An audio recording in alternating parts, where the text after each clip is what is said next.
The others, though, could hold the balance of power. We know how they voted. Now let's find out how you voted. The lowest unemployment rate in decades. That's what real change looks like. I will stand up for Canada's interests and for Canadians around the world. No matter where we're from, no matter what language we speak, no matter what our religion, we have so much more in common that connects us. Our job is to work for the betterment of Canada. Showing leadership sometimes means not making mistakes. What about diversity of opinion? We have to look after everyone as Canadians. I need to hear more about families. We have Indigenous communities that lack clean water. If climate change isn't mitigated, we won't have much left. I look for stands on diversity and inclusion. To do what's right for all of Canada.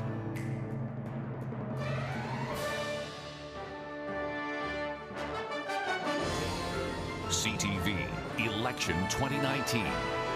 Here is Lisa Laflamme. Good evening and welcome to CTV News Election Headquarters. It's been an intense 40 days of campaigning, and by the end of the night, no matter what happens, this country politically will look very different than it does right now.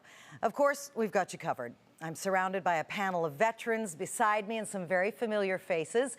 We will also introduce them all to you later, and you'll hear from them shortly. Outside the studio, we have CTV cameras and reporters ready to bring you the latest from more than 65 locations, every corner of Canada, including, for the very first time, Nunavut.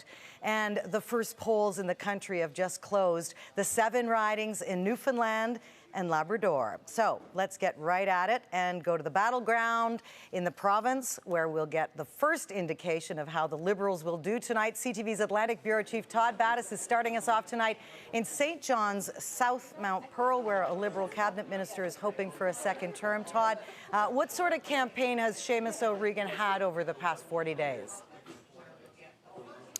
Well, it started off rather easy, Lisa. It looked by all indications that he might have a smooth campaign and that it might be an easy return to victory for Seamus O'Regan. But the last few days have proven to be anything but the case. A late surge by the NDP, Anne-Marie Annenson, really coming on strong. This is a loaded field here. There are 6 candidates in the riding. Seamus O'Regan won this by almost 10,000 votes last time. Certainly, no one is thinking there's going to be a repeat of that.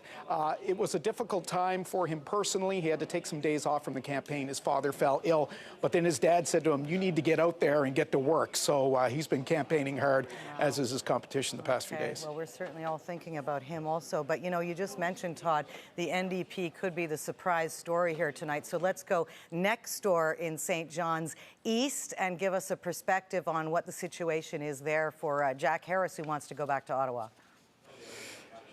Jack Harris, I'm told, started campaigning for this election about 10 minutes after he lost the last one in 2015. That was something of a surprise loss to Nick Whalen, the incumbent, who is in the fight of his life right now against Jack Harris. Jack Harris, extremely popular. He's been on one ballot or another in this city going back to the 1980s.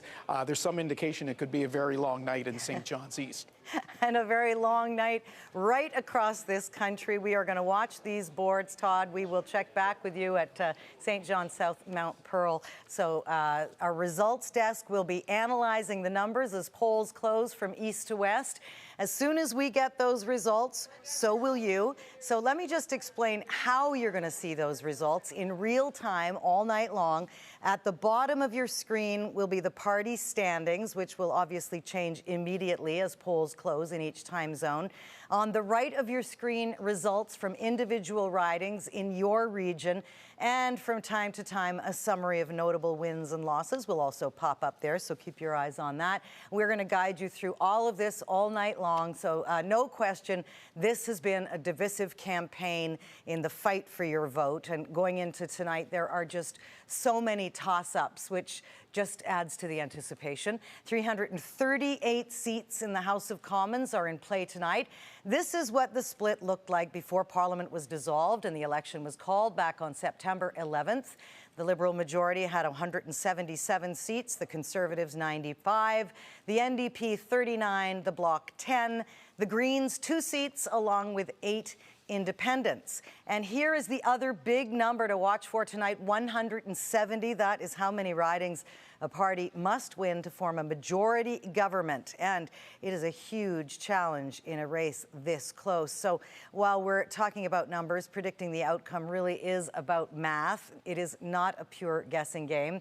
Over at the Demographics Den, CTV's Omar Sachedina has a projection of how this night could go. Omar, what does the math reveal? And Lisa, the pressure to get this right is high tonight, especially because I know my former political science professor is actually sitting a few seats over from you, and I know Antonia watches closely. So I'm confident, though, that we could deliver tonight because our CTV election desk has been crunching these numbers for quite some time, looking at the historical data, but also the polls. And what we can give you tonight are seat projections. So this number right here, you just talked about majority territory. Any party that is able to cross through this threshold will be in majority territory. Right now, what we can tell you is that the Liberals are the only party that has a slim chance of getting to 172 seats, so majority territory. We know that the Conservatives have a seat range of between 95 and 147.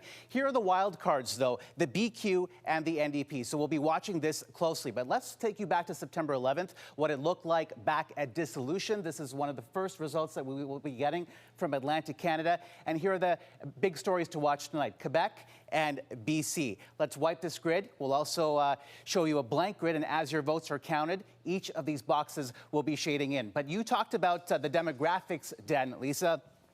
I want to take you right now to the living room and also to some very, very important people I know you've invited tonight. These, of course, are our undecideds who are no longer undecided tonight. So we will be talking to them. Hi, guys. How are you? Good. Excellent. You've got some water. I'll have to boil the kettle. Things in tea as well. But I know we'll be finding out throughout the course of this evening how they voted because I'm curious to find out as well.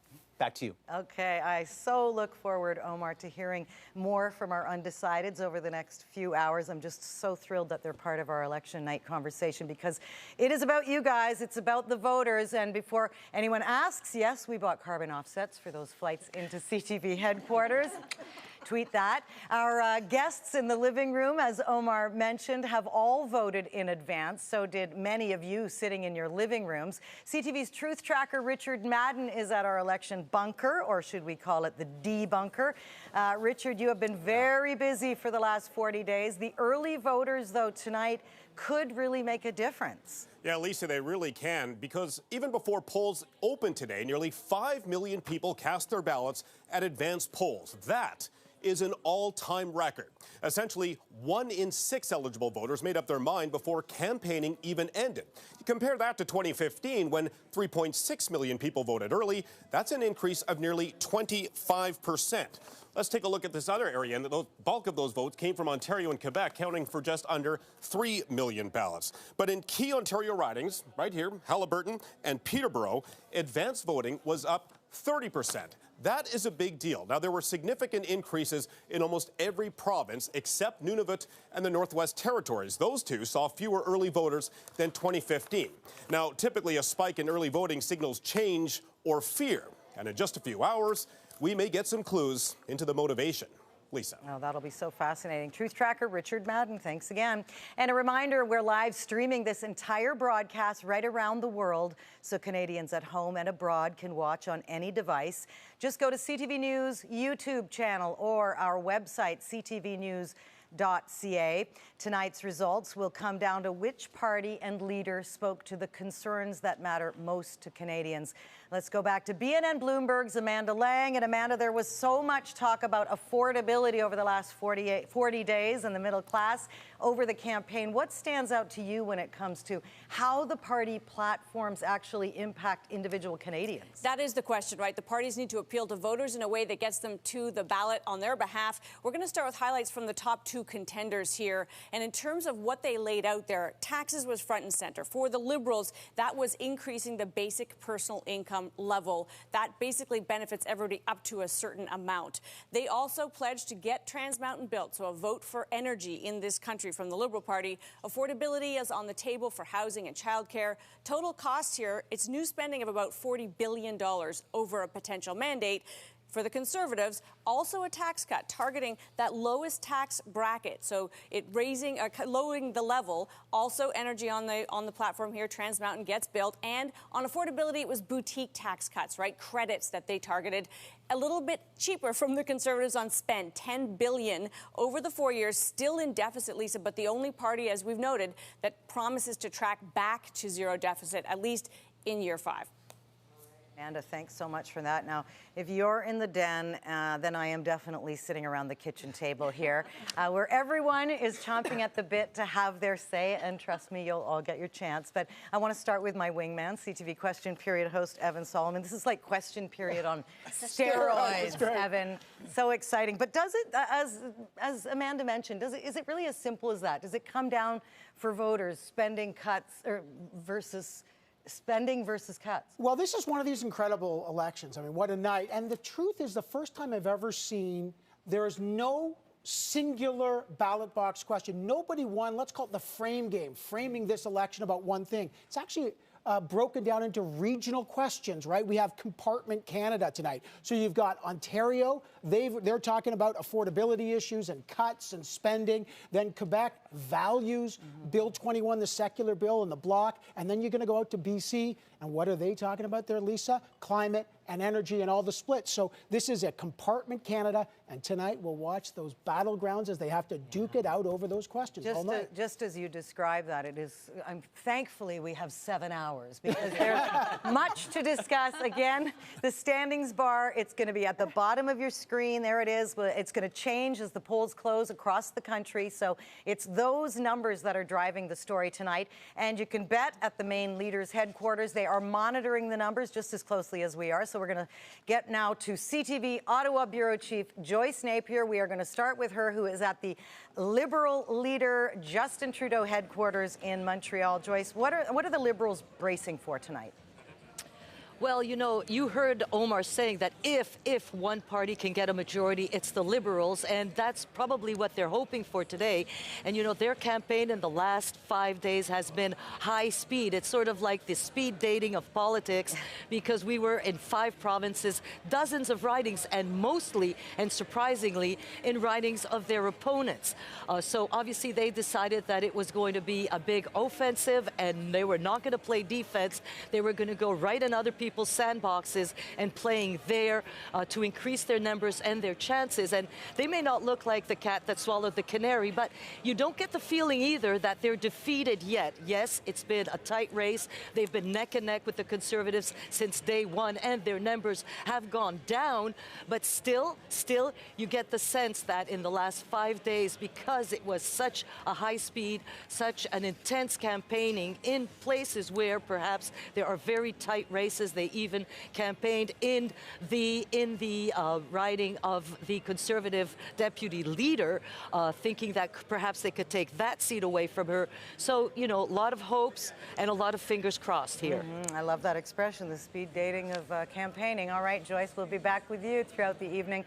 CTV Power Play host Don Martin is in Regina at Conservative leader Andrew Scheer headquarters. Now, Don, Andrew Scheer was predicting a Conservative majority. I think it was just yesterday or Saturday. Is he just as confident tonight? Not, well, he could be. He's keeping that card pretty close to his chest, Lisa. But listen, this is a dream scenario for the Conservatives. They never, in their wildest imagination, thought they could be talking about winning more seats than the Liberals a year ago. But thanks to Justin Trudeau helping with a few scandals and missteps, they find themselves in contention, which is really beyond their wildest expectation. This was going to be a 2-election takedown of the Trudeau Liberals after 2015. Now it could be 1 if they get their voter turnout out and if the splits go in their favor. So there's a lot of fingers crossed behind me in Conservative headquarters here. There's also a lot of empty chairs behind you, Dawn. So it'll be interesting throughout the evening to watch that room fill up with Conservative Party supporters. So thanks for that, Dawn. We're going to go further west now to Burnaby, British Columbia, where it's still late in the afternoon. Kevin Gallagher is at NDP headquarters. Kevin, I think it's safe to say Jagmeet Singh, in his very first federal campaign, exceeded all expectations. Was there, in your view, having watched this from day one, a turning point? Perhaps that moment at the Atwater Market, Lisa. I think a lot of people watched that and were so enamored and had such respect for the way that Jagmeet Singh dealt with that gentleman who told him to take off his turban.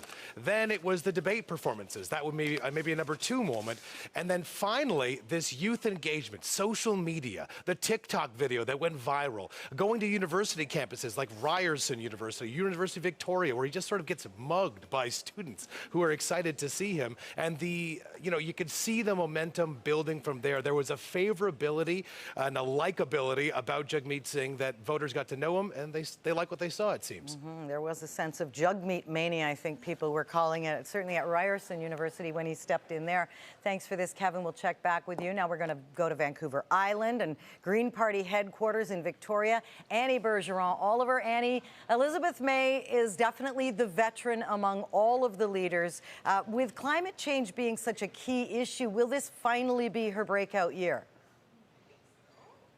Well, she's hoping it will be, Lisa. You know, in 2015, when the vote for the Green Party tanked to about 3.5%, she almost quit. Since then, the party has elected people provincially in 4 different provinces. They won a by-election just last year, and Elizabeth May is hoping that they can make history by winning at least 2 seats tonight, if not 6. What ridings are they watching? Fredericton, Kitchener Centre, Guelph, and of course here on Vancouver Island, where they're hoping to pick up seats, Lisa. Okay, Annie Bergeron, Oliver, thanks for that. Annie, another big surprise in this campaign has been the surge of the Bloc Québécois. We are going to head now to Montreal again, where CTV's Vanessa Lee is at Bloc headquarters. Vanessa, by all accounts, Yves-François Blanchet has brought the Bloc really back to life. What are the supporters there? What do they want to see tonight? Well, Lisa, they want to see a comeback, and the Bloc Québécois is poised to make significant gains tonight, potentially tripling the 10 seats that it won in 2015. And the driving force is Yves-François Blanchet. He became leader in January of this year. He was a former cabinet minister with the Parti Québécois. He was also a TV analyst, and so Quebecers are familiar with him, but it's really his strong performance in the first French debate that really resonated with Quebecers, and that's when we saw a surge in the polls. Now, it's worth pointing out that the Bloc did not campaign on sovereignty, but rather Quebec pride and identity, and Blanchet says that he is the only one who will defend Quebec values, including secularism, Lisa. All right, so much to discuss out of the province of Quebec. Thanks for this, Vanessa. East of Montreal to Beauceville, now where CTV's Todd Vanderheyden is at Maxime Bernier's headquarters. And Todd, for all the talk the People's Party of Canada could eat into Conservative support, Bernier didn't really seem to get much traction. What are his chances tonight? Good to talk to you, Lisa. Very interesting story playing out here. Remember, this is the guy, of course, who almost won the Conservative Party of Canada's leadership 2 years ago. He lost to Andrew Scheer by a whisker on the 13th ballot. Angry, formed his own People's Party of Canada here in his home riding. Very popular. He won it in landslides 4 elections in a row. Tonight it's going to be much more difficult for him, though. He's under a lot of pressure from the Conservatives. Bigger picture, of course, where does this controversial party go? Is this just one election for the People's Party of Canada, or are they here to stay? And this breaking news story that happened over the weekend, the Globe and Mail reporting that Bernier's own party tried to target him to seek and destroy him, is also playing out. We'll follow it all for you here in the Beauce. All right, thanks so much for that, Todd. And I just want to remind our viewers that they're seeing full-screen graphics come up on the air. We're going to bring them up as they happen.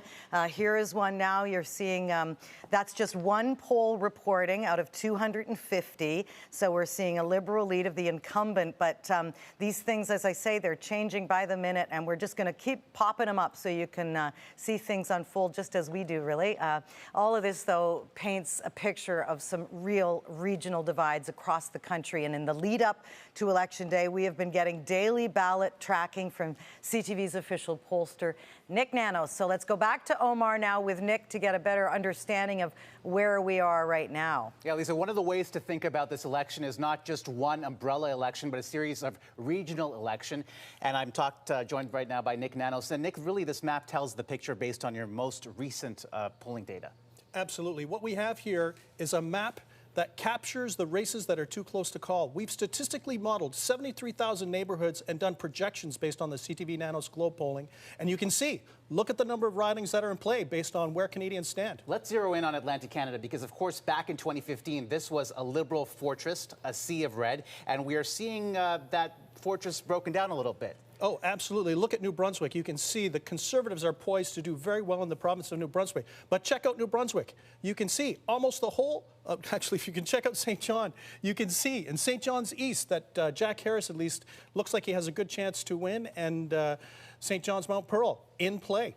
Certainly in play. Let's move further east and let's go to well, let's start with the Maritimes first here. Again, we're seeing a hodgepodge of colors here, a little bit of NDP, a little bit of Conservative, and the Liberals really able to hold on to this pocket. Yeah, a little bit of good news for the New Democrats and Jagmeet Singh. You can see in Dartmouth and in Halifax doing well, also in northern part of New Brunswick. But check out that blue and check out that black. Nova Scotia's in play. Our numbers suggest that the Liberals still have an advantage, but it's too close to call. Okay, now let's go to Quebec. And here's the story, really, because late in this campaign, you have seen a bloc surge, and particularly here in the greater Montreal area, which was really quite fascinating to watch, because you see the support here on Montreal Island and then a sea of bloc support all around it, which has really been increasing throughout the campaign. Oh, exactly. This has to do with some of the key battlegrounds. The bloc surge in the province of Quebec. Montreal remains a stronghold, but check it out. Bloc doing really well. And we see that continue over the rest of the country as well, and we will be looking at that a little bit later as well. Here we see Ontario. Lisa, back to you. Okay, so interesting to see this unfold through the night, starting in Newfoundland. Now, I'm going to introduce you to the others around the kitchen table who have been showing enormous restraint, waiting. Former interim Conservative leader, the Honourable Rona Ambrose. And Rona, we're actually seeing from Avalon the first results coming in. But I want to ask you, are you surprised that it's this close, that Andrew Scheer wasn't able to capitalize on, the baggage the Liberals were carrying into this election? I think it's the impact of the bloc cannot be underestimated. I mean, it impacts the Liberals actually more dramatically in terms of disadvantaging them than it does the Conservatives, because I think the Liberals thought they would lose seats outside of Quebec, but they would gain quite a bit in Quebec. The Conservatives have thought that we need to gain seats outside of Quebec. So this changed everyone's ground game. I think the advantage for the Conservatives in this election and tonight is their get out the vote. They have a very sophisticated ground game, a huge amount of motivated volunteers, and only 50% of Canadians today actually have a phone in their home. They use cell phones. So you actually need volunteers to go to the door and knock on the door and get them out. So that changes everything. You've got to have a motivated army of volunteers, and the Conservatives have that. Headwinds for Scheer and the Conservatives, I think, he's still an unknown quantity. Even after 40 days, there wasn't a lot of opportunities for debates. People, even in focus groups, say they still don't quite know who he is. So we'll have to see if his message punched through. Okay, and we'll get others to challenge you on a few of those points throughout the next 7 hours. Less than 7 now, though, Rona, so no problem. Right beside Rona, of course, is the Honourable Tom Mulcair, former leader of the NDP. So great to have you with us, Tom. To be here. Thank and you. as we've said, Jagmeet Singh really did exceed expectations in the campaign itself. Absolutely. So what are you watching for tonight to see if that materializes into seats? Well, there'll be a couple of key places in Ontario. Hamilton, will they get back the seat they lost in the last campaign? Will Jack Harris make it through? Yes, we're watching as that's developing now. British Columbia, the NDP's ahead of the two main parties as far as the rest of the country is concerned, so that's going to be worth watching. Unfortunately for the NDP, the Bloc's strength in Quebec is going to hurt the NDP first and foremost.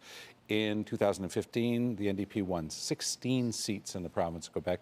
They'll be very lucky to hold on to a couple of them. Such an interesting night. And let's continue talking about Quebec with a very familiar face to CTV viewers, Antonia Maione, who's a political science prof at McGill, and you've been with us for so many elections, but wow, we thought the bloc was dead. You thought the bloc was dead. What brought it back to life? That's right, Lisa. Never count it dead. It's had an incredible resurgence in Quebec.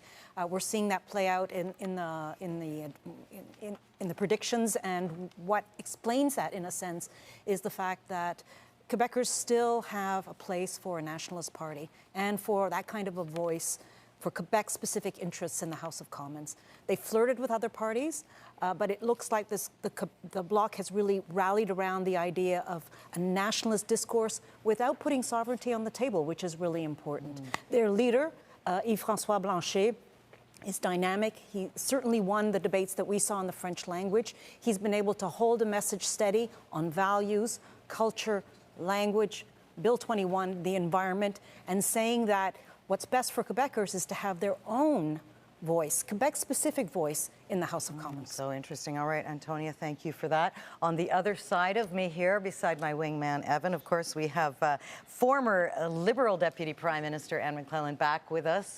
4 years, 4 years later, it's wonderful to have you back. But, you know, it's so rare in Canadian politics that a one-term Prime Minister should be coming into this, possibly losing, possibly in a minority situation. What do you point to as perhaps the slide of Justin Trudeau's popularity? You know, I would attribute a lot of that so-called slide to the fact that he and the government have been dealing with, first, 4 years of government, right? That's tough. And some really unpredictable issues, a lot of them international, the election of Trump, then the renegotiation of NAFTA, China, and unlike certain foreign affairs issues, those actually blew back into domestic politics in a very profound way. So these past 4 years have been unpredictable and in some respects unprecedented. And then, of course, Lisa, in the interest of transparency, a few unforced errors, right? Self-inflicted wounds. No, always and the ones you don't forget. SNC-Lavalin was clearly one of those. And blackface certainly was a revelation, I think, of course. Damaged, definitely damaged. And that came as a disappointment to very, very many people. But I do think overall, when you govern, tough 4 years, and you make some decisions that are going to upset people. And the other thing people have to keep in mind is in these 4 years, Mr. Trudeau has dominated national politics, unlike probably any other leader, in terms of his profile. So there's probably not a Canadian who doesn't have a view about it. That's true, including the man beside you, Zain Velji. We are so happy to have you join us for the first time here tonight on such a special night. Zain Velji, you're a campaign strategist. You were there for the re-election of the Calgary Mayor Nenshi and, of course, Rachel Notley. So to Anne's point, what is tougher, election campaign or a re-election campaign? Oh, it's got to be the re-election campaign, because the first time around, you could run on the vision, unabated, right? You show them where the North Star is, you show them where the compass is, the promised land. The second time, you've got this baggage, right? And it is a cocktail of issues, unforced errors, and your track record. And as much as you may be proud of your track record, you don't get to decide the focal point of it. Others are trying to define what the focal point of it is. And so that, compounded with the fact that we have no unifying ballot box question in this election, makes it really tough to get out to the people and say, we did this, when others are trying to really compete against defining your 4 years in office. It's so interesting. Okay, thanks for that, Zain. Now, I am also pleased to have with us today two absolute legends of the CTV family. We're also joined here at the kitchen table, Craig Oliver and Lloyd Robertson, who join us. What is it, 32 elections you guys have between you? It's just so wonderful to have you here. You're not counting. Okay, you're not counting. But Craig, I know that you have covered so many of these from the plains, from the ground. Give me your sense on whether you've seen a campaign as nasty as this one. Well, this one was really dispiriting, disillusioning, if you like. I think it really began with SNC-Lavalin, like so much else, and a complete breakdown in public discourse and bitter, no respect at all between Liberal and Conservatives in terms of their dealings or trust. And then naturally that went right into the election campaign. And we saw that the Liberals really kind of started it. They had their video archaeologists dig out all this old tape from the internet in which the most incredible things were said. And whoever heard some of the language we heard going back and forth, the accusations of anti-Semitic, anti-gay, anti-Muslim, against gay marriage, and in particular, even against Scheer himself, a bizarre one in which I think he was hugely embarrassed, but it was 15 years old. A lot of this stuff was really ancient. And so the Liberals got it going, and then Scheer and the Conservatives came back with even more. Scheer had that odd, kind of vicious personal attack on Trudeau. You know, you're a phony, you're a fake, you shouldn't be allowed to govern. right to his face. Nobody's ever seen that kind of thing. Yeah, I mean, it was thing surprised before. to hear them sort of accuse each other of, you know, you're a liar, you're a liar. That seems unusual in Canada. But Lloyd, I want to bring you in here and ask, does this have shades to you of Justin Trudeau's father in the election of 1972? Well, it does, but let me say, first of all, how comfortable it is for me to be on this side of the desk, watching you work, Lisa, and work so well. Thanks there for in the that. Well, Catbird it's seat. very comforting for me as well, Lloyd. Well, yes, this does take me back. In fact, I've been thinking about this all through this campaign. 1972, when Papa Pierre had the big majority through Trudeau-mania, and then in 72, people became disillusioned with him, but they weren't quite ready to sign up with Robert Stanfield and the Conservatives. So the end result of that was just a few more seats for the Liberals, Pierre Trudeau taking on a minority government. He lasted for 2 years, roughly, supported by the NDP under David Lewis, and then they swept to a majority government again in 74. So tonight, here we are, waiting. And the outcome is very uncertain in this one, too, except we can gauge what we might have. That is a minority Justin, a majority Justin Trudeau, or that rare thing that happens in Canadian politics, the defeat of first-term majority government. Can I just add to that story of my friend Lloyd's that Pierre Trudeau went to bed that night 47 years ago, almost to the day, and thought he had lost. And overnight, a lot of the polls came in, changing the numbers, and Trudeau found himself in the morning 2 points ahead. But there's one point that is instructive, perhaps, here tonight, and that is that Bob Stanfield, when he thought he had won by 2 or 3 seats, said, Pierre Trudeau has lost the confidence of the country. He has to resign.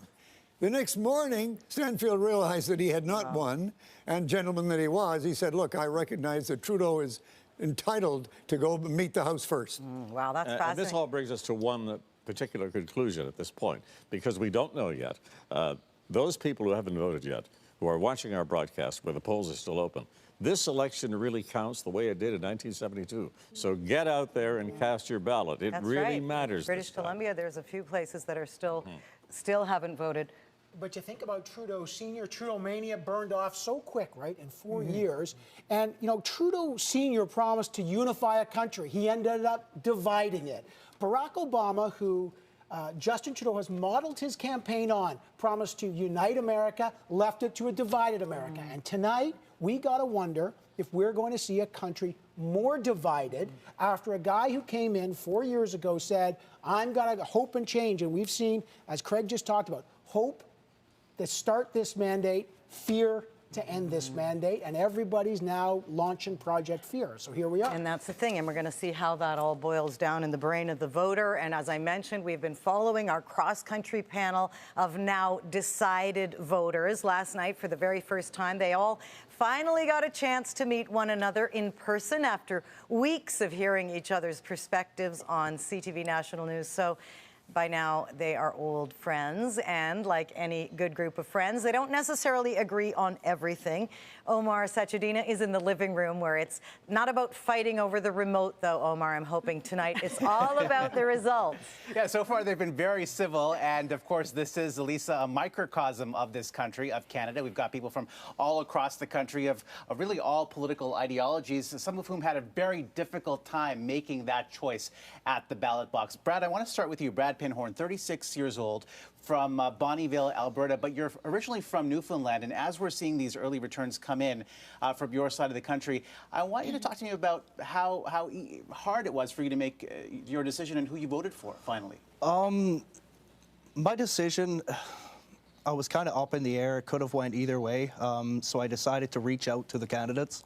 One candidate in particular, Mr. Alain Houle, for the PPC party, he reached out to me within 3 minutes.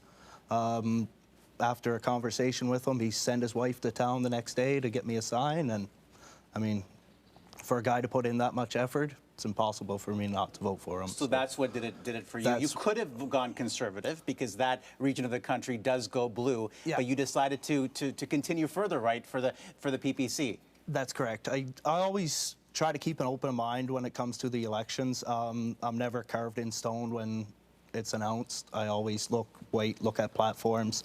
Then if I'm undecided, then that's when I usually reach out. All right. Okay, and we'll be checking in with some of our other undecideds, now decided, throughout the course of this evening. Lisa. Excellent. Okay, thanks so much, Omar. And as the only Maritimer in that living room, I want to get Barb up here over the next little while. Polls are just closing in her province of Nova Scotia. Check out this view, though, from her hometown, beautiful Halifax Harbor. You're watching CTV Election 2019.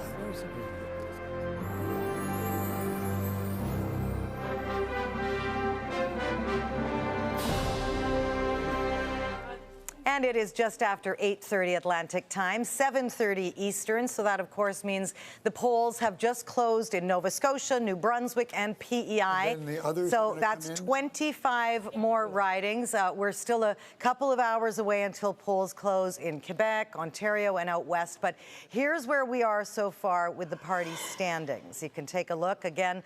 All of those ridings, they went Liberal in the last election. While we wait for results in Atlantic Canada, we're going to go to Liberal incumbent Andy Fillmore's Halifax headquarters and longtime CTV Atlantic anchor Steve Murphy. Who better to give us the lay of the land, Steve, than you, as we see the results now rolling in from Newfoundland and just starting in Atlantic Canada, those provinces. So what is the read on the ground there? Will there be a change in color scheme tonight? We don't see that yet.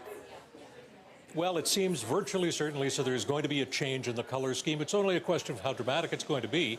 Because, you know, I remember Frank McKenna told me in 1987, after he won every seat in the New Brunswick legislature, there's nowhere to go but down. I mean, Mr. Trudeau came out of Atlantic Canada with 32 seats in 2015.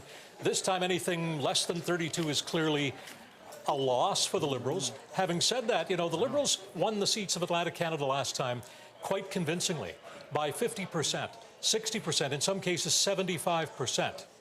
So there clearly is room for erosion of Liberal votes, even in a riding like Halifax, without necessarily losing a lot of seats. So it's going to be very interesting to see exactly where those votes go, particularly the role the third parties are going to play. And, you know, the surge Singh may well wash up on the shores of Halifax. Suddenly, this race in Halifax looks like it could be a close contest between the Liberal and the New Democrat, Lisa. Absolutely. And also, don't forget, the Greens did so well provincially, so we'll see if that translates federally as well. Steve, thanks for that. We'll check back with you. But I want to go to Todd Battis again in St. John's. Todd, you know, there was so much talk that Jack Harris was going to win that seat back. The numbers don't show it yet, although it's early. What's your sense there?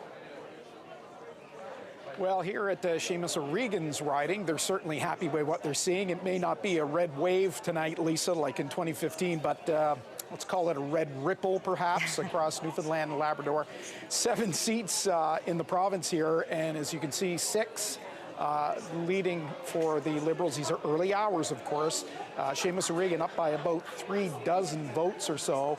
And yes, if the tea leaves were read for Jack Harris, they certainly aren't falling his way right now. But again, we have to caution, we're just into this. I've got to say, Todd, it is a little bit weird, but encouraging that at that riding, they've got CTV up on all the big screen monitors behind you. So seeing you in stereo, thanks for that. We'll check back with you. Once again, that goal line for all the parties, 170 is the number of ridings a party must win to form a majority government. So don't forget that. Now, there are watch parties all across the country waiting for results in this hard-fought election. CTV's Angie Seth may have the most fun tonight with a future majority watch party in Toronto's Annex neighborhood. And Angie, you know, we watched the future majority volunteers in action on the campus of Trent University in the beginning of the campaign in Peterborough. In the early days of the campaign, they had big goals, and I just wonder, were they able to achieve that goal of getting first-time voters out to the polls? Well, it's interesting you asked that, Lisa, and they certainly very, very politically engaged. And we're looking at the highest, 95 million eligible voters, millennial voters, eligible to vote in this election, the highest among baby boomers. So this is quite historic for them, and they are very politically engaged. As you mentioned, the on-campus voting. Well, let's look at the comparisons. Back in 2015, they had 39 locations. They were able to get around 70,000 student votes to come out, student voters coming out. This year, in this election, because it that means so much. 119 locations and close to 112,000 voted in advance polling. And what you're seeing here today at Future Majority, I'm just going to step out of the way. This room is slowly starting to fill up with Future Majority supporters, millennial voters here in the back room there. There's a large screen there, Lisa, and they're going to be broadcasting our broadcast live, watching those results coming in. But this group is very politically engaged, much more than perhaps what we'd anticipate them to be. And they're coming back on issues like social housing and climate change and social supports. And we're going to be speaking with some of those members over the course of the evening to talk about what issues are important to them, but also more importantly, Lisa, what's happening and what the political agenda is for the millennials after this election. I'll send it back to you for now. All right, thanks so much, Angie. Let's go to Laura Brown now in Charlottetown. We're seeing the first results there. 4 seats in Prince Edward Island. Laura, what's unfolding where you are? Well, Lisa, this is definitely one of those ridings that has been Liberal since 1988, in fact. And so Sean Casey is likely feeling pretty confident tonight. But I would like to tell you a little bit about that green surge that you were talking about earlier. That green surge very much alive and well on Prince Edward Island, of course, maybe credited to the provincial election results where this island actually voted in an official opposition, a green official opposition into its provincial legislature. So likely the federal party was hoping to gain some momentum from that. And they are seeing strong candidates in at least 3 of the ridings. One of the ridings to watch, though, Egmont, is likely going to be very tight. So Islanders definitely like one thing. They like to vote, and we'll see if they like to vote in this election, Lisa. They love to vote. They love to talk politics. So does, we're going to go to the Trudeau's headquarters now, speaking of people who love to talk politics. And Joyce Napier is there with Scott Reid, a Liberal strategist who has been talking a lot over this campaign. We've been listening to that podcast religiously, Scott, and enjoying it. But let's just get your sense, Joyce and Scott, on what we're seeing already in Atlantic Canada. You go first. Well, I don't know if it's so surprising. I mean, in 2015, they won the 32 seats in Atlantic Canada. Obviously, they knew at the beginning of this campaign that they would be losing some of those seats. So the bets were 5 seats, 8 seats. The most pessimistic Liberals were saying up to 12 seats. So let's see. So far, I see 7 Reds down there. That's pretty good. You know, my take is that the NDP are going to tell us something in the Atlantic. We've been looking for this orange wave, thinking maybe they would either affect ridings by splitting the vote with the Liberals, steal a few ridings. Jack Harrison, St. John's East was our first test this evening. Doesn't look so far like he's passing that test for the NDP. So let's watch out of the Atlantic, how do the NDP do? Because if they underperform the polls, as we saw them in the last number of days, well, that could tell us something what happens cross-country, and that would be good news for the Liberals. They're looking pretty confident. There's nobody here yet, but there's a couple of them off camera, and I think they feel like they got a good thing going in the last 3 days we've of this got our campaign. first, and Scott, we've got our first re-elected. Thank you so much for that to Joyce and Scott. First re-elected. What is this, Evan? His 5th election win? Yeah, this is not a surprise. Second re-election here. Scott Sims has been around, and there's another one here. CTV's declaring another Liberal re-elected in Long Range Mountains. Look, the Liberals expected this. This is not what they thought they were going to lose, Lisa. But we're talking a lot about waves here. This is not a wave election. It's not one of those elections like the NDP where they rolled through Quebec and won 59 seats. This is a slugfest. This is going to be this all night. Wow. Okay, we saved that furniture. Wow. This is not going to be a wave election. For the Liberals, it's save the furniture. For the Conservatives, it's buy some more furniture. And for the NDP, maybe moving the furniture out west. And we've even got some first results coming in now from New Brunswick. No, I know, but I can actually hear Craig Oliver talking, but I don't see him, so we'll deal with that. You have to remember, folks, in a 7-hour broadcast with literally hundreds of people behind the scenes in the control, well, there are not hundreds of people in the control room, but a lot of human beings working on this, so if there are any glitches, please bear with us. But, all right, I want to actually bring Barb in, if I can. Barb Hamilton Hinch, 7th generation Nova Scotian. She's joined us here at the kitchen table. You were one of our undecideds. As we see the results coming in from Halifax, I know you said it was a tough decision. First of all, what informed your vote? Well, I really had to listen and look closely, and even the debate was really informative for me in making my decision. And watching the English debate really made me think a lot about the two parties that came down to the wire for me. And the two parties that came down to the wire for me would have been the Liberal and the NDP.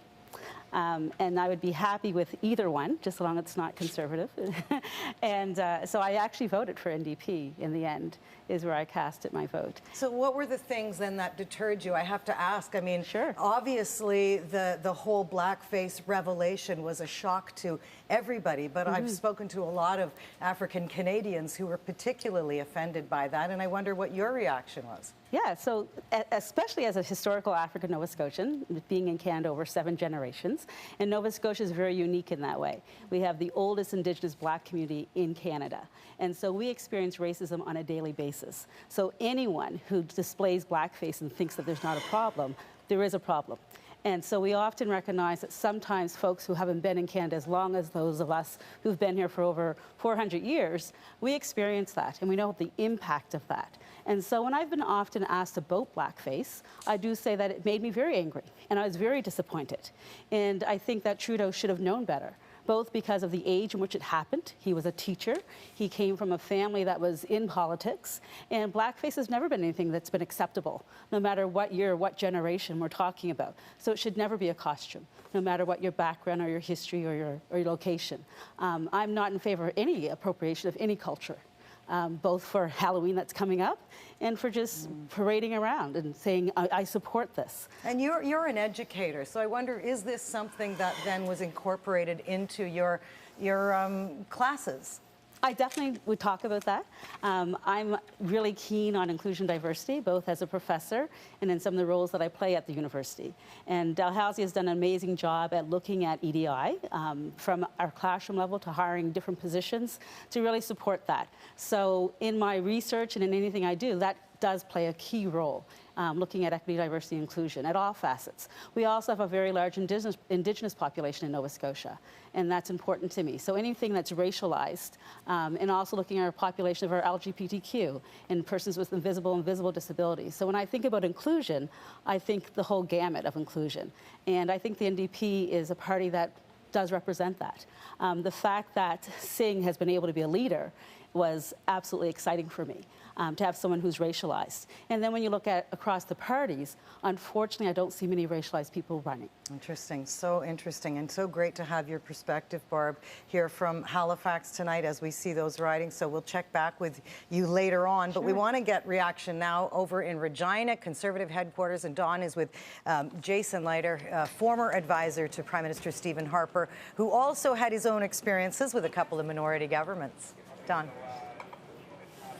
Yeah, Jason's not that partisan. So, I mean, I guess I want to ask you, Jason, like, let's look at these Conservatives. There is a couple seats. Are you popping champagne already? Yeah, well, here's the thing, Don. Anything better than 32 zip in the last campaign is a big improvement coming out of this, out of the 2015 campaign. So here's the thing, the Harper governments. They had seats in New Brunswick. They had some seats in Nova Scotia. So anything more than a 32-0 wipeout is a big improvement in Atlantic Canada this time. Yeah, but they're counting, I think, Lisa, it's fair to say the Conservatives are expecting a half dozen seats to come out of this, and if they don't, I think that's probably a bit of an ominous sign of what might be coming. So Atlantic Canada is a measure of how this election could turn out. Okay, thanks to both of you. And Evan, beside me, you're getting information on the fly here, so let's hear the very latest. Yeah, so NDP sources saying St. John's East, speaking of Atlantic Canada as it comes in, was the only riding they were really expecting. That's the Jack Harris one that we're watching. They say they got an outside shot of winning Halifax, which you've talked about. Which is where Barb voted, That's right. And you know, that's where Megan Leslie, a former NDP MP, used to be. And they maybe have a shot at Acadie Bathurst, which we've just talked about there.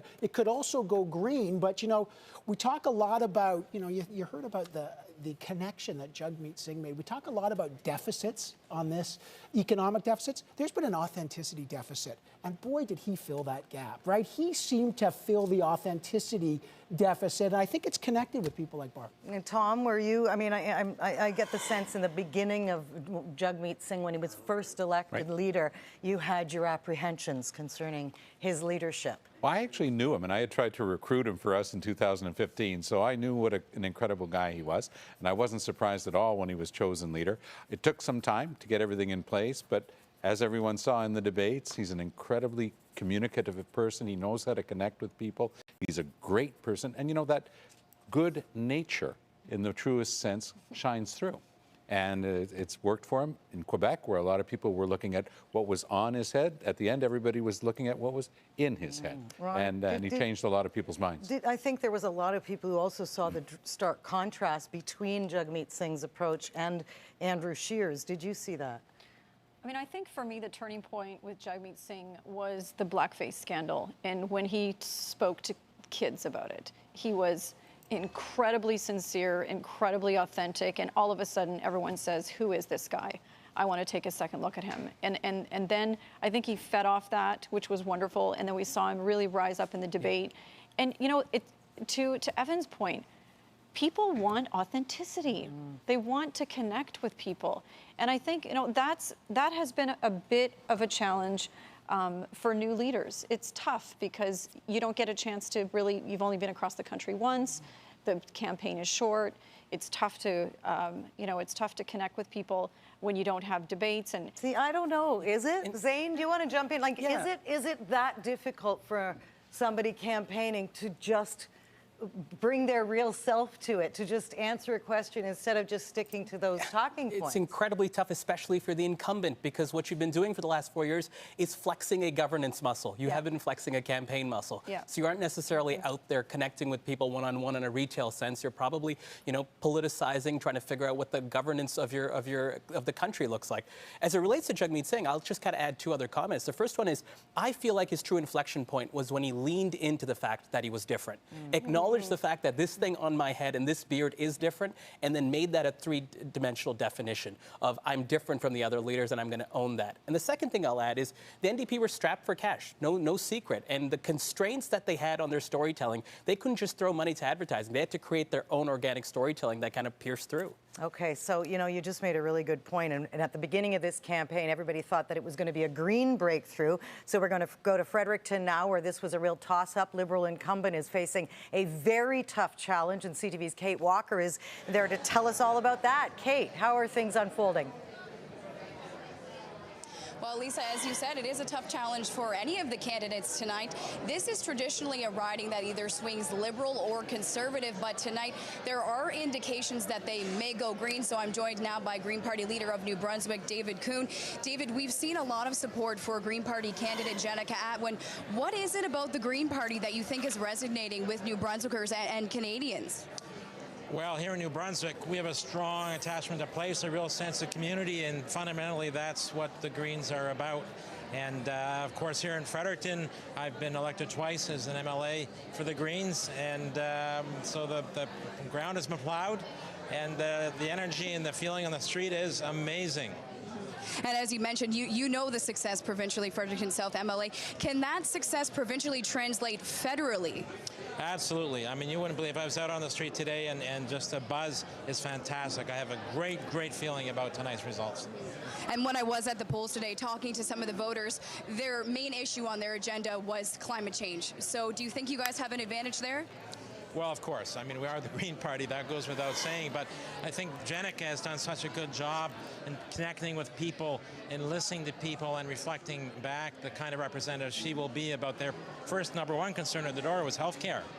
And you know, the Veterans Affairs and some parts of this riding. So she's going to, and mental health will be the other big one. So she's going to be a tremendous representative of the people here in Fredericton.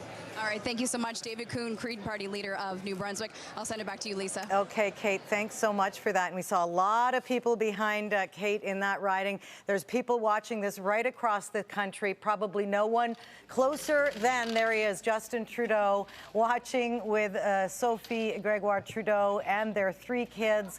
We watched them go out and vote today in Papineau, which of course is his home riding, the smallest riding in Canada. And there they are. I guess they're in a hotel in Montreal because he's going, I think he's going to, what is it, Palais Palais de Justice the Congrès. the Congrès in Montreal. So there they are. Okay. I like our living room better, by the way.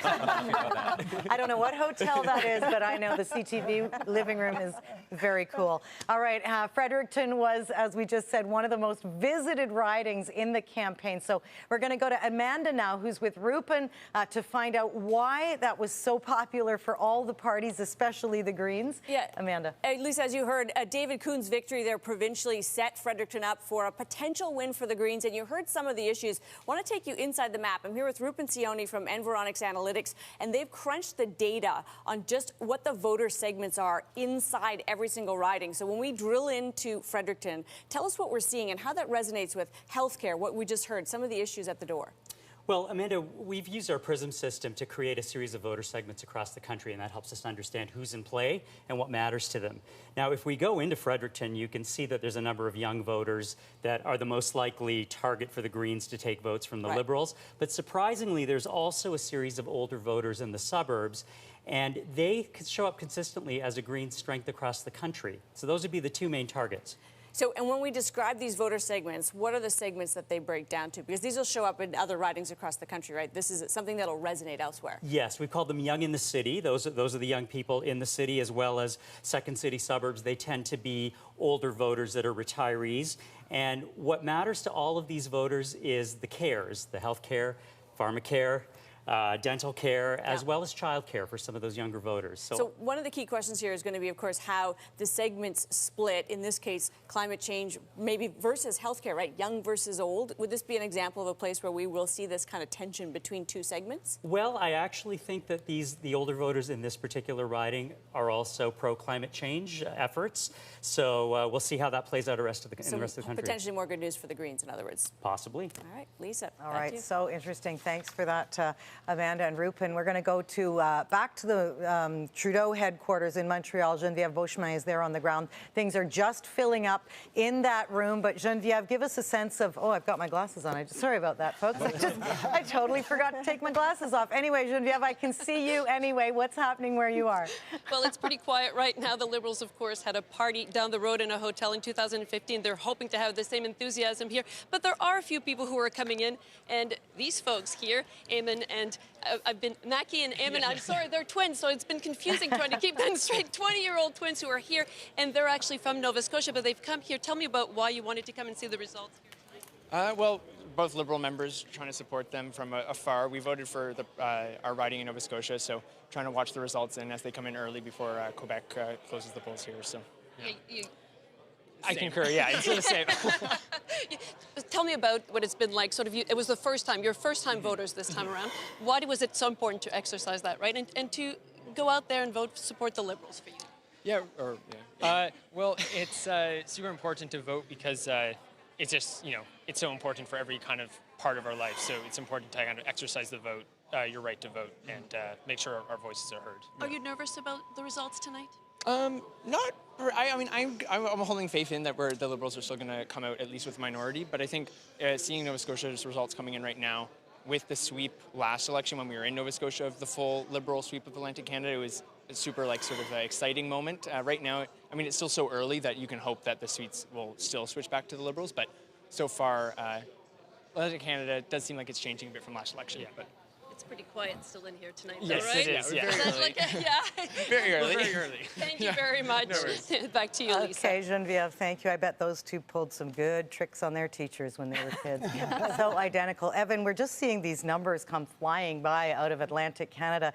And George Canyon, who was the star candidate, the country singer, was expected there. He was in a tight race, but it looks like Sean Fraser has actually won that riding. Yeah, it looks like that. He was obviously a country singer, and this is Peter MacKay's old riding. But I've just got a note from a Liberal source saying that Liberals claim, and we're trying to verify right now, I should say, that they're getting robocalls that are misleading in Central Nova. in these tight races. The Liberals are claiming that, but it looks like now Sean Fraser, Well, again, five only five reporting now. He's ahead, but isn't that interesting that they're already getting some reports of tight races with star candidates and those misleading robocalls, so we'll follow that story. Rana, you tell me your perspective on that, because certainly when a party brings in a star candidate, which George Canyon certainly was viewed as, you expect, and this is Dominic LeBlanc's riding. He, of course, was not really a surprise. Yeah, no surprise. They expect that. But Ronnie, your reaction to George Canyon is not. Well, I think we still have, there's still some votes to be counted here, but I think the story is that the Liberals have lost 10 seats in Atlantic Canada as it stands now. That's interesting. When I look at Newfoundland, I see the Conservatives have almost doubled their votes. I mean, we were shut out of that province, but in Egmont and PEI, we didn't expect to win any seats there. I don't know if we will, but the numbers look good in that one riding in PEI. That was not expected.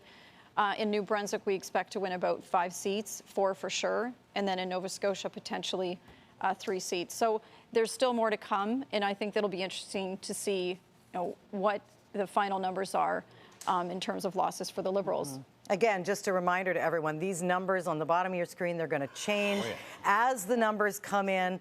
Here's the standing board as it sits right now, but some of these have not yet, as we said, just early polls reporting. But Tom, you want to react then, because the NDP does now, after the Liberals sweeping that province in 2015, there is an NDP seat there. Jack Harris is ahead in St. John's East, and that would be a great pickup for the NDP. Of course, they're going to have a strong presence in British Columbia, but having someone on the Atlantic coast, that would be fantastic. But beyond that, Jack Harris himself is such a strong, reassuring presence in caucus.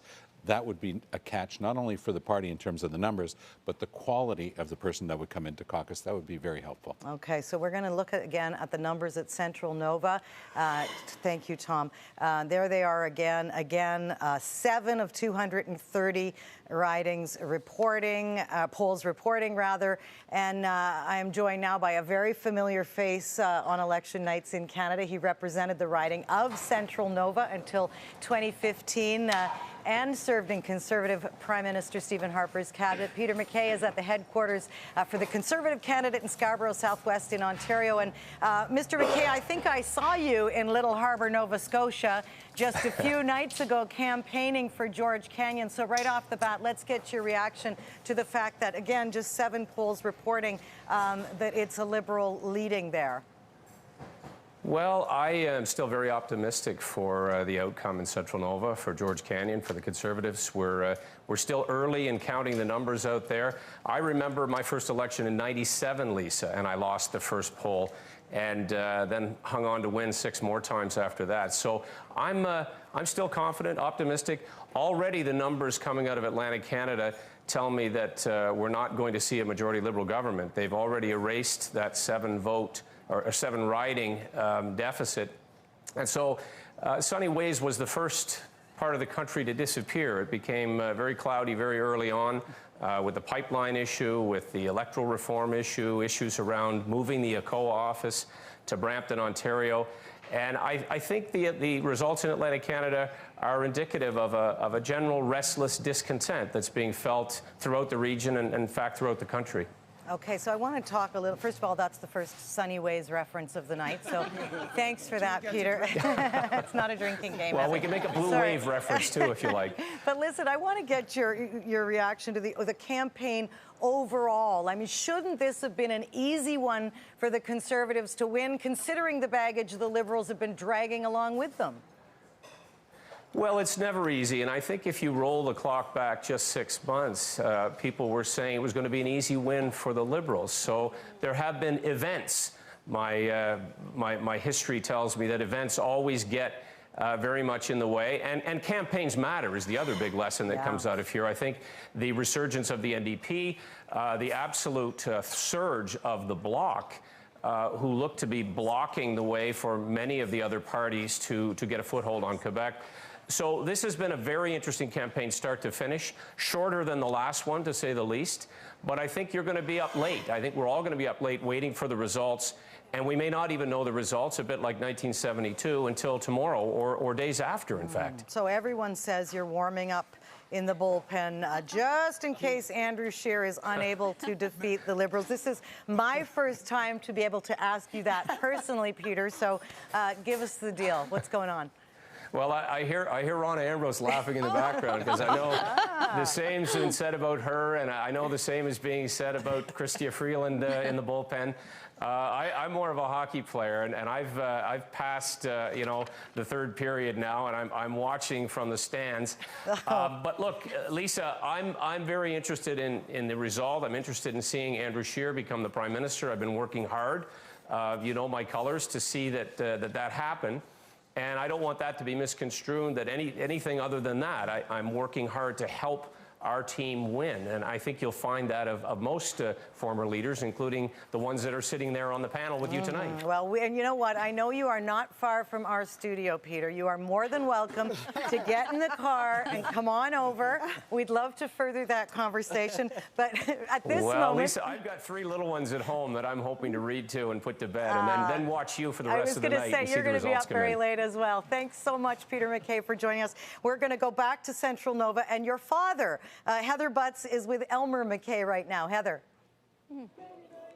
Thanks, Lisa. Yes, like father, like son, Elmer saying that it is still very early in this night. You still have a lot of hope. You still think this can go from MacKay country to Canyon country.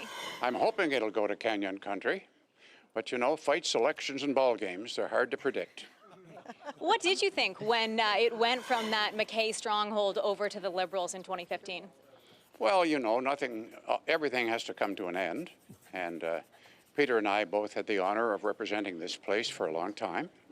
And it was a good part of our lives. So we'll see what happens tonight.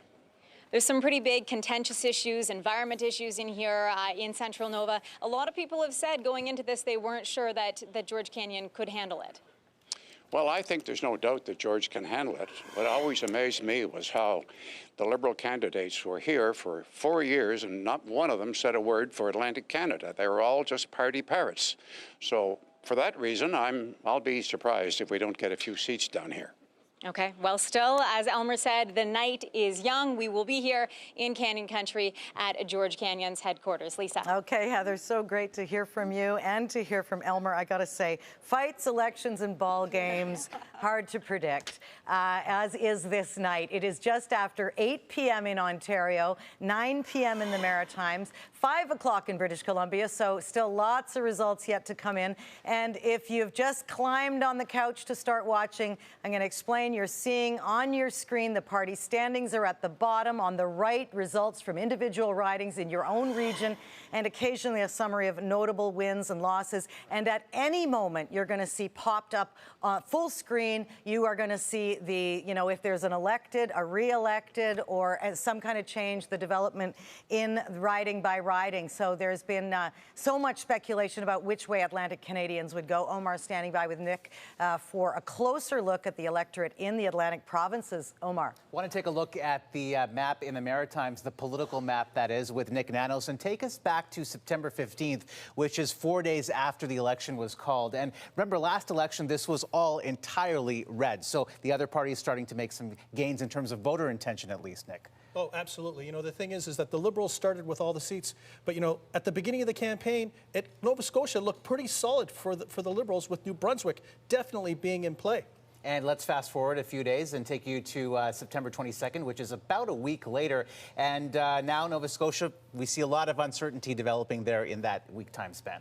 Yeah, absolutely. And, the thing is that what's clear is that as the campaign has unfolded, the Maritimes has increasingly come into play for the Conservatives. And, for the New Brunswick pickups, you can see that's probably a lot have to do with the provincial election, where the provincial Progressive Conservatives did very well. So we just switched to a week later, and now this is October 6th, and now the 20th, which, of course, was your last poll just yesterday, and a lot of uncertainty. Oh, absolutely. The Liberals still have the advantage, but, the thing is, there are a number of ridings that are still in play, and, check out the map. It basically says it all. Exactly. All right, Lisa, back to you. Okay, thanks so much, Omar. This is King's Hants. Okay, Evan, obviously that was Scott Bryson. Yeah, the Liberal Scott Bryson who left, and there was a lot of controversy about him. Ken, the Liberals, remember, he started off his political career as a progressive conservative, walked across the floor. I remember going out there and seeing him once campaign, watching him campaign, and he said, you know what, this is not about the party, it's about the person, and that's how he won that riding. So we'll see if the Liberals can hold that without Scott Bryson. But a couple of holds there for the Liberals. You saw in Labrador, Yvonne Jones holds, and then a former minister, Macaulay, on PEI. So they're getting some holds. And again, those numbers are rolling, right? They're not in stone yet. Lisa, can I just say, in relation to King's Hants, Cody Blois. Blois is a well-known name in Hants County. It's the county I was brought up in. If I were living in Nova Scotia, that would be my riding. And Scott has been out campaigning for Cody. Cody's a young lawyer, about 30 years old, very well known, very involved in the local community, and we expect Cody to hold that for us tonight. I wonder if we can bring Steve Murphy back in, if he is available. I'd love to get his thoughts on just the challenge. He's not there yet, but oh, we do have him. Okay. Steve, why don't you weigh in here as we see these ridings coming in Atlantic Canada? I know you're at Andy Fillmore's Liberal riding in Halifax, but the impact of 5 longtime veteran Liberals retiring going into this campaign, and if that has affected the returns. Well, obviously, incumbency is a great advantage in any campaign, Lisa. And the loss of those 5 incumbents in Nova Scotia, plus 1 more in New Brunswick, is also a bit indicative of the problem of winning every seat in the last election. You know, there were a lot of very, very good constituency MPs who couldn't move into cabinet, for example, because Mr. Trudeau had 32 members to choose from. He had to balance the cabinet regionally. So a member like Andy Fillmore in Halifax, who is widely seen as having been a very effective member of Parliament, never got a seat at the cabinet table. Roger Cuzner, who gave up the seat in Cape Breton-Canso after serving for so many years, won 75% of the vote last time. He decided not to reoffer this time, probably because he wasn't in the cabinet. So sure, the loss of incumbency is a big factor. But again, we're looking at a region, the Maritimes, Atlantic Canada, where the Liberals had nowhere to go but down. Irrespective of how well they campaigned, they were on the defense all the time. Okay, Stephen, obviously Seamus O'Regan campaigned well, because we're going to go back to that riding now where Todd Battis is, where CTV is declaring Seamus O'Regan re-elected in St. John's South. Todd, it was a tough campaign for... Oh, we can hear the crowds cheering behind you, Todd. There's a bit of a delay, obviously. Yeah, we've got it up on the screens here, and you can hear the applause. A pretty good crowd here already, Lisa.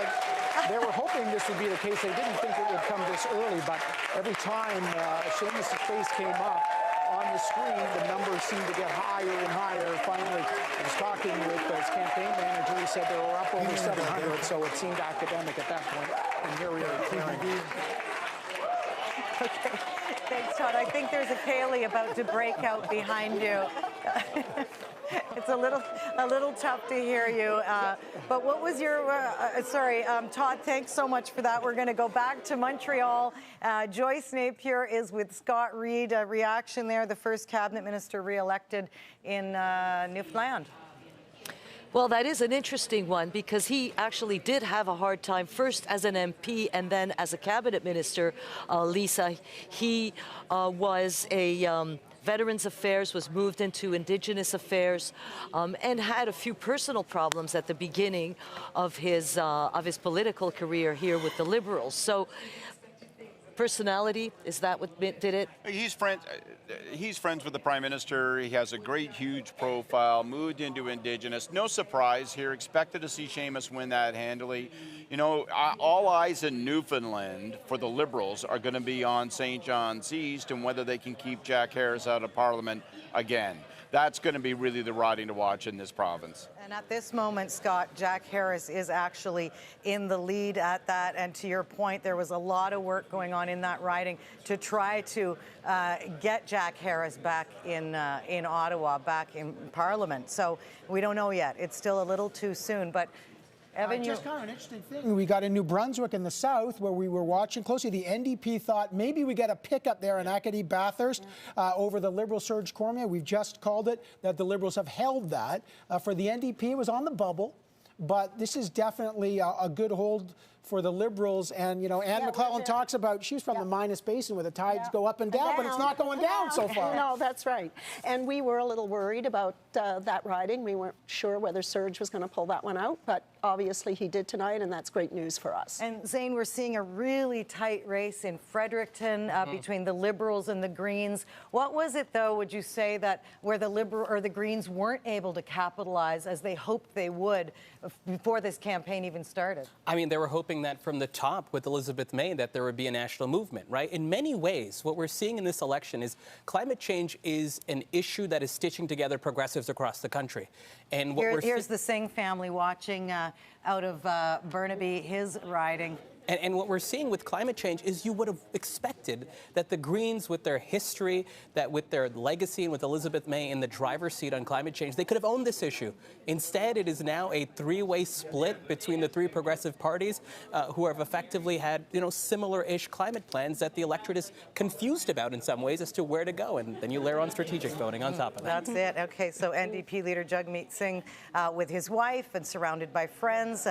Again, he will be having his headquarters in his riding of Burnaby there. Lloyd, want to weigh in here and give us your thoughts as you watch. I mean, some of these ridings in Atlantic Canada, they're historically conservative. So when there is no sweep, they basically go back to their roots. Well, I think that's the point about maritime Newfoundland voters, that when there is uncertainty out there and they feel comfortable, too, voting an incumbent or voting for someone they know, that's where they go home to in these kind of situations. And so far, it's showing that the Liberals are doing well enough to achieve a minority government, not a majority by any means yet. And the Conservatives are making some fairly significant breakthroughs. They're just up to 7 there. And but there you can't always count on, you know, the Atlantic region does give you a foretaste of what's to come, and this may be it. And they're in Seamus's. Go ahead. Well, when I was down east last year, one distinguished Nova Scotian I can't name said to me, we gave the Liberals everything we had, and they gave us next to nothing in return. There was a large-scale mood like that. Well, the mood is not that where Todd Battis is there. We just saw the celebration at Seamus O'Regan's headquarters, and he will likely make his way there.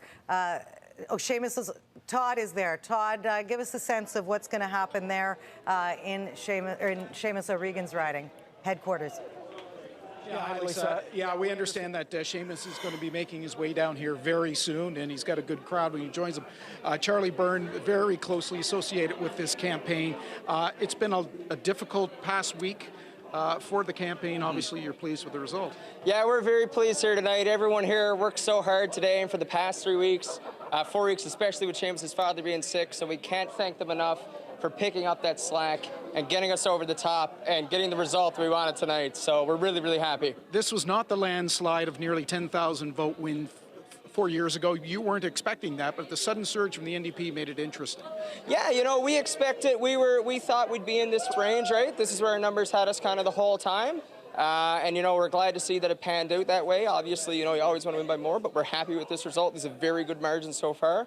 And I want to congratulate, obviously, Anne-Marie and Terry and the other candidates that put their name forward and worked really hard these past 45 days and even before that as well. Thanks, Charlie. Charlie Thanks Byrne, so much, Todd. and if you think he's keyed up, Lisa, wait till Seamus gets here.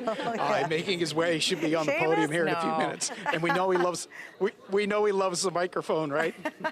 All right, Todd. We will check back with you, but we have other big news coming out of Newfoundland. Jack Harris, there it is. Tom Mulcair, former leader of the NDP party. Your immediate reaction to the NDP seat in Atlantic Canada?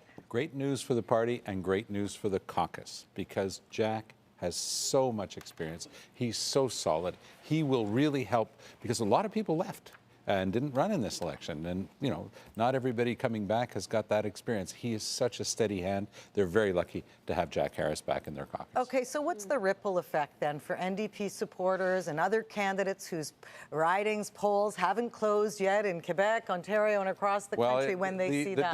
The disappointment factor of 2015 when all 32 seats went Liberal, this time around NDP voters in BC get to say, hey, look, we're leading in a couple of ridings down east, and let's hope that everybody uses that as a signal to go out and vote in BC in the places where the polls haven't closed yet. And Todd, it was such a tight race. Why don't you tell us what were the issues that drove it? I mean, between the Liberals and the NDP, incredibly tight right to the end.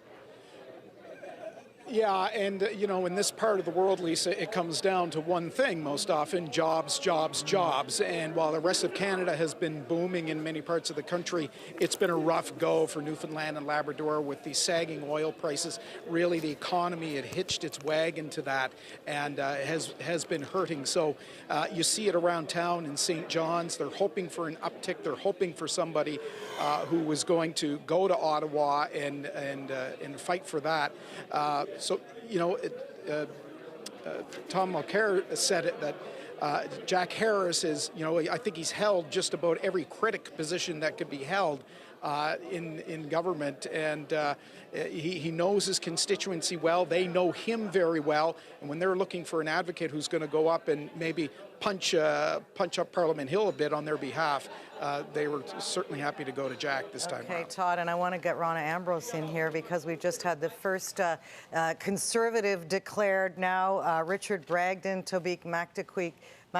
Your reaction to that, Rona? Well, I know Richard. He's a great guy, well known. He's been working that riding for a long time. He was nominated early. I've campaigned with him when I was the leader. And in New Brunswick, in particular, the anti-carbon tax message resonated quite a bit. The carbon tax was very unpopular. A lot of the candidates on the ground took advantage of that, used that in their messaging, and it resonated quite a bit. We expect to see. I mean, I've been talking to candidates in New Brunswick yesterday, today. They believe that they can win 4 seats for sure, 5 if everything goes really well. But that has been their #1 issue, is the carbon tax. It's always interesting to me, and I want to get, Zane, you can pop in here. You know, these national issues, jobs, carbon tax, or when a candidate knows it's really a local issue that they need to campaign on. You know, we were talking about earlier incumbency on the national level, first election or second election, which one's tougher? The second's tougher on the air war for the campaign and for the leader. You know, incumbency is an advantage on the ground game because after a while you could just be your own thing. You could have your own name ID. People know who you are. You can lean in and actually make the focal point of your local campaign what you want it to be. And I think that's exactly what we're looking at with some of these incumbents having the ability to kind of make the focal point about what they are and who they want to be. And you know, sometimes if you don't have that ID, it's really tough. You have to go with where the wave is going and where the liability is with your central party.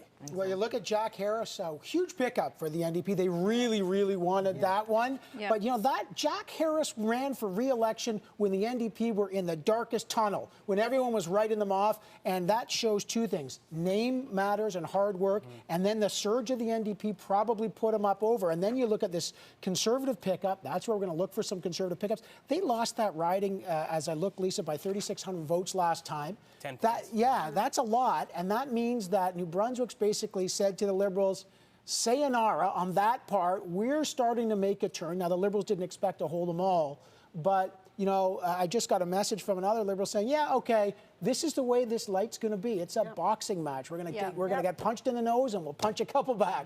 And they got 2 punches in the nose right there. Yeah, it's so interesting. Okay, so that is, we've been talking a lot about Atlantic Canada, obviously, because those are the first polls reporting.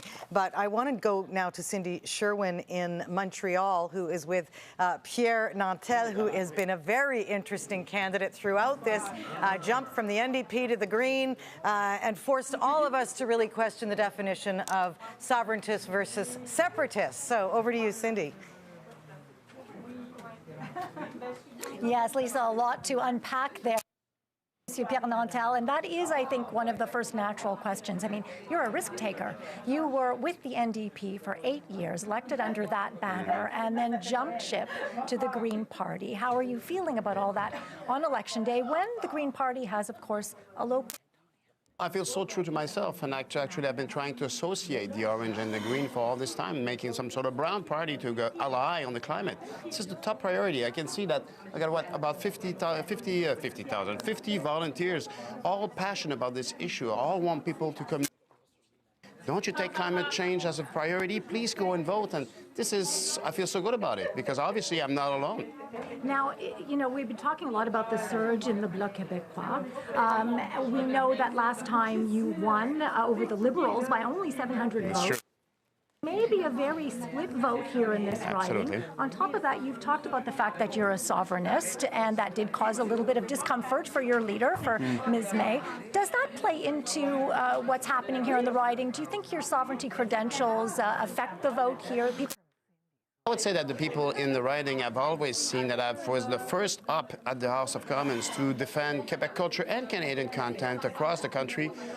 They know that I've been taking this at heart seriously, knowing that I was actually from the industry. I was from music and from television. Wages go down. I could see the advertising leave, and I took the defense of it all the time. So it's another form of nationalism expressed in the House of Commons at this time. So it will be an interesting night. Absolutely. Okay. We're excited. Thank you. Back to you, Lisa. Oh, thank you so much, Cindy. Now, I want to bring Antonia in, who's been so patient as we cover. You're used to this, though, right? And as, by the way, when the polls close in Quebec, sister, you're up. So, but I want to get your thoughts on this fascinating and confusing race going on there with Pierre Nantel. It's a crazy town. Let me tell you, Longueuil, Saint-Hubert, we have a four-way race. The former Green, Éric Ferland, is now running for the NDP, and the former NDP, who we just saw speaking to Cindy, is now running for the Greens. Right. On top of that, we have a former PQ separatist cabinet minister, former health minister, Régent Hébert, who's running for the Liberal Party. So it's really up in the air, and it's a four-way race. And you know what? At the end of the night, we may be saying hello to a new blockist in that riding, Denis Trudel, who is very well known as an actor in Quebec. But what does that say that they could flip like that, that the platforms or the ideology is just that similar? Well, that's a good question, and we'd have to ask the party leaders that. But one of the things that's really important is that Longueuil-Saint-Hubert riding is a coveted spot for all the parties. It's suburban, it's francophone, it's a mix of demographics. Everyone wants that kind of a riding in Quebec, and what we're seeing is how difficult it is to really figure out who those people in those kinds of ridings are going to vote for. In one generation, Quebec has gone from a massive conservative majority under Mulroney to a massive bloc majority under Lucien Bouchard, to big liberal majorities again, to a huge NDP majority, and tonight we're going back to a bloc majority. Quebec is also the place in the Western world where people are most likely to have children without being married. And we've even invented a new term, un conjoint, when you're with someone as a partner and you've got kids. And maybe that's reflected in some of this. They don't mind hanging out with the parties, but they ain't getting married. Craig is dying to get in there. Just to say that even a year ago, Liberals were telling us they expected that they would be taking a beating in Atlantic Canada, but they were sure that they didn't have to worry. They assured us because they would make it all up in Quebec. Yeah. Well, as my friend Tom has been saying, with the Parti Québécois and the Bloc Québécois doing what they are, that's now looking less certain than it did then. Okay, I want to get now Elections Canada. There's been some new rules tallying up an unprecedented surge in voters mailed in from other countries tonight. Something like 55,000 people registered. So that means more Canadian expats have already voted in this election than in any other in history. So it's likely connected to a major rule change. In January, the Supreme Court decided that expats have the right to vote in federal elections no matter how long they've lived abroad. Previously, the limit was 5 years. An estimated 2.8 million Canadians live outside this country. So, of course, that's more people than a lot of provinces. So more than 1 million are in the United States, and about 300,000 are in Hong Kong. We will have live reaction from watch parties in both Hong Kong and Washington tonight, where we are going to start things off with CTV's Joy Malvin. Joy, a 40-day campaign must seem like a finger snap from your vantage point, but that is another story. Did scrapping the limit on voting abroad spark interest for expats there? Yeah, Lisa, we got another 13 months to go before our election here. But indeed, that rule change has caused a lot of excitement, especially among Canadians. I've got a bunch of expats behind me, so let's just do a straw poll, shall we? Hey, how many of you guys back here are Canadians? Raise your hands. Oh, come on. Where are the Canadians? And how many of you voted? All right, okay. It's not exactly scientific, Lisa, but there is a lot of enthusiasm for this rule change. In fact, Elections Canada tells me that they've received 31,000 mail-in ballots as of yesterday, just preliminary numbers, but that's triple the amount that they received in the last election. But you know, whoever wins in Canada, they're going to have to figure out how to work with the guy who lives in the White House, who lives just down the road. Lisa? Such a good point. And I see someone's been very busy, Joy, in the arts and crafts department there with those Justin Trudeau heads. But okay, so that's Joy with the expat community in Washington. We're going to go to Hong Kong now in our furthest remote location of the night. And the president of the Canadian Club of Hong Kong, Andrew Work. Andrew, you organized a vote drive in Hong Kong to encourage Canadian expats to vote. So did it work? It did. We had a lot of people come out. The results blew us away. People were really enthusiastic about having the right to vote restored to them, and we've been really heartened by the response that we got. So what is it, 8:30 in the morning, Tuesday morning, where you are? Have I got the right timing? That's right. People are supposed to be going off to work, but a number of them have snuck out and decided to join us to watch the election results come in. Well, we have all been watching you and the political unrest between Hong Kong and Beijing over these last many months. So how much do you think Canada's own troubled relationship with China motivated Canadian expats in Hong Kong to exercise their right? Well, I think there's a lot of pent-up demand for Canadians who have been wanting to vote for years. They had it restored to them. It maybe has focused them a little bit more on international relations, and in particular Canada's relations with China and vis-a-vis Hong Kong. But I think the people out here, they're really interested in the broader interests of the nation, with maybe just a little bit of extra flavor looking at how Canada handles the Hong Kong and China issues. Okay, thank you so much, Andrew. We'll check back with you, but so interesting to hear from your perspective from Hong Kong, and a perfect time to bring Amanda Lang in, who's joined the kitchen table. Welcome to the kitchen. Listen, Amanda, when we talk to Andrew and we're talking about the fractured relationship between Canada and China, what has been the financial impact of that? Well, certainly we know that there's a massive impact in Hong Kong. The frayed relationship has had devastating consequences, as we know, for the agricultural community, for our exports. And then there are kind of longer-term, more subtle consequences that are very hard to measure. What makes it interesting in an election campaign is how little these issues resonate in a bigger picture way with Canadians. Foreign policy ranks very low on the list of things they actually care about. But you get to the pocketbook, and you will find that canola farmers do care, that we actually resolve these issues. Our pork producers are very upset that we haven't moved faster on some of this stuff. So how that plays out, I think, will be interesting, right? What power do we have? I was just in Alberta just over the Thanksgiving weekend with the great cattle rancher and canola farmer Bob Lowe. So thoughts to the folks in Nanton who've really been suffering, Ron. I want to bring you in. They've felt basically ignored, that the issue, the China ban, barely was mentioned in the campaign, and if foreign policy was brought up, it was Andrew Scheer cutting it. Well, the canola farmers are really worried because right now it's costing them $1 billion a year, and they only have so many markets to sell to, and to just switch on a dime to find another market, it's not that easy. So agriculture, to your point, was not part of the campaign in a bizarre way, and neither was the job crisis in Alberta. So when you think about the prairies, you think about agriculture, the job crisis, and neither of those things came up in the debates, and neither of those things came up in the election. So I'm, why? as Albertans, why does that happen, though? Is it just convenient? It's a nasty, messy story. Because there's no answer, so that they just decide, let's... Every big party is vying for the votes in Quebec and Ontario. It comes down to not enough votes in the prairies. That's exactly it. Alberta's never been part of the political map, so spoiler alert for people at home, we won't be this year in many ways. Right. But what's been different this year, or this time around, I should say, is that the issues, the cocktail of national issues that are being talked about are also different from what we care about. People are talking about a hot economy, which leads to affordability. Yeah. We're talking about empty downtown towers. People are talking about climate change as central issues, and we're talking about our energy sector and its survival. Why don't you, because you live right there, explain to people who don't realize the shocker that it is to be in downtown Calgary and see these spectacular sky rises empty. 33%. That is the vacancy rate downtown.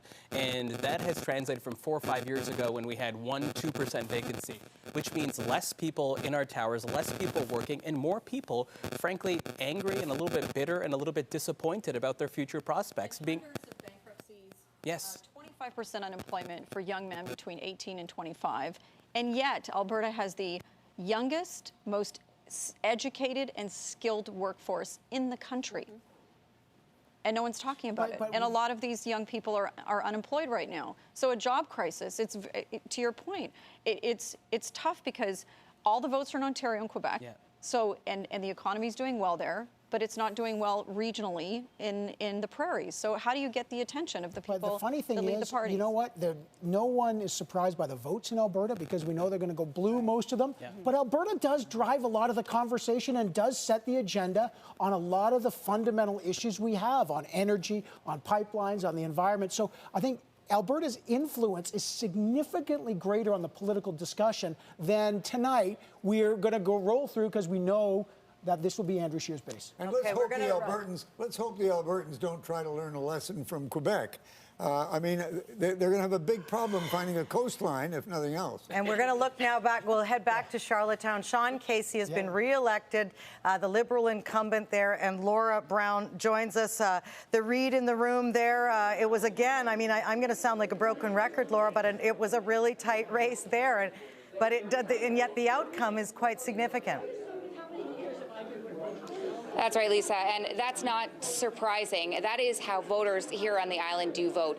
They vote Liberal, and when they vote Liberal, they vote strong for the Liberal. Now, in the case of Lawrence MacAulay, let's say he's been in place since 1988, one of the longest currently serving MPs in the country. Wayne Easter since 1993. In the case of Sean Casey here, lots of people very excited to hear he will likely again be representing them in Ottawa. He's been in place since 2011, but in this riding, Charlottetown has been red since 1988. So no surprise there, Lisa. Okay.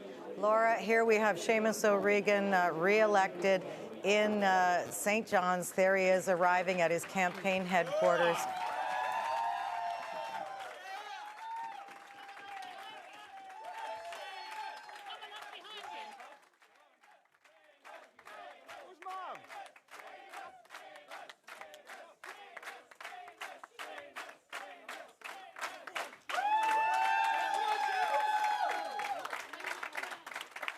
Thank you, everyone. It is once again my great honor to be elected as the Member of Parliament for St. John South Mount Pearl.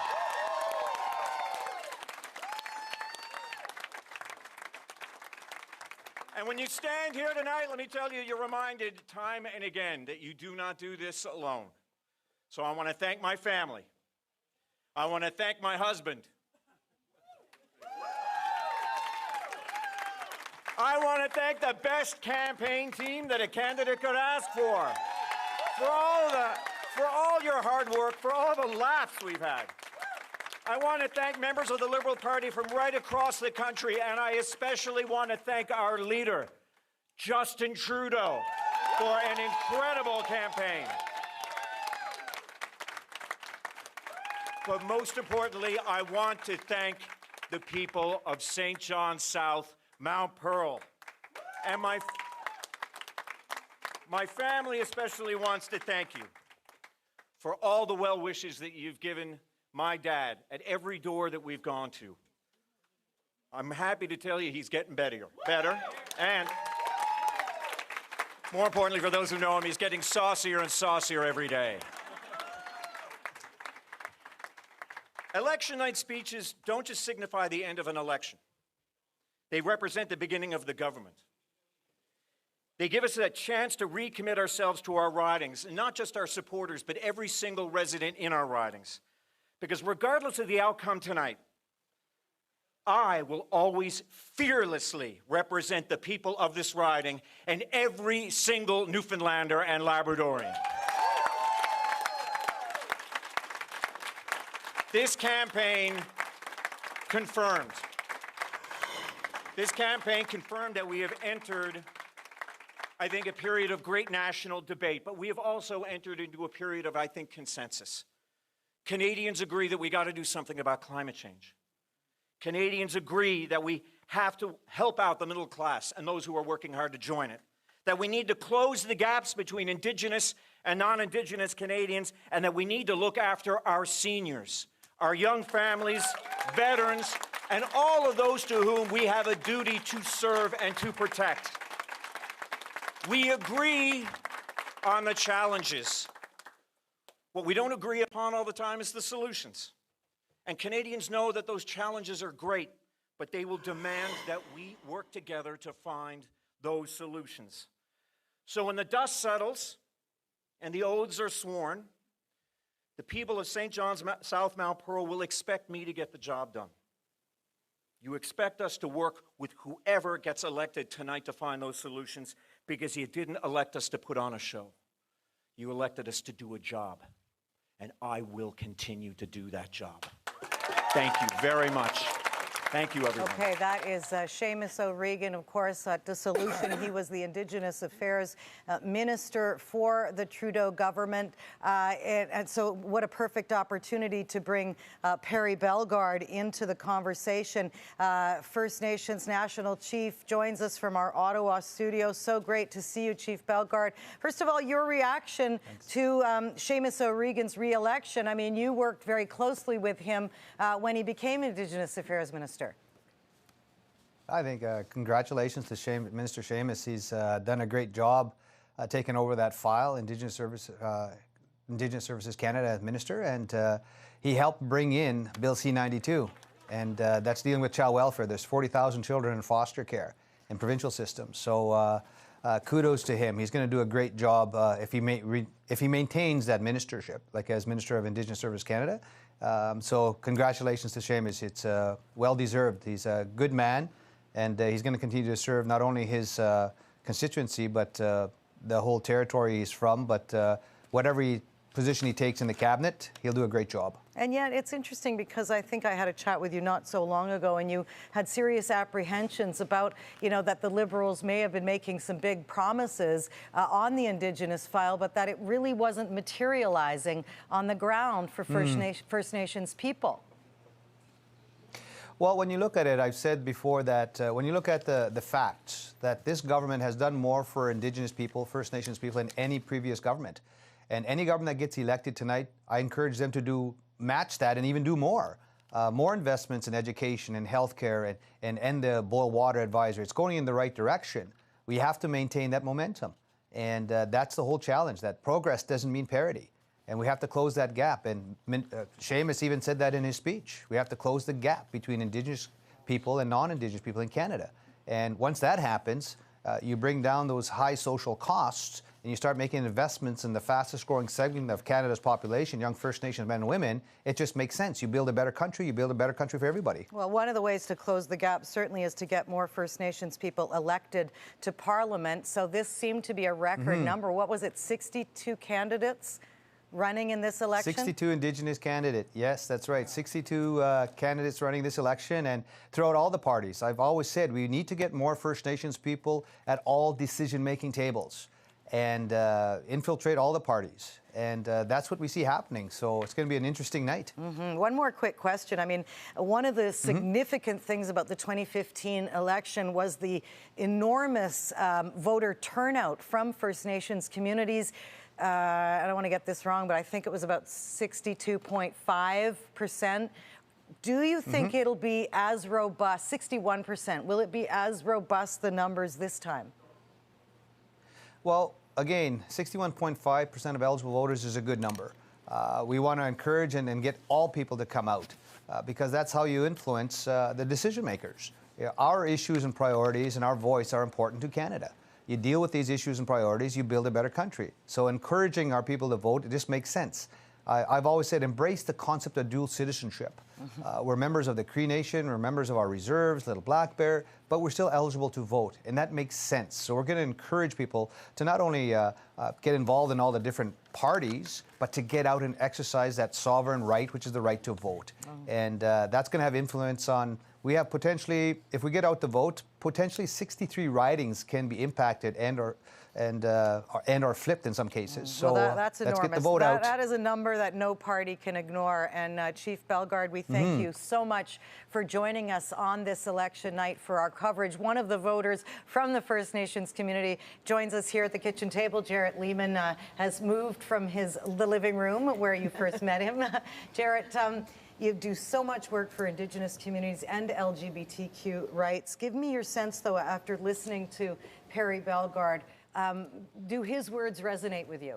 Absolutely. I think that Perry's, I want to reiterate what Perry said. It was great, great messaging, and I really think that encouraging Indigenous people to vote is really important in this country.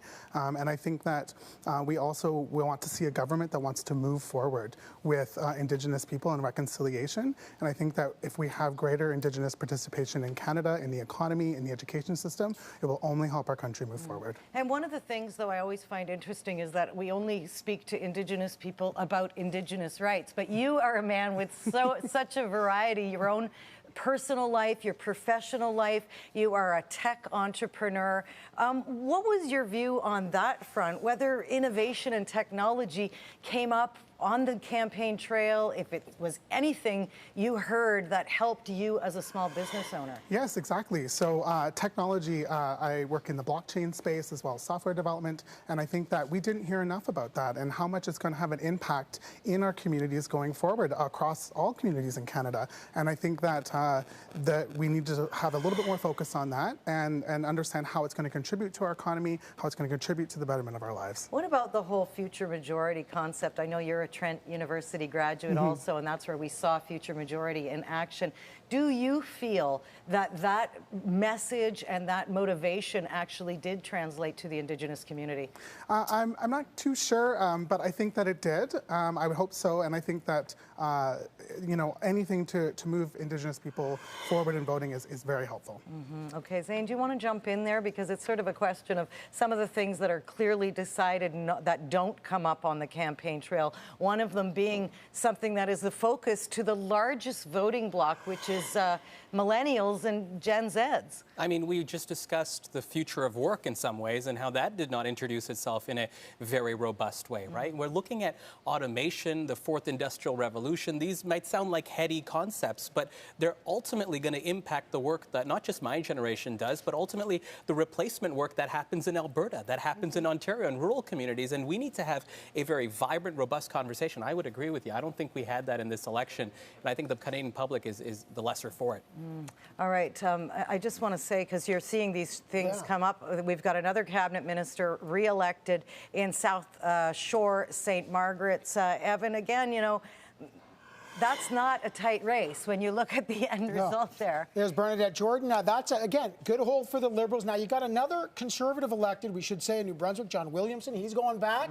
The Conservatives have two what was now. he? Former tax, that's Canadian right. Taxpayers And he did policy for Stephen Harper. Rana will know him. And then, of course, we got Hank Canyon lost, so Sean Fraser won. So he had a song called "I'll Never Do Better Than You," and I guess he has to sing it to Peter MacKay. There it is. There's George Canyon right now, addressing his crowd. The direction of our country and the way it's headed is such an incredible gift, and we all need to take a moment and give gratitude to those who protected that right, our veterans.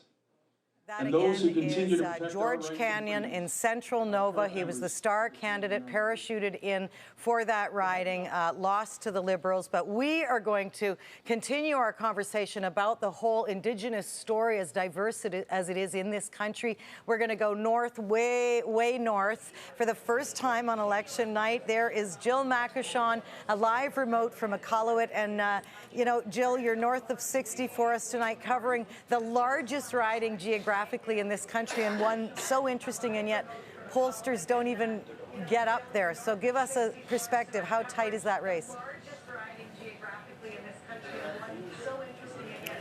Well, for the first time, Lisa, there's 3 Inuit women running for the 3 major federal parties here. It's a unique situation, a first for Nunavut. And when you talk about this being a largest riding, this riding makes up 1/5 of Canada's landmass. It is one seat, and it's expected one of these women will be the one that wins it. We're here on the shores of Frobisher Bay at the Grind and Brew, a very popular restaurant here, and there's been a lot of issues that have been talked about in this election. I heard Seamus O'Regan talking about climate change.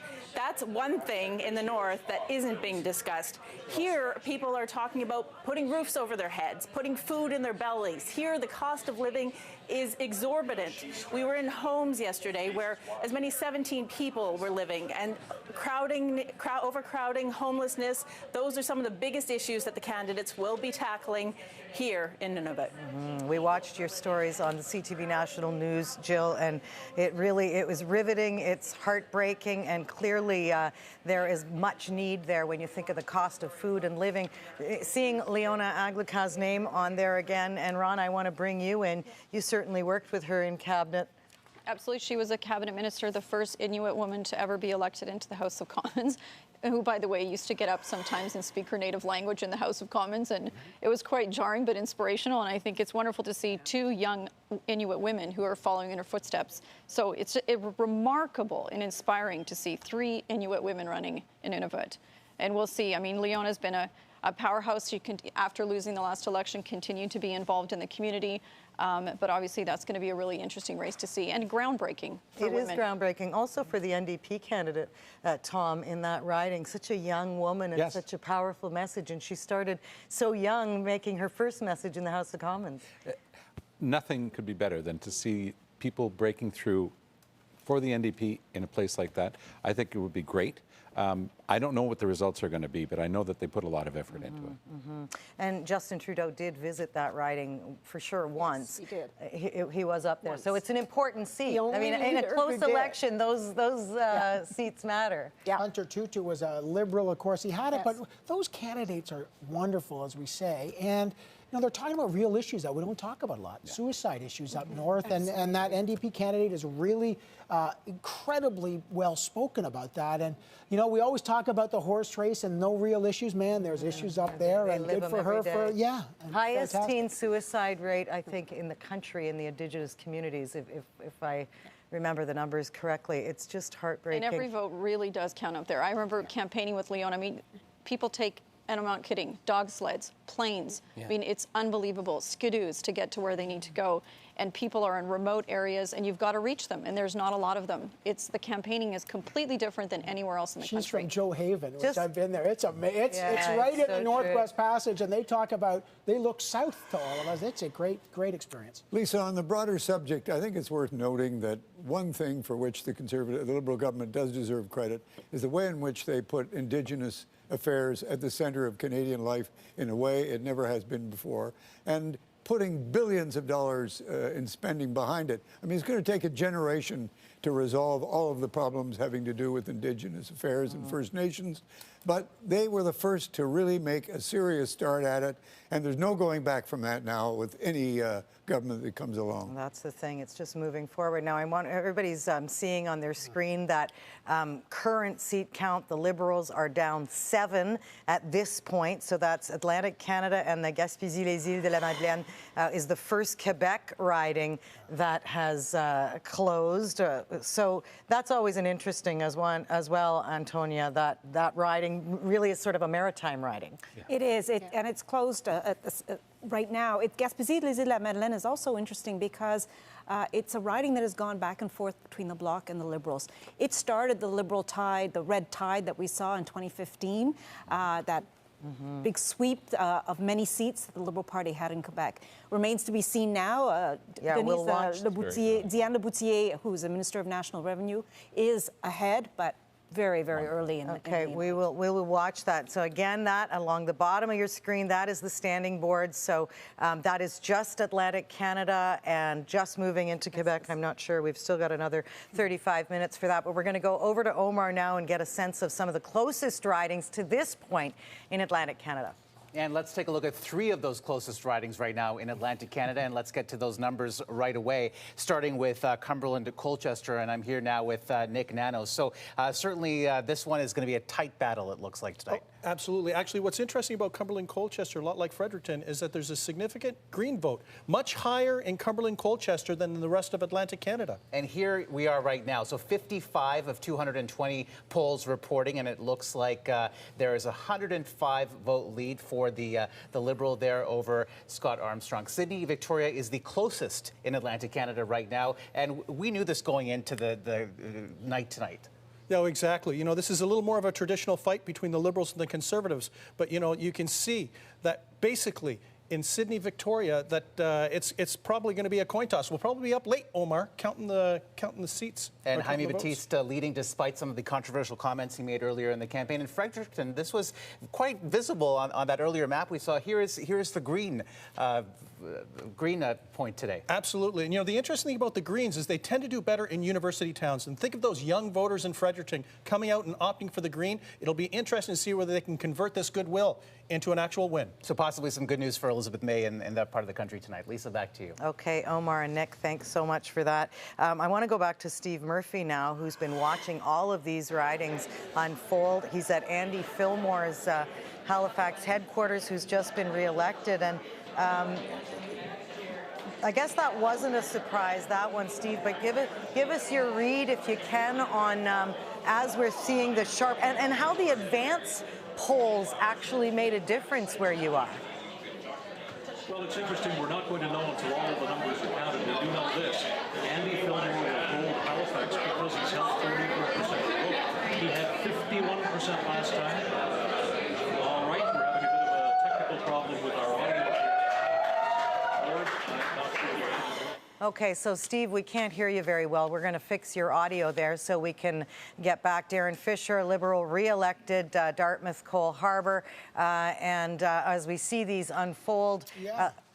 Some Liberal holds there. You got Darren Fisher there. Again, we've got to figure out what's success here, right? Yeah. What's the measure of success? We knew they were not going to hold all 32. So Liberals will say, look, if we lose 9 seats, we're still okay. That means the red tide is not washed out, it's just washed away. If the Conservatives can pick up 4 or 5 seats, they're happy. And now we got Jeff Regan, the Speaker of the House. He's re-elected in Halifax West. So all the Nova Scotia ridings and have gone Liberal. Yeah. Well, we still have Colchester-Cumberland. We still don't have a call there. Scott, I don't think we do. I think Lenoir-Zan and... Did we see Colchester? That one's too close. It is. Scott's I spoke with Scott today, and he made the point that 25% of his identified support, which is solid support, voted in the advance polls. Yeah.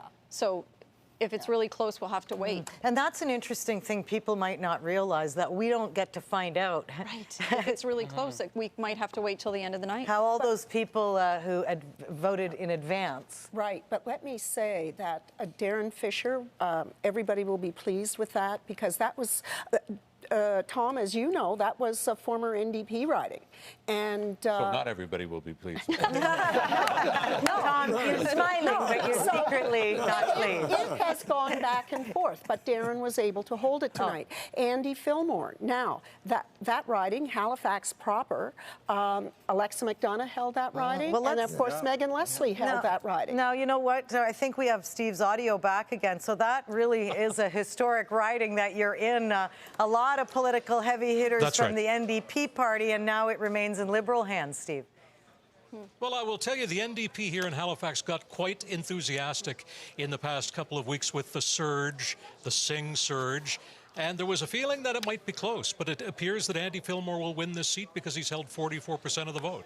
And let's face it, 44% is good enough. Last time it was 51 in the sweep. The interesting thing we're seeing here in Nova Scotia, though, at the moment, the Conservatives are leading in only 1 seat, way down in western Nova Scotia, where a Conservative named Chris D'Entremont is leading in what has been, by the way, a swing riding and often an indicator of government and change of government in the country. Some of these other races that we thought would be close are closer, but not close enough to make the difference, except up in Cape Breton, as has been pointed out earlier. I was just going to say, what about that Colchester? If you can maybe clarify how tight that race is right now. Well, looking at the numbers, and they're still changing, it looks like it's pretty close up in Cumberland, Colchester, where the Conservatives are attempting to regain a seat in what I think would be considered to be some of the most traditionally conservative country in Canada. Having said that, the Liberal candidate this time, looking to replace Bill Casey, is a former New Democrat member of the Nova Scotia legislature, a very popular woman in her own hometown of Truro, Lenora Zan. So far, the numbers suggest she's in the lead there. Okay. Somebody they like, they've had to stick with them, like Bill Casey, as a Liberal. Yeah. And Lloyd is saying, True. Steve, that if they get somebody they like, they tend to stick with them. Interesting. We'll watch as all of that unfolds. We are now just about a half an hour away from the polls closing in more than, wait for it, 262 more ridings. So you've just been watching 32 ridings. We've got a huge amount coming. That means results will start coming in from Ontario, Quebec, and the prairies. Right now, we're going to just pop it up. There it is, the beautiful Banff, Alberta. A stunning view in a province where the Conservatives are expecting to see a lot of votes heading their way. You are watching CTV Election 2019. Good evening and welcome once again to CTV News Election Headquarters. Anybody who is just joining us now, in just under 30 minutes, polls close, as I said, in more than half the country. Quebec, Ontario, Manitoba, Saskatchewan, and in Alberta. We're just going to keep reminding you of that because it really, when the wave starts, you'll feel it. We will definitely feel it here on the panel. We have CTV cameras and reporters. There they are in more than 65 locations right across Canada. They are ready to report live with reaction from candidates, their campaign teams and supporters, the CTV results desk. There they are, all of the remotes right across the country. Up to the minute, we've got our data team analyzing the gains and losses. So when we get the results, as you can see here, leading and elected, the Liberals 25 seats. That is down about 7 from where they were in 2015.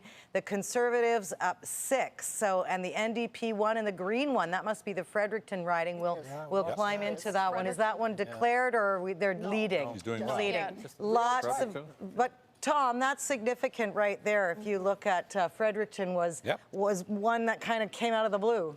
The Greens came out of the blue. I don't know what color that makes when you mix so much. It is going to be a great victory for the Green Party. I mean, Elizabeth May's had a lot of very negative descriptions of her campaign. That pickup in Atlantic Canada for her would be just fantastic. Well, let's see if it holds. She has been in the Maritimes in this campaign. And, She's from she made there, the point in her... And they made big pitches for Prince Edward Island, where they made gains provincially. Huge gains. So not a surprise necessarily that they won one in New Brunswick last time around, and in Ontario, and 3 in BC. So there has been the possibility, but it's all got to come together. So they've clearly learned how to concentrate their organizational efforts. And here we go. Maxime Bernier is with his wife and friends in Beauceville, watching the returns and watching CTV, which I'm happy to say. But very interesting to see them all. As these shots come in, we're just going to pop them up so you can sort of see what we see. That is a campaign, though, Evan, that really didn't seem to get the traction. And then, of course, on the weekend, the bombshell that the Conservatives may have actually hired Warren Kinsella's organization to, what was the quote? Seek and destroy. Seek and destroy. Why don't you explain that and the possible impact? Well, it was a really fascinating moment because the Globe and Mail reported that this organization was hired by the Conservatives to run essentially a campaign to destroy Maxime Bernier and seek and destroy, make sure he doesn't get into the debates, and make sure create phony Twitter accounts that were supposedly anti-racism. And, you know, it really hurt Andrew Scheer. He wasn't able to answer questions about that. But for Maxime Bernier, it was a little late. I mean, he's got a new party, and he's calling it the People's Party. If he doesn't win his seat, it could be the No Person's Party. And if he wins in the Beauce, and he's got a shot there, his dad won there as an independent,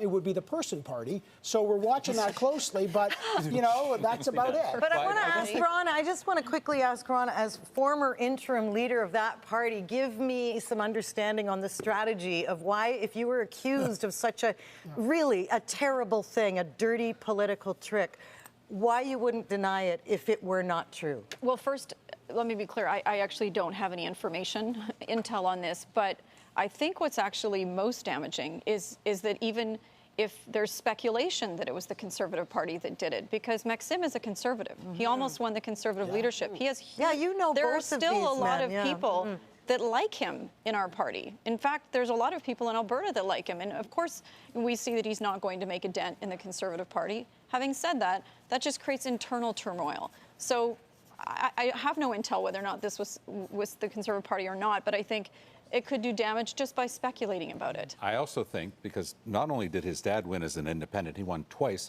with Mulroney before he ran as an independent, and Maxime has won several times on his own. There's nothing that bugs people in Quebec more than seeing a local son attacked from outside. And it's sending in this guy, Kinsella, from Toronto to rough him up and attack him very personally. And if he does win tonight, he can send a bottle of wine to Warren Kinsella to thank him, because that type of attack is unseemly. Ron has just given a great insight on the thinking within the party, but I can tell you from the Quebec side, there's a natural reflex to want to defend. The Conservatives were going to win that riding. And they're running a strong mayor there.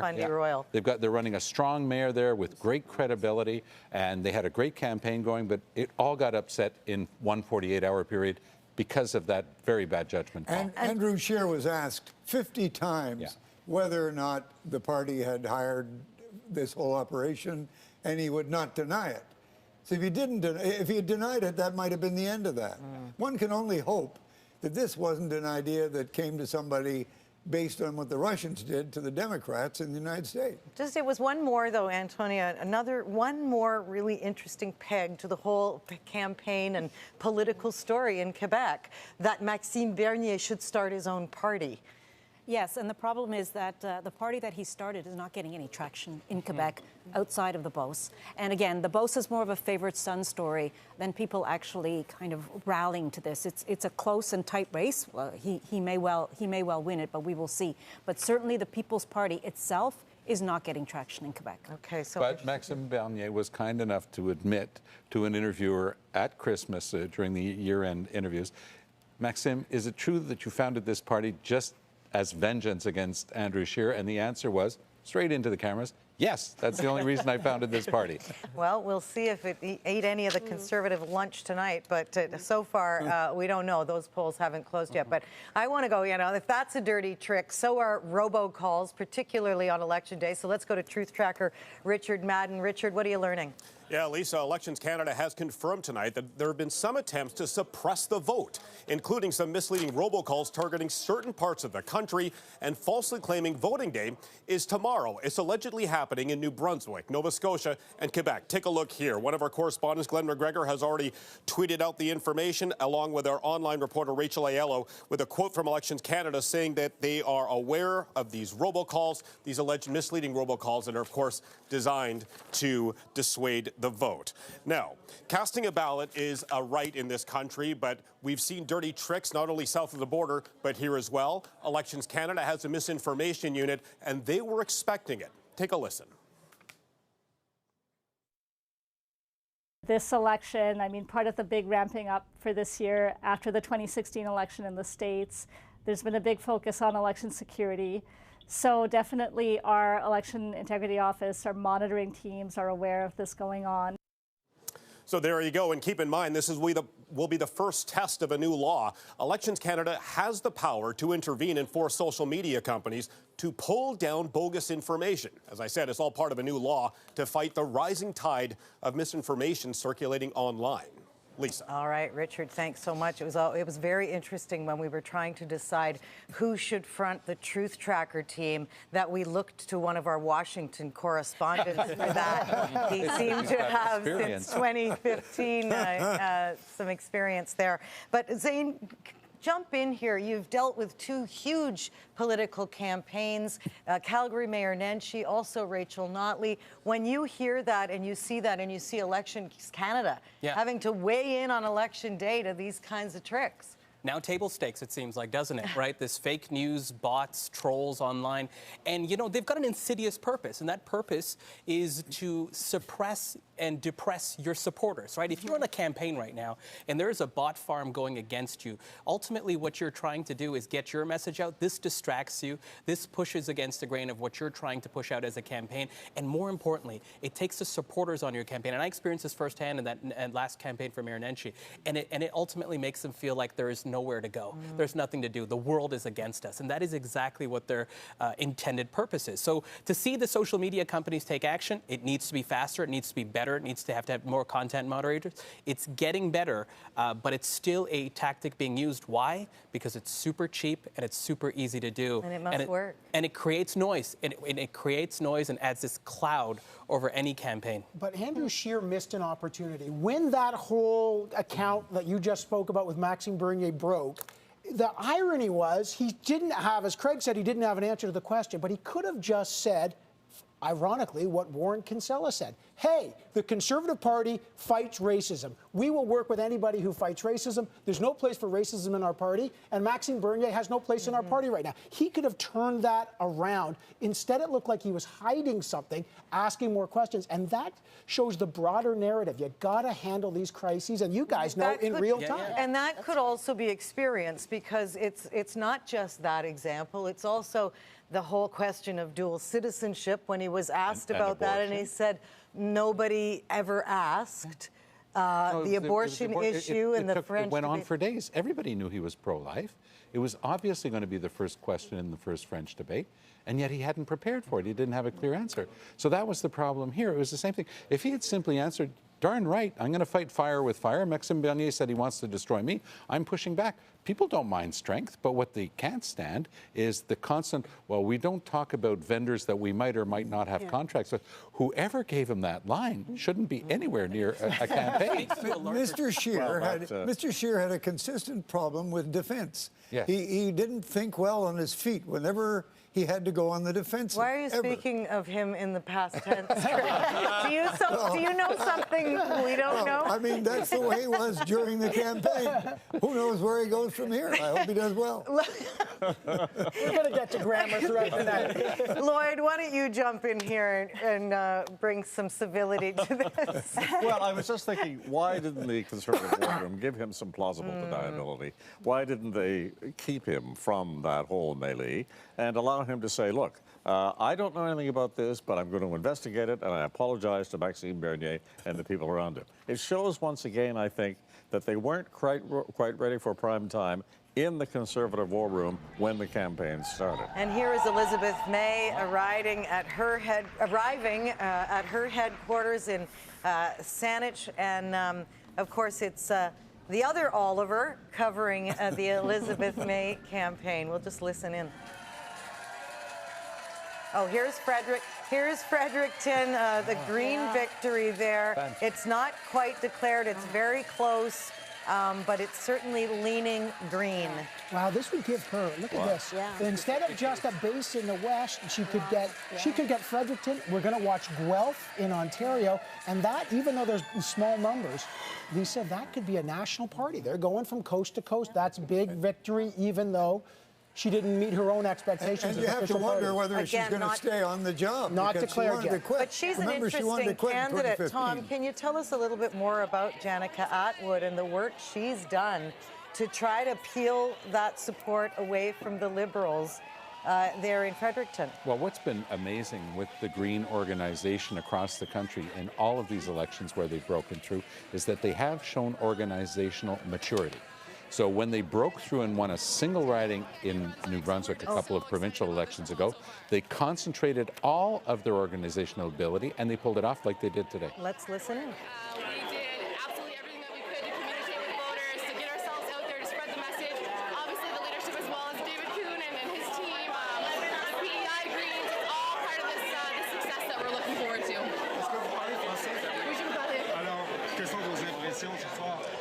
Je suis très excitant. I'm so excited.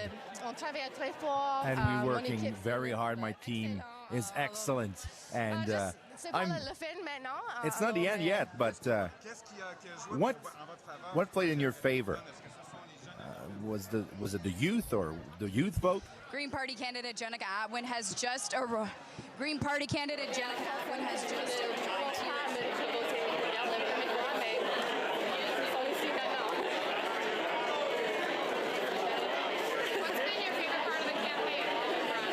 really too close to call. And yet, if you're looking at these shots, you're thinking there is a Victor in that riding. She's ahead by 600. She's ahead by 600 votes. That's now, let's get immediate reaction from Elizabeth May's headquarters, and there's Annie Bergeron Oliver. Annie, we've just seen the leader. It's still a quiet room, it looks like, behind you, but give us the reaction on that, what looks like a green seat in Fredericton. Yeah, well, as soon as Elizabeth May walked in, she put one finger up in the air and said to all of her supporters, one green vote. They wanted a historic evening, and this looks like it potentially could be. So with me right now, I have Jonathan Dickey. He's the national campaign manager. You guys really focused in on Fredericton, knowing that David Coon, the leader of the New Brunswick Party for the Greens, had part of his riding there. Tell us a little bit about the strategy and how you're feeling tonight, with news that you're ahead here in Fredericton. It's certainly a big win for us. We were focusing on a number of ridings in the Maritimes where we had Green MLAs elected. Fredericton was one of those ridings, and so we're really excited tonight to see that Jannika's looks like she's been elected. And what does this say for the rest of the evening? How hopeful are you that you will be able to pick up other seats? It certainly gives us more hope that we've got some ridings in Ontario that we could win, and we're waiting for the polls to close here in BC, and then we'll see what we end up with here. And what do you think the difference is this time around compared to back in 2015 when your party only got about 3.5% of the popular vote? 2015 was a very difficult election for us. A lot of voters were focusing on changing the government at the time. In this election, we've faced a very different dynamic, and so I think tonight we're going to end up with a result that's where we're in a minority situation. So we've had more opportunities in this election than 2015. Well, you heard it, Lisa. This evening is potentially going to be a historic one for the party. We'll see other ridings they're targeting. They're targeting Kitchener Centre, Guelph as well, and of course hoping to pick up additional seats here on Vancouver Island. So I'll throw it back to you, Lisa. Okay, Annie, and we have correspondents also in Kitchener Centre and in Guelph to find out if those green gains that were hoping for will materialize. But tell us, Evan, what you can about Jennifer Atwin. And Janica Atwin is a young person, and if she wins, and if we can actually confirm that, she is going to be a name. That first Green candidate. She studied education and worked in Indigenous organizations as a program. Oh, and look, Dominic LeBlanc, who's been battling cancer, as we know, is re-elected. No big surprise there in Beausejour and Wayne Easter. Of course, no big surprise in Mel Peck on PEI. Been elected there many times. But my goodness, for the Greens, it's hard to overstate this. I know their numbers are smaller, Lisa, but if she gets confirmed, that is a big moment for Elizabeth May, who has been struggling mightily to kind of extend that. And I'll just say one last thing about her. She ran provincially and lost. Now she won federally, reversing what the Greens normally do, win provincially and then federally. And her French was really quite decent, so that will also be a big help for Elizabeth May in the House. Okay, I just want to lean back on one thing you mentioned, the Dominic LeBlanc. It's significant. He joined us on election night in 2015. We asked him to join us again tonight. He is unwell, as you say. He's battling cancer, and I don't know if you have an update on how he's doing, but he's clearly well enough to campaign, which we're all very happy to hear. That riding, of course, part of that riding was held by his father for many years, Romeo LeBlanc, former fisheries minister, Governor General of Canada. Dominic is a fighter, and he has dealt with a couple of setbacks, but he definitely, I think, will be back in the House, obviously. And look, we just all wish him our best, and there's nobody can predict. But right, where this is going to go. That goes across party lines. That's right, absolutely. And we can't predict, but he is one heck of a fighter. He is what we call a chip off the old block. All right, thanks for that, Ann. Glenn Absolutely. McGregor is at our Conservative leader, Andrew Scheer's headquarters. Speaking of fighters, Glenn, not you, Glenn, the leader. So you're there with Andrew Scheer in the final days of this campaign. Does he have the support of his party, or are there Conservatives discussing a plan B if things don't go their way tonight? I don't get any sense that there's any discussion about Plan B yet. Remember, Lisa, this was always supposed to be a two-election attempt to overthrow the Liberals. Only 2 years ago, we were in a room like this in Mississauga, Ontario, when Andrew Scheer was elected, and at that point, it seemed unsaleable that the Liberals could be knocked out in this election campaign. They were happily surprised that they ran so close and are still in contention even now. The thing that it's worth noting is this is not just the first campaign for Andrew Scheer as leader, it's also the first campaign for a lot of his key staff. And so some of those mistakes that you saw made in the later days of the campaign, the way he handled the questions about the Warren Kinsella and the attempts to smear Maxime Bernier's party, that it could be owed in large part to the inexperience of some of his staff that is surrounding him, and they're going to have to kind of retrench and figure out what they did wrong, the way they handled those questions. But I'll say, though, that as these people, the doors just opened here at the Scheer headquarters, people just started flowing in, and some of them are seeing the results from Atlantic Canada for the first time. The Andrew Scheer campaign put a lot of effort, a lot of time into Atlantic Canada. I was with them last week when they went out of their way to visit George Canyon's riding in Central Nova. They had a very high-energy event there with a fiddler, a kitchen party. Peter MacKay was there, and that's going to be disappointing that they did not win that riding. But they also spent a lot of time in Fredericton, so a bit of a boost there, Lisa, that they got some good numbers from the Fredericton area. Why don't you tell us a little bit while we have you there about that Regina itself, because even today Andrew Scheer was campaigning, even though it was election day, and he seems to have one goal, and that is to unseat Ralph Goodale. That's right, yeah. Andrew Scheer got up tonight, early today, after a very long flight overnight from Vancouver to go do some get-out-the-vote activities for the candidate who's running in Goodale's riding of Regina-Wascana. That's been Liberal since 1993, was formerly a Progressive Conservative riding.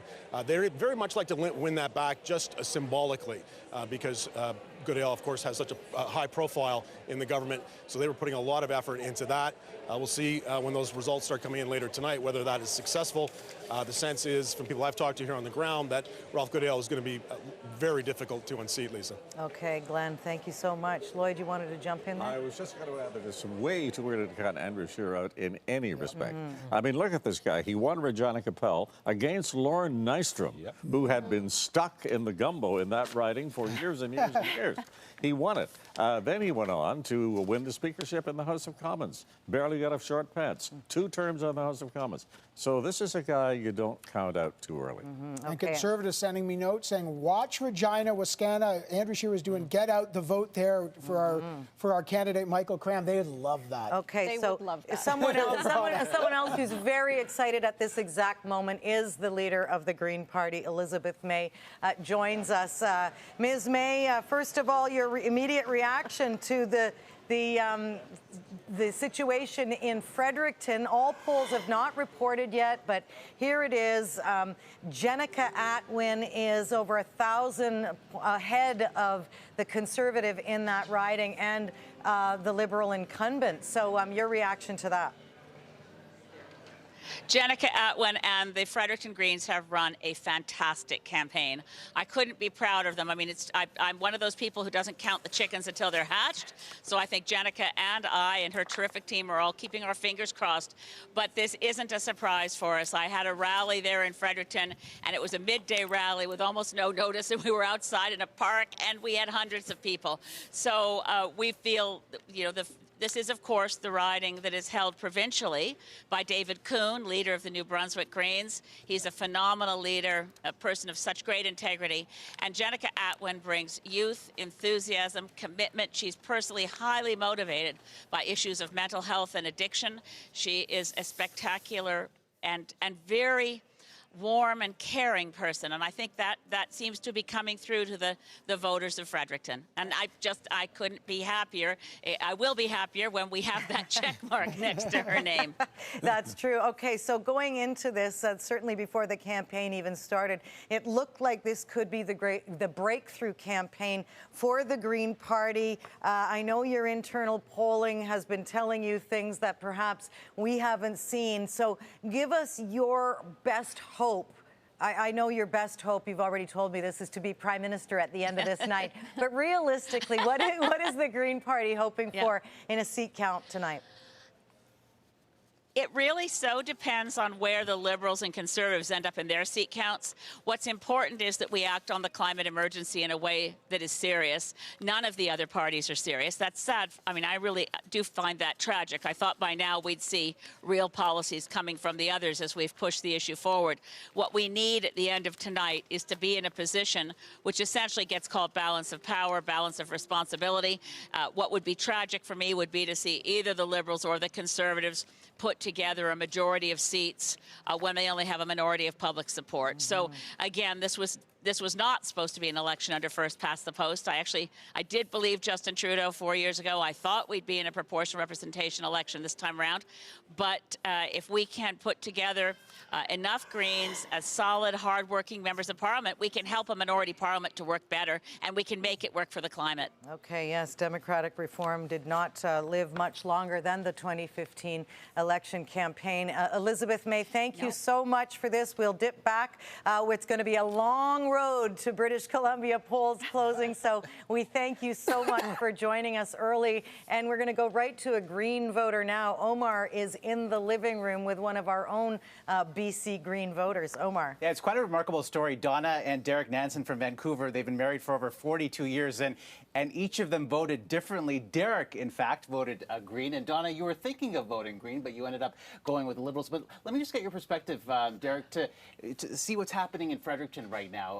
What are you thinking? I'm elated. I wanted the Greens to get beyond their kind of minuscule level in Parliament for years, and to see them, you know, especially on the other end of the country, get a foothold as well. I think that this is an amazing achievement. I'm delighted. That is what's so remarkable. And in the interview leading up to today, you actually said, you know, you knew that the odds were stacked against the Green Party, but you had to vote because you're a purist. Yes, yeah, I mean, that's my conviction, and I really do. I mean, Elizabeth May summarized what she sees as being such an important challenge, such a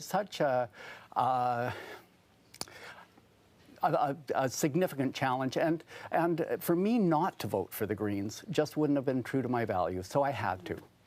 Even though it was a kind of throwaway vote, it just was my belief. And one of my questions, Donna, to you was going to be whether this has caused any friction in your household, because you voted differently. But you actually whispered to me as we were on a couple of minutes ago. You actually said, "I'm proud of him." Yes, I'm really proud of him for doing that. Yeah. I love Elizabeth May. I've been a fan of hers for years. But I thought, I'm so concerned about international affairs right now in the world, as well as climate change. It's my second biggest fear.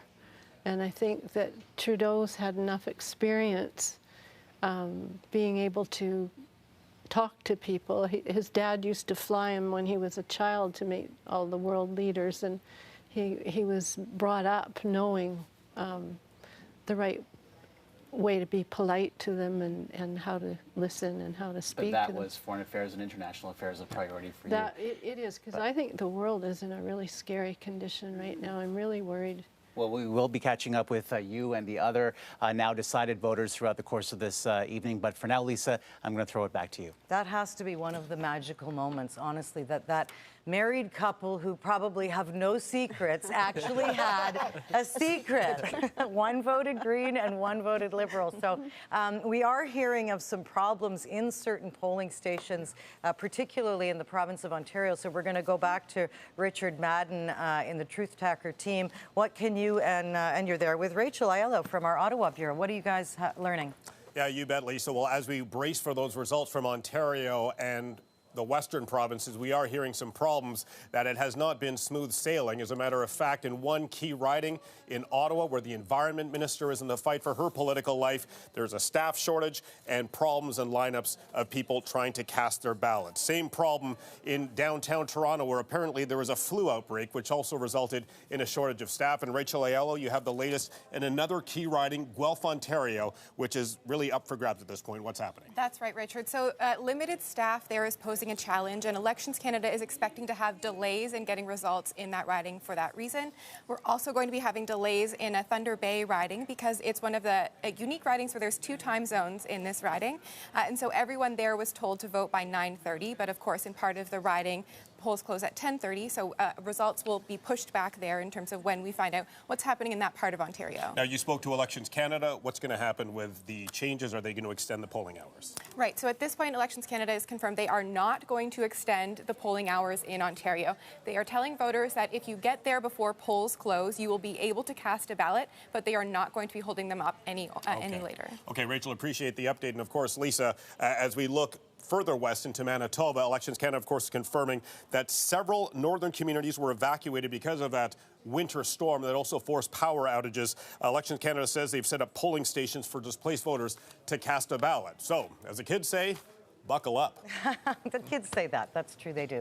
Richard and Rachel, thank you so much for that. I mean, I think that's really an interesting point, and we all, to be able to keep track of that as things are unfolding throughout the night. I guess that's always a concern, though, Evan, on any election night, that somebody's going to try and co-opt a... Oh, yeah, gosh, and after what we saw in the United States, I think everybody's concerned about everything all the time. I don't think we're good, you know, I think that everyone that's run a campaign realizes how careful you got to watch, you got to monitor the count, you got to monitor the robocalls, you got to, I mean, and I think people don't really appreciate what these parties do. The integrity of an election, we think it's a no-brainer. It's a war to keep the integrity of our democracy, and there's people on the ground fighting for it, which is, I think it's pretty great. Lloyd, you remember the days where these things were not a factor in election campaigns, where there weren't these covert operations going on social media. Oh, certainly not. And I remember when we put numbers up on the blackboards to follow election returns, and then the electronic boards, and finally the computer. No, social media has changed everything for all of us for such a very long time now. And has it become dirtier? Yes, it has. Is it any dirtier in Canada than it is in other countries like the U.S. or in some of the European countries that are turning to nationalist groups? I don't think it is. We've got another Liberal elected here. Again, that was a tight race. All of these are ending up, Anne, in your column. Well, not all of them. No, not all. We see the Liberals are still down. They were 32 at this point in 2015. They're down to 24. Down 8. Down 8, yeah. Right now, but we've got still a number of those polls in Atlantic Canada that are going back and forth. Right? We haven't called Colchester-Cumberland. We haven't called the 2 Cape Breton ridings, where we have 2 of our best-known Liberal MPs who've retired. So you've got a brand-new slate up there. And that's true. I mean, a lot of those ridings, 5 of them, I think, it was really not just brand, it was popularity of the candidate themselves. And in those 2 ridings, from the Conservatives, you had well-known MLAs step up, and they have name recognition. So. Absolutely. And to Anne's point, in Canada, we don't have voting machines. We have people across the country who are going to be counting ballots. That is some good news. That's why you're going to see a lot of this go back and forth. They're going to finally get to the advanced poll, which is massive. We're going to be here for quite a while. Speaking of massive, we are about to have the avalanche of information. It's going to start to roll in. 262 ridings are about to report, and the results could change the political landscape in the country. Coming up in just a few minutes, we are going to hear from Quebec, the Prairies, and Ontario. There are 25 ridings in Toronto alone. Will the Liberals keep a hold on the biggest city?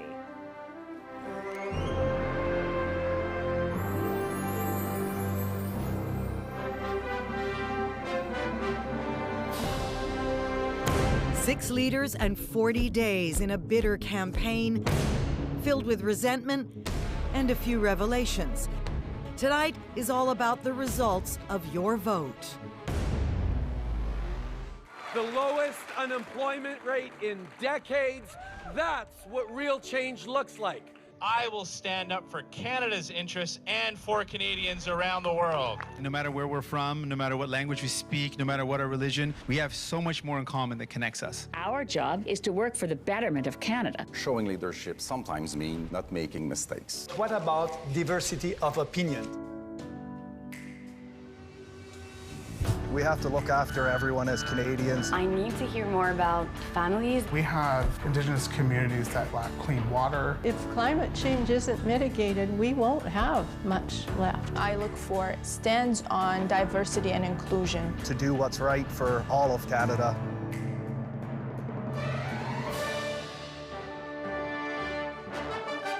CTV Election 2019. Here is Lisa Laflamme. Very exciting time. It is just after 9:30 in the Eastern time zone, 7:30 Mountain. So that, of course, means the polls have just closed in Quebec, Ontario, Manitoba, Saskatchewan, Alberta, and Nunavut. So we are going to get an absolute tidal wave of results from 263 ridings. Here's where we stand so far. So here we go. The Liberals are leading and elected in 24.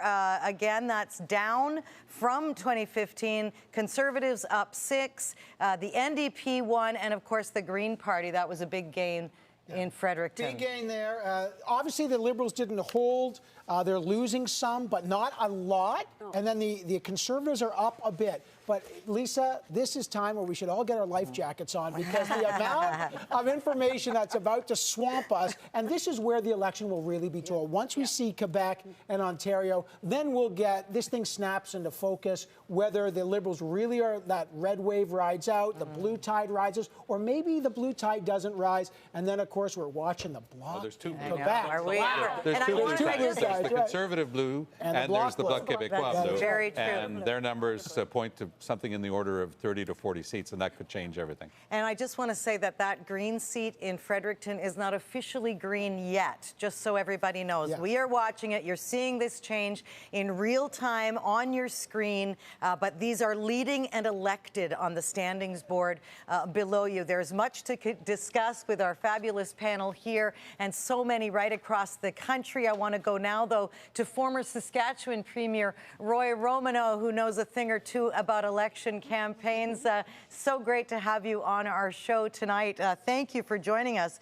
Your perspective so far on just tell me what your thoughts are on the 40-day campaign leading into tonight and where the West has felt so ignored, if you will, and if that's something you've been feeling and hearing about. Lisa, first of all, thank you very much for having me, and it's nice to be on the same format with Tom Mulcair and Anne McClellan, just to name two people with whom I've worked. The issues that you've identified are certainly, I think, out in the West here, issues which are very, very contentious. The question of how much pipeline to develop with respect to the development of oil and natural gas is contentious from an economic point of view and from an environmental point of view. And then there is the standing concern about Quebec and Canada and the relationship there and how that unfolds. First Nations, quite properly, have been long overdue in having their rights recognized, and so it goes on. And I do see these major issues, each one of them, and a collective of them, being really very serious trouble spots for Canadian unity. And I just don't know how, I don't want to overstate it, and who it is or the circumstances that will bring us together to be able to compromise appropriate solutions as we have in the past. So I think this is a very, very interesting and concerning election. You know, you bring up such a good point, and I know that during the Quebec referendum, you were there front and center. Do you see mirrors of that today with, I mean, we don't have the results in Quebec yet, but obviously the Bloc, we have our first results just now coming in from Quebec, and it's François-Philippe Champagne leading. But I want to continue with you, Mr. Romanow, on shades of that referendum, what we're seeing today, what seems like a rise. They're not calling it a separatism, they're calling it the voice of Quebec. Well, I think Quebec nationalism has always been a factor in Canada, and we've been able to accommodate it in a fashion which is uniquely Canadian, where we've accommodated a great diversity of people from a variety of countries and regions. But I do see it rising from the western part of the nation. It isn't quite as open and as dynamic as it was in the days of René Lévesque and during those periods, but it clearly is evident now and being present. Out here in the West, I think there's a concern that they're being blocked. People are being blocked, for example, in the pipeline development in the oil and natural gas area, that our votes really don't count for very much. We don't have very much strength. And to me, the biggest concern about this election, apart from individuals, very important individuals, of course, are these big issues, the issues of national unity and whether or not we've got the leadership or the mechanisms to be able to resolve or work to resolution in a heated way. I have no objection to that, in an animated way, in an intellectual way, but above all, in a way which says we are committed to United Canada. I think it's a little bit underground, but I'm getting sense of that in my constituency of friends. It's interesting because you've brought up so many really, really interesting points. But so then I have to ask you, if there was no ballot box question, we're seeing another Liberal cabinet minister, the health minister, re-elected, leading by a landslide, really doubling the Conservative. But Mr. Romano, is this then, in your opinion, if there's no ballot box, one issue, a referendum on leadership? I can't hear anything. Oh, okay. I think we've lost our transmission to Saskatoon. There he is. Anyway, it was great to talk to Roy Romano, really a senior statesman in this country, and him raising the question of leadership as one of the things he's seen. And we're going to go, speaking of leaders, to our leaders' remotes right now. And Joyce Napier is with Scott Reid at Justin Trudeau's headquarters, where the party is going to happen. Are people arriving there yet? And, you know, reaction to some of the gains for the Liberals. Well, the people are starting to come, Lisa. There are just probably a couple of dozen right behind us that are here now. And obviously, when you saw the results for Ginette Petitpas-Taylor, there was a big cheer. But I think that the results that will be the most sort of telling are the Quebec results. Where will the Bloc Québécois go in Quebec, and what will that mean for possibly a majority or a plurality of seats for the Liberals? That will be really the most telling results. The rise of the Bloc, if indeed it is 40 seats like people are saying, or some pollsters are saying, or whether it will be 25 seats. So, Scott, you jump in here because I know you've been on so many campaigns. As the polls close in Ontario and Quebec and to Alberta and Nunavut, what's going on inside the war room right now, inside the leaders' camps, as they know this is the money now? I can tell you for sure the Liberals are watching what Joyce is. What's that BQ seat count turning up as? The Liberals feel very confident about the last 3 days in Ontario. They think things have been rolling. They think they're going to get a big number, close to what they got in 2015 in Ontario. But the BQ or the barrier between them and flirting with a re-elected majority. That's something we haven't said a lot. Nick Nanos is going to call me crazy, you just said it. but it's all about Quebec. You're the first to say it. You're the first to say that, Scott. He's an optimist. He's an optimist. Listen, we're but just if there's any chance, it's going to be because the BQ underperformed. Well, we'll be watching. The BQ are leading and elected in 4 at this point. We've just seen results from the Beauceville, where Maxime Bernier, who started his own party, is ahead. Antonia, do you want to jump in here and give me your reaction as you watch and can interpret these numbers for us out of Quebec? So they're still early. It's still early in terms of the numbers from Quebec, but what we're seeing is the Bloc Québécois on the board, and that's important. The Bloc has been a force in this election, a force to be reckoned with. The other major parties thought that they could get vote gains in Quebec, seat gains in Quebec. Doesn't look like that's going to happen for all of them. The Bloc has really been the spoiler for many of them in this particular election. It's been able to articulate a vision for Quebec interests, as you say, nationalists, not necessarily sovereigntists. They've taken a page from the playbook of the provincial CAQ, which won the last election a year ago. On this very notion. And yet, ideologically, they're actually not that similar when you think of it. They were more aligned with the PQ, That's right. it seemed. The CAQ is more to the right, and the Parti Québécois is more to the left. like the Bloc Québécois. Okay, let's go to Bloc headquarters now. Vanessa Lee is there. And Vanessa, you tell us what's the situation there where you are.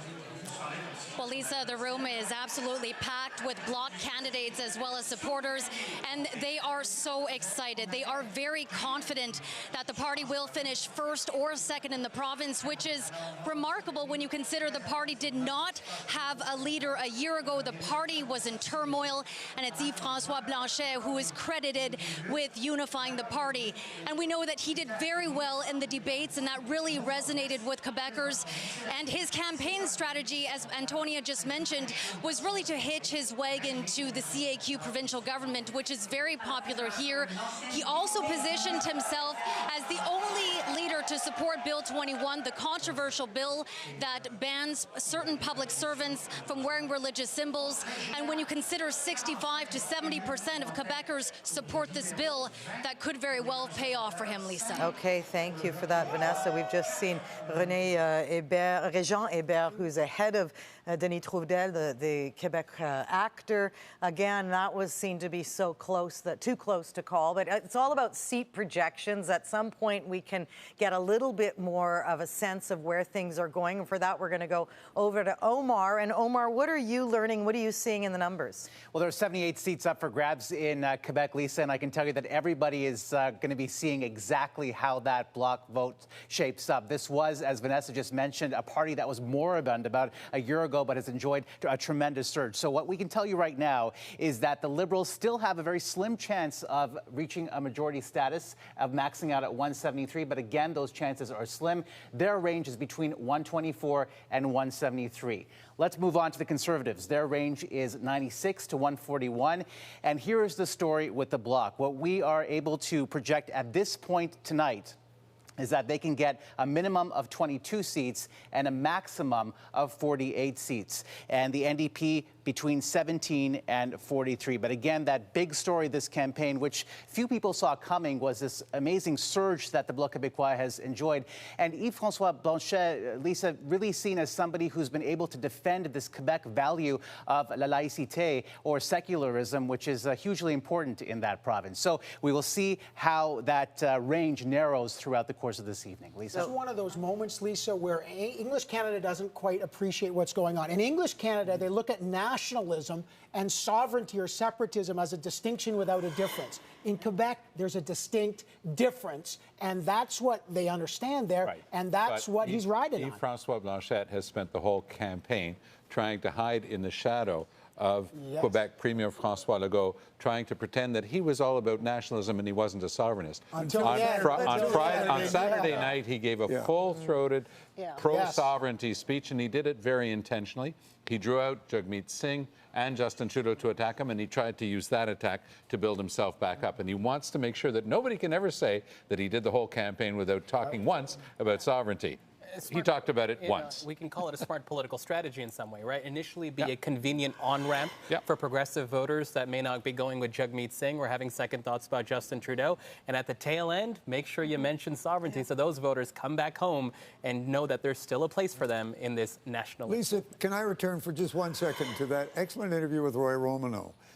For someone as reasonable and balanced, and one of the great leaders of any province we've ever had in the country, to express the concerns he did. I was very surprised about Canadian unity, especially vis-a-vis Quebec, and the reaction that that Westerners may have to what's going on there. In particular, the way in which the national consensus on multiculturalism seems to be leaving Quebecers and dividing itself from the rest of the country. Well, I think it was really interesting what Roy said. We are looking at pictures here of the Conservative headquarters, and Don Martin, you are there with Jason Leader, and some of the things Roy Romano said, you know, do certainly resonate. It's about the question of Western alienation, but you tell me how much that drove the campaign there. Saskatchewan, not as much as Alberta. Alberta's a deep blue sea because of the alienation effect, Jason. But I don't know. Saskatchewan seems to be less preoccupied with that, but there is a lot of resentment. They want the pipeline built, and Energy East is not going to get there. Yeah, it all comes down to energy resources. The West wants them to get to market.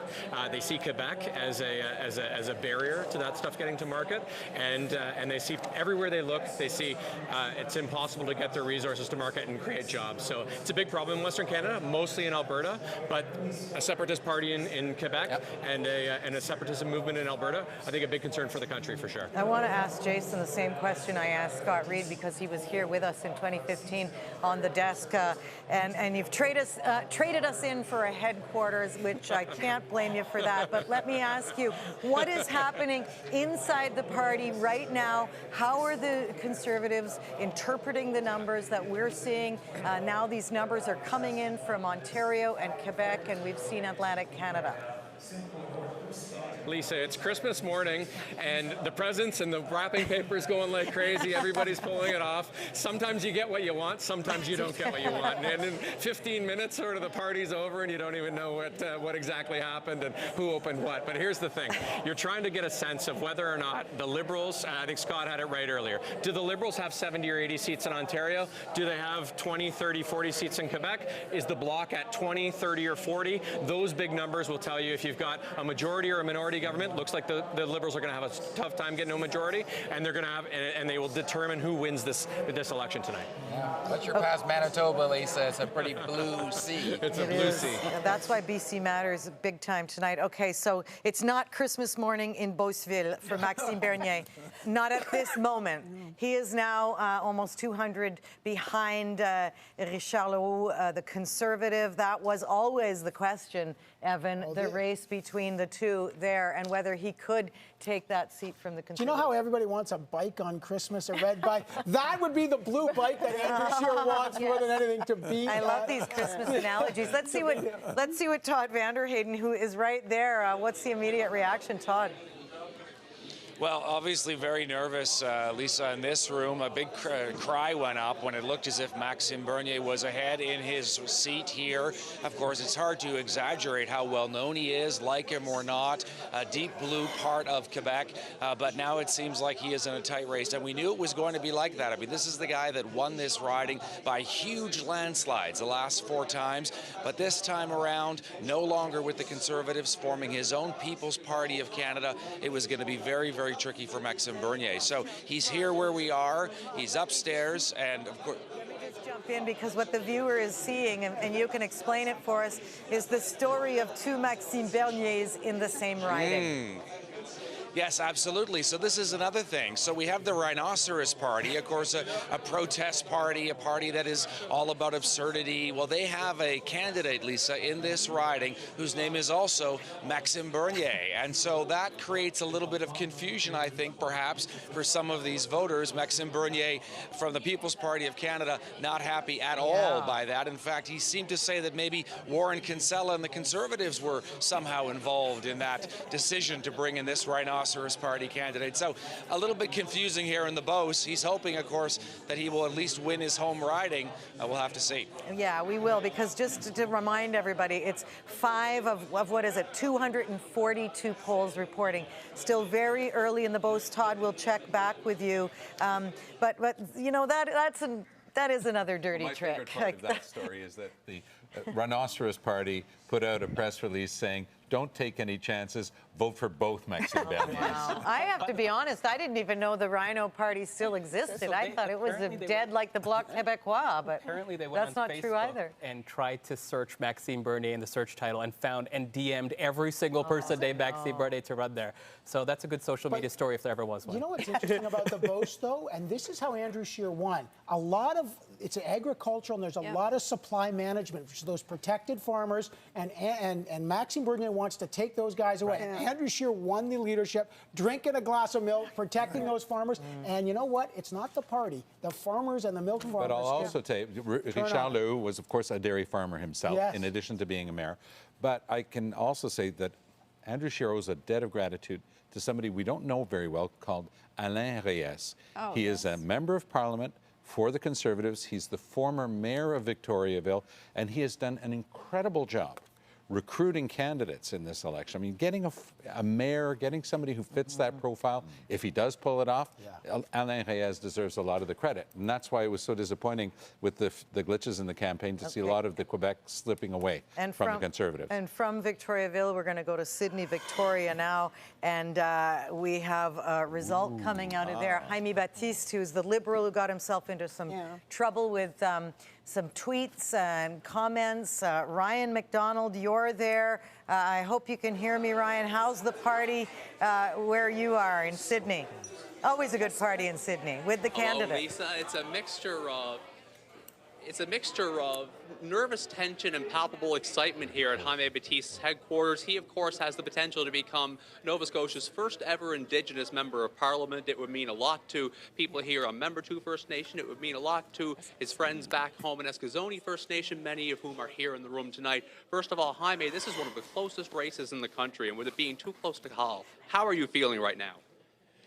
I'm pretty nervous, I'm not going to lie. It's, one of those things, you enjoy watching these nail biters at home at TV, but, when you're a part of one and you see the ups and downs, it's one of those things that I don't know what's going on behind me. Looks like I'm up by a little bit now, and so all I can say that Eddie has been a worthy adversary, and it's been a good election. We've fought hard, and all I can say is that we're continuing to hope that the polls go in our direction. That's all you can do when you're back and forth all night. I guess that's the joy and pain of politics, and all I can do is be grateful all the good people who are here with me to be a part of this. And it's all we can hope is that we just stay on the right side and stay up, and you never know, really. You just keep, in boxing, I used to be a boxer for many years, and you keep fighting till the bell, and you never know what the judges are going to say, but you keep fighting till the bell and hoping, and all I can do now is watch instead of fight. We just heard the cheer in the room here. I just heard in my ear that you have just jumped into the lead. Yes. What would becoming Nova Scotia's first Indigenous MP mean to you and mean to the many Mi'kmaq communities around our province? I thought about this a lot tonight, and I said, win or lose, I think it means a lot to the Mi'kmaq community. We think about Esmond Marshall, who was the first municipal councillor. I saw John Frank Toney and Trevor Sonnypass run as Mi'kmaq but not be successful. And to me, it's breaking that glass ceiling that's been there. And you know what? I don't think many people can appreciate, some of the things that go on when you're living in a reserve. For me to win, there was 100 times more likely for me to die in a violent death or commit suicide than to win a nomination for a federal party. And for me to, be in contention tonight after all of the obstacles, after everything that's happened in, where I grew up and over this election, it's been difficult. But I want to make sure that people know that, for all of those people out there that are, saying that they'll never be able to lead because of who they are or their background or their race or their religion, I'm telling people just, you gotta do your best to put your name out there. Don't be scared. Make sure that one of the famous lines Gretzky had is you miss 100% of the shots you don't take. And while everyone said this was a battle and you never know if we were gonna persevere through this, I think the story of Mi'kmaq have always been in this area persevering. And if I can pull this off tonight, then this will be the biggest story of perseverance out there. Jaime, we have to wrap. Thank you very much. It's going to be tight. All the best. It certainly is. Ryan McDonald, great to have you on the show. Thanks so much from Sydney. Very thoughtful comments from Jaime Baptiste, particularly after the obstacles, self-inflicted, many of them, during this campaign. But Anne, your reaction to... Yes, the comments were self-inflicted. They were unacceptable. But this young man, as he said, he has overcome so many obstacles. He is a Dal Law grad. Let me get a plug in there for my law school, Dalhousie. He's from Eskasoni, which is one of our oldest Mi'kmaq communities in Nova Scotia. And if he pulls this off tonight, it will send a signal to the Mi'kmaq community across Atlantic Canada. And that's just so important, especially for young people who sometimes don't think they see a way forward.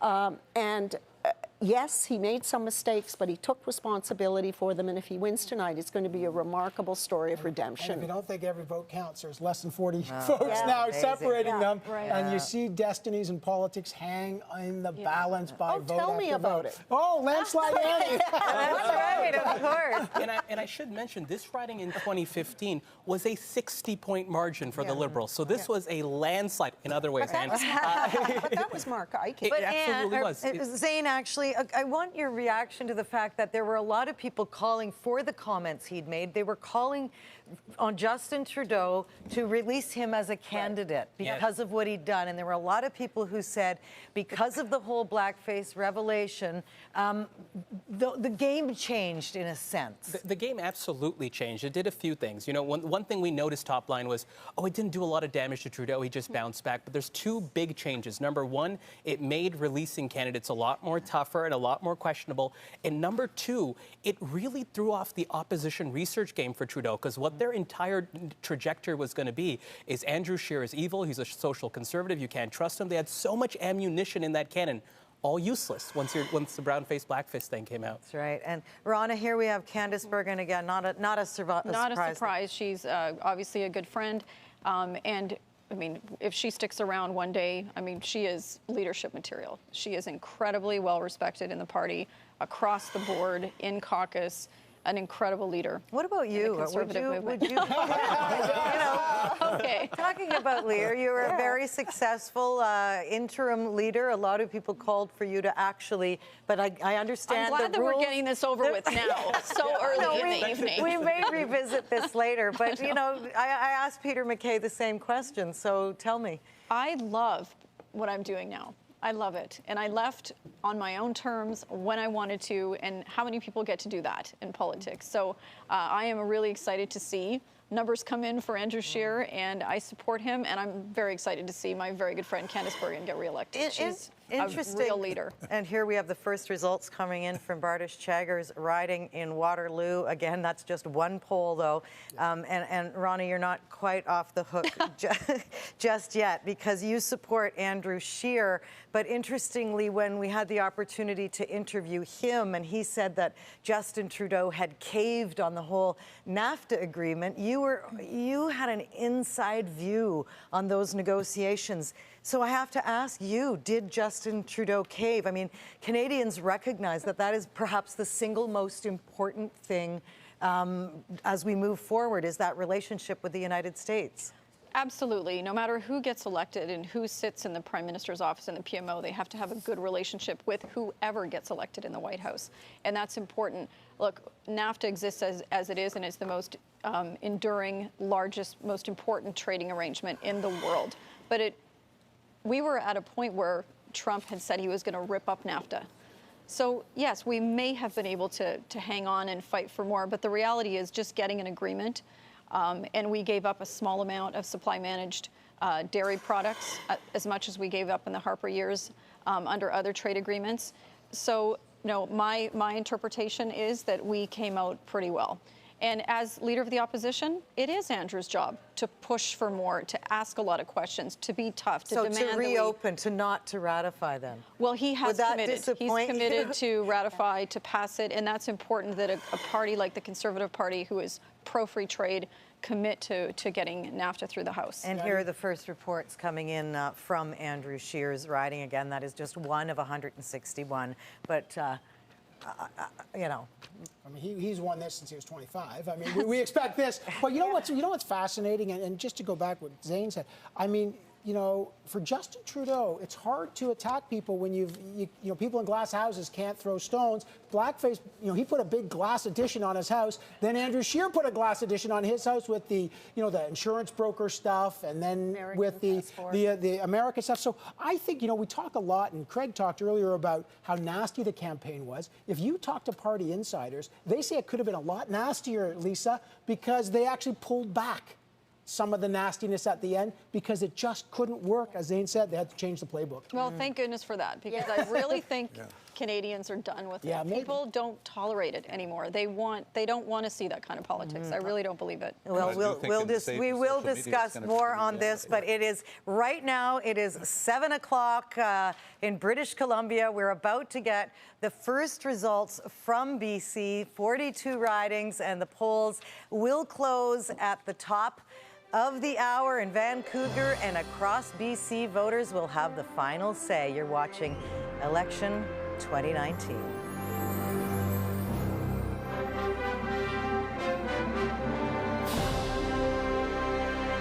It is 7 o'clock, as I say, in British Columbia, 10 o'clock in the Eastern Time Zone. Every single poll in this country now is closed, but if voters are still waiting in line, Elections Canada tells us they will not be turned away. So here are the standings at this exact moment as polls close in British Columbia. We're hearing from, well, Anne, you're hearing from the Liberal Party. They're actually have more gains than they thought they'd have at this point.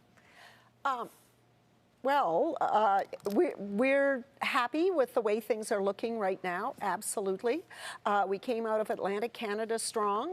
We still... 8 down. Here we are with the seat change. 8 down for the Liberals, but 11 you know what? up. That's strong. I mean, when you look at what could have happened, and we're waiting for the results in Quebec and Ontario. They're all pouring in, but we're very optimistic. At this early point, though, Antonia, we see 18 leading an elected bloc. The projections over the last 48 hours were really dizzying, the volatility of that vote for the bloc. Well, the bloc is already upping its game. It had 10 seats going into this election. It's now elected or leading in 17. That's a huge success for the Bloc Québécois, whatever happens for the rest of the night. But we are expecting them to go anywhere from 20 to 40 seats. The Bloc Québécois, which was thought to be a moribund force in Quebec, is now very much alive and very much maybe one of the deciding factors of this election. And I've been watching the results come in riding for riding.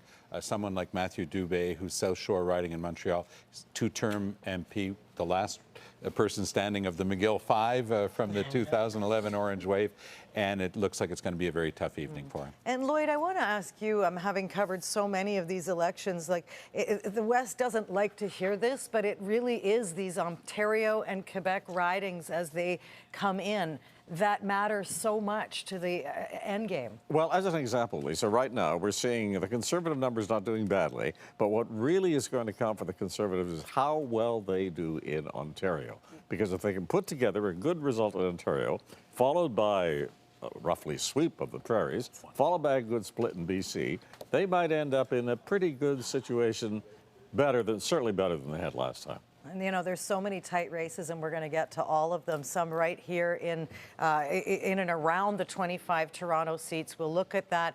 But first, we're going to get a sense of how things are unfolding at the Leaders' headquarters. We're going to start in Montreal, on the ground there. And Geneviève Beauchemin is there. Geneviève, how are they feeling where you are, the standings at this moment? Well, people are optimistic here. You know, it took so long for this room to fill up. There were so few people earlier on. People have now packed in here.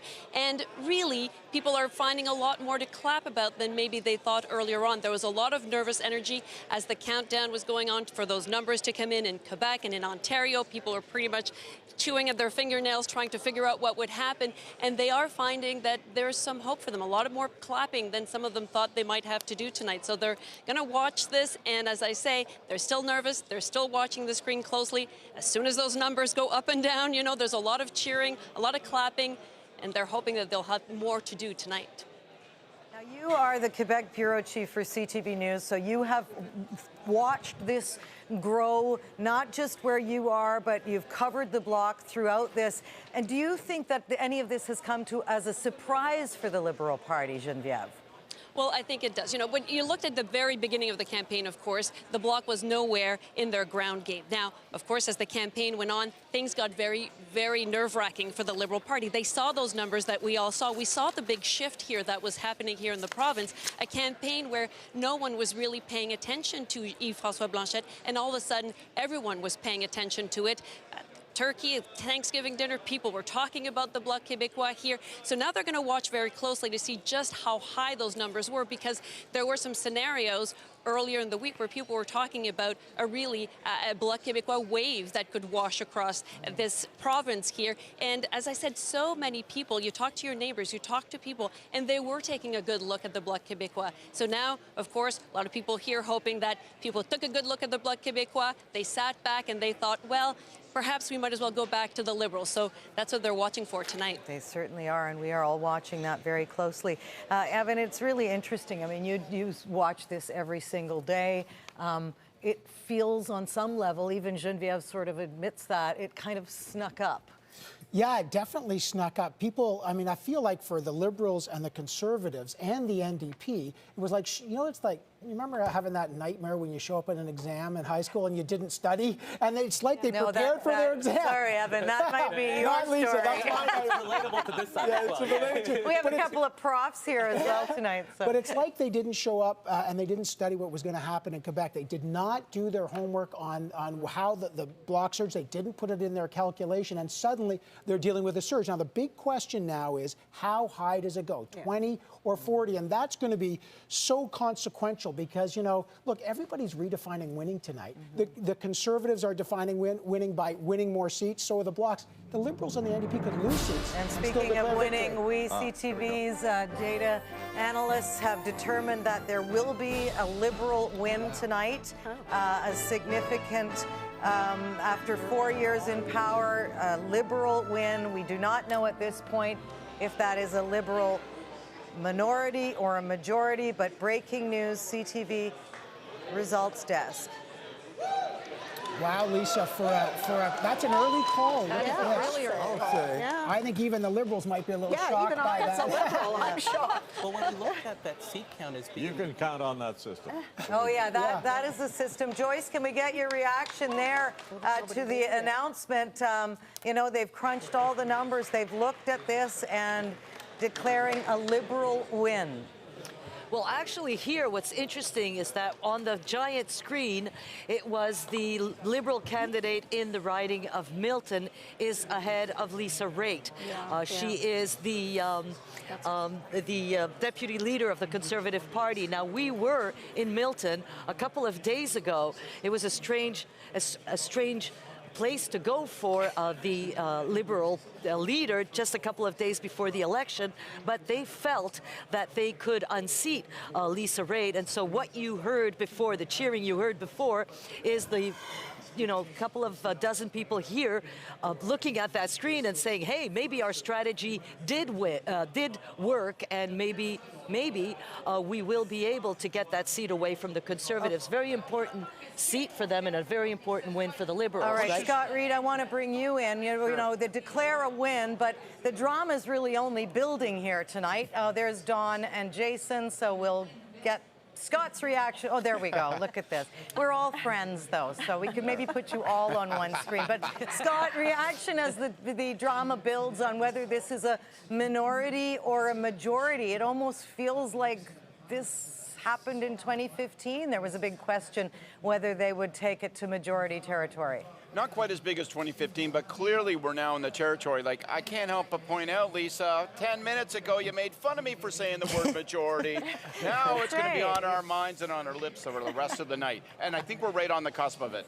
Really, I think a strong underperformance by the NDP vote. If you take a look at what's happening with them, combined with Liberals overperforming in Quebec, so it's putting us right in that territory. BC is going to be the decision maker, but if you're a Liberal, you are thrilled with this result. It is better than people expected, and you're right in reach of majority. And we just saw another, Antonia, if you want to jump in there. Oh, there's the reaction in the crowd. We can hear the applause. That must be to the Liberal. That's a new Liberal win as well in Saint-Léonard, Saint-Michel.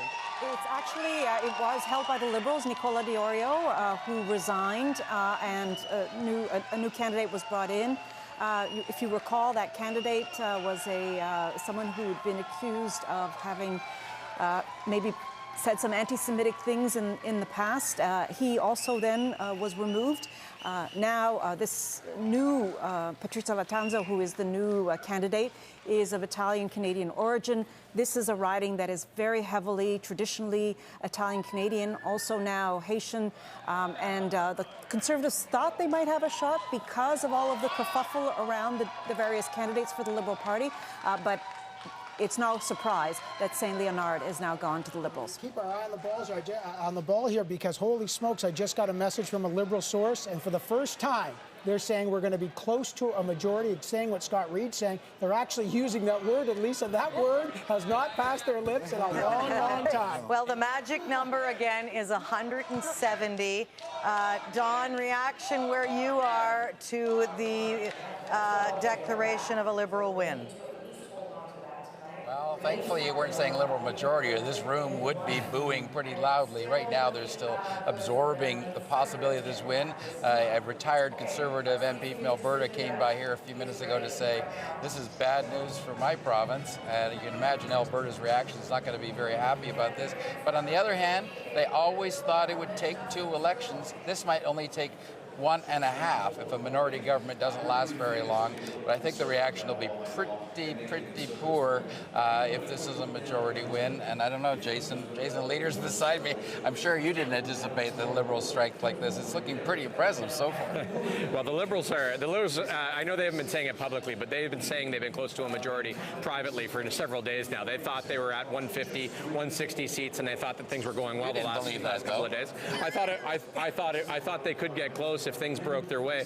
I think what we've got to see is whether or not the Bloc, is able to pull out a few more seats here, how things go in the West. And I think Don's got the point. I think this room, they were cautiously optimistic that Mr. Scheer could pull this out tonight. I think there's been a 2-election strategy from the get-go. I think if you told me 2 years ago that Mr. Scheer could knock Mr. Trudeau down to a minority, I think most Conservatives would have been quite happy with that result. So we're going to be watching very closely till the end of the night to see if they can keep them under 170. They don't like the presents they're opening so far, though, do they?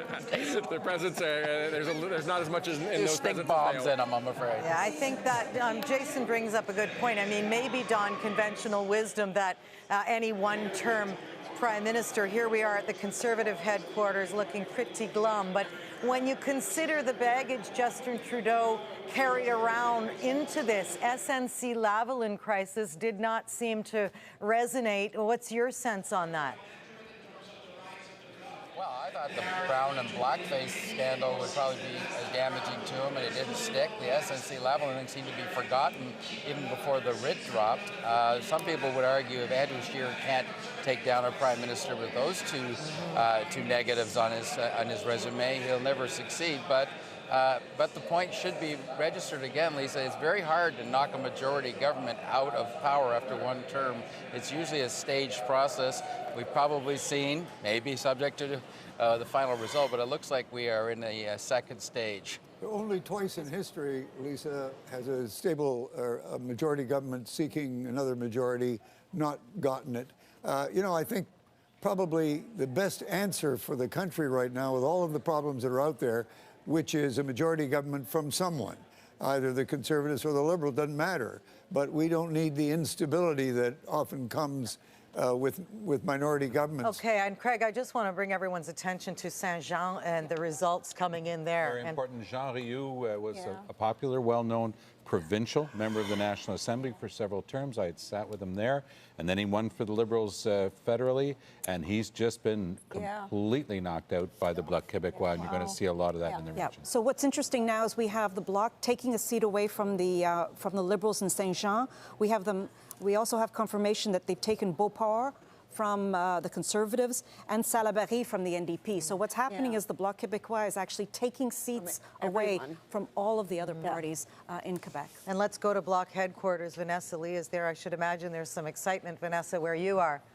Well, absolutely. So much excitement and so many cheers. And in the words of people here, the Bloc is back. Certainly, this is an outcome that very few people expected at the beginning of this election when you consider the Bloc had only won 10 seats back in 2015. And the real turning point was when Yves-François Blanchet did so well in the first French debate. That is when Quebecers really started to take notice of his ideas, of his messaging, and of his leadership skills. Now, I spoke to Blanchet last week, and I asked him, what does success look to you on election night? How many seats do you need to win for you to consider yourself to be a success? And he said that originally it was 20 seats, and of course, as the momentum built, he said that he wanted to stay modest. He didn't want to give any numbers, but needless to say, he should be very happy with the results so far, Lisa. And Geneviève is just not too far from you. Geneviève, the reaction where you are, I mean, a Liberal win, but look who's gaining, seats that were all but gone. Oh, absolutely. Of course, there has been a lot of excitement here, people yelling 4 more years, but they are looking at the screen and looking at those numbers, thinking, okay, perhaps there could be still a Liberal majority, but they are looking at those bloc numbers, and they're looking at those numbers go up and up, and they're wondering exactly what the situation will be here. But there was a lot of excitement. There was a lot of nervousness here, Lisa. People just weren't sure just exactly what this outcome, like none of us were, but many of them just felt that it could go either way. So they have now been chanting, they've been cheering here, but it's back down to being quiet because they want to know whether it will indeed be a Liberal majority or a minority. So they're looking at those numbers closely here. Okay, Lloyd, you want to jump in there? The Conservative situation right now in Ontario is interesting because you've got Lisa Wright trailing. If she is defeated, now we know the demographics have changed in her riding. That would be a major blow for them in Ontario. She's the deputy leader after all. And she's up against an Olympic, just to remind viewers, Adam Van Koeverden, a very popular Olympic. Yeah. In Ontario, that's the case. But if you look at the numbers nationally, they are now exactly where they were in the last Parliament, 99 seats. So they're probably going to do a lot better. And here is another declaration from CTV declaring a Liberal minority at this point from our results team, a Liberal minority government. So Rana, we'll just see the reaction there. I guess they were hoping for a majority. Prediction of a Liberal minority government. I guess a government is a government, although, Rana, you've lived through a few minorities. Let's have it. A few minority governments, and they are challenging. They're huge. I mean, Anne, we were there for that first minority government with Paul Martin, and then Stephen won, and won again, and won again. I went through 5 elections. Minority parliaments are very challenging. And so now the question is, minority parliament governed by the Liberals, but who's going to prop them up and who's going to support them? And what is the impact of this?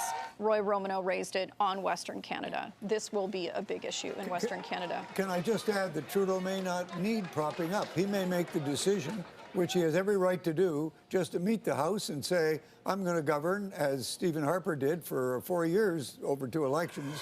I'm going to govern from issue to issue. There I am, here I am, and defeat me if you want to take the risk. We'll go to Glenn for reaction. Glenn McGregor with the Conservatives. Reaction to that Liberal minority declaration where you are, Glenn. Yeah, Lisa, that's just kind of sinking in now. It's a pretty somber room here. This is obviously not the result people wanted. They're realizing now that Andrew Scheer is not going to emerge with the most seats. This is a familiar situation for people in Saskatchewan, watching as elections seem to be determined in Ontario and Quebec.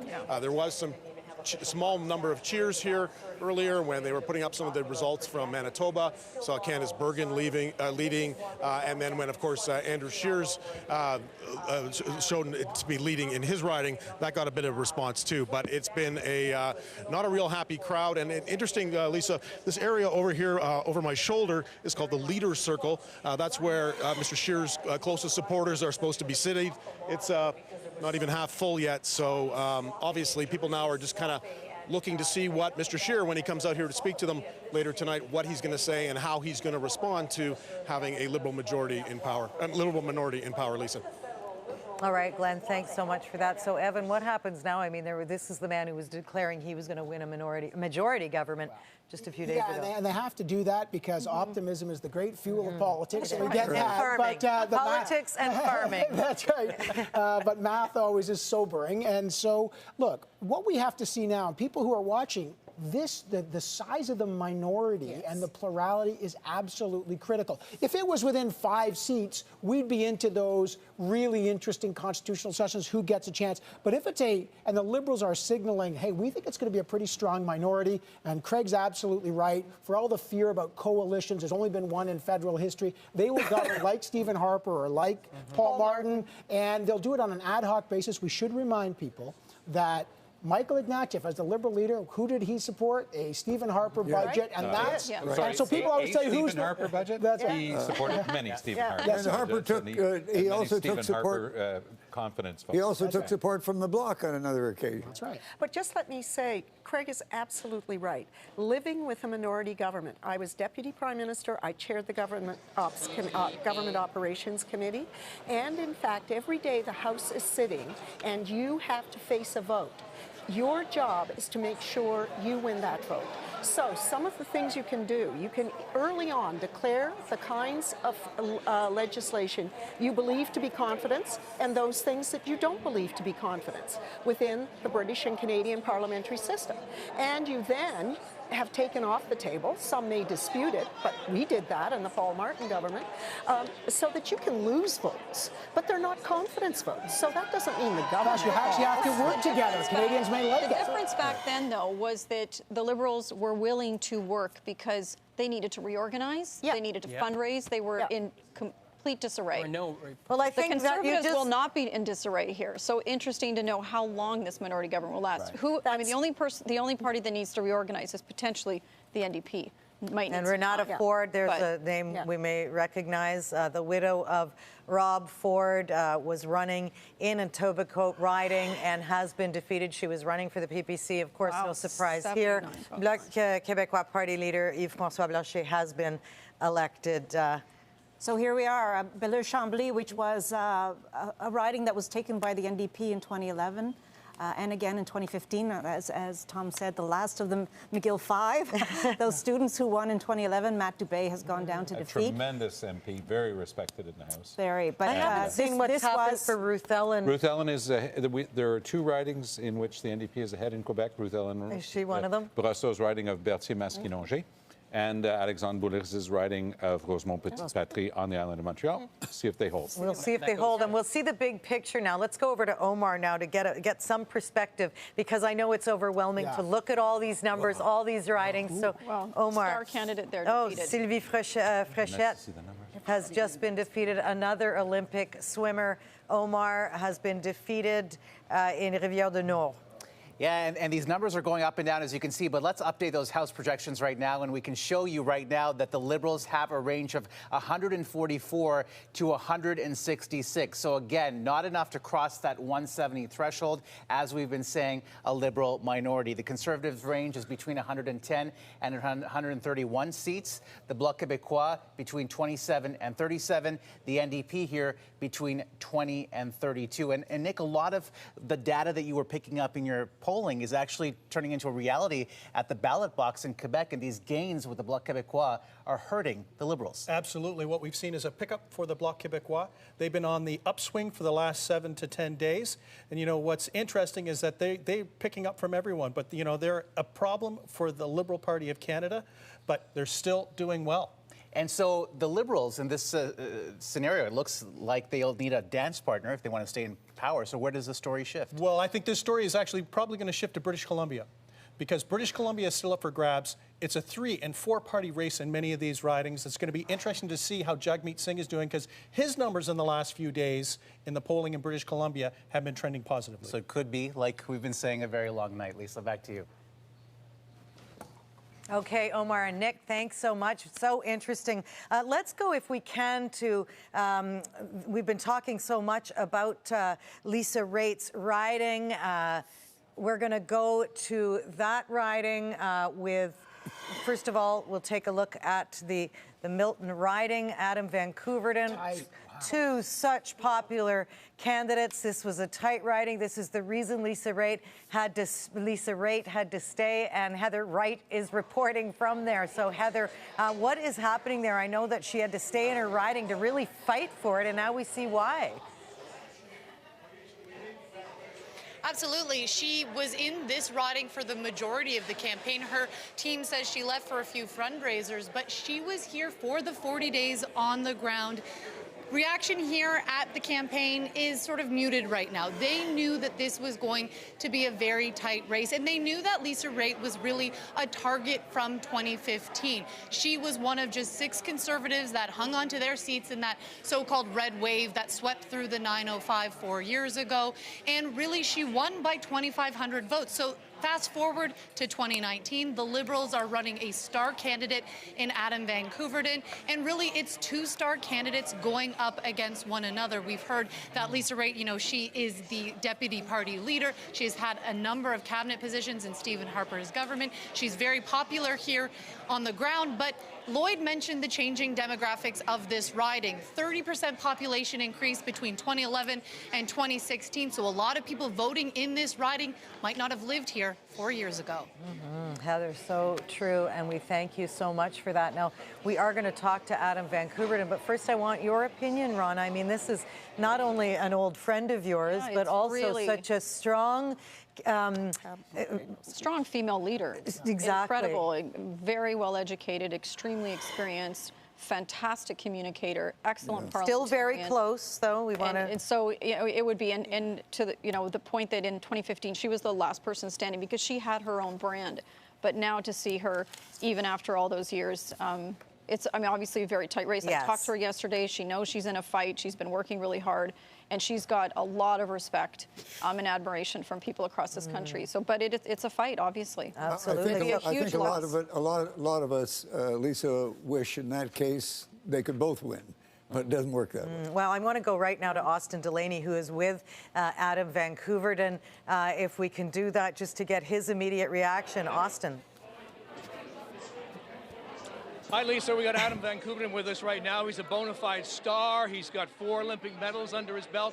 Now you're hoping to be an MP for Milton. How did it go out there on the campaign trail? Oh, it was great. Well, we've been doing this for almost a year, you know, so we definitely laid a foundation for a great campaign and a great result.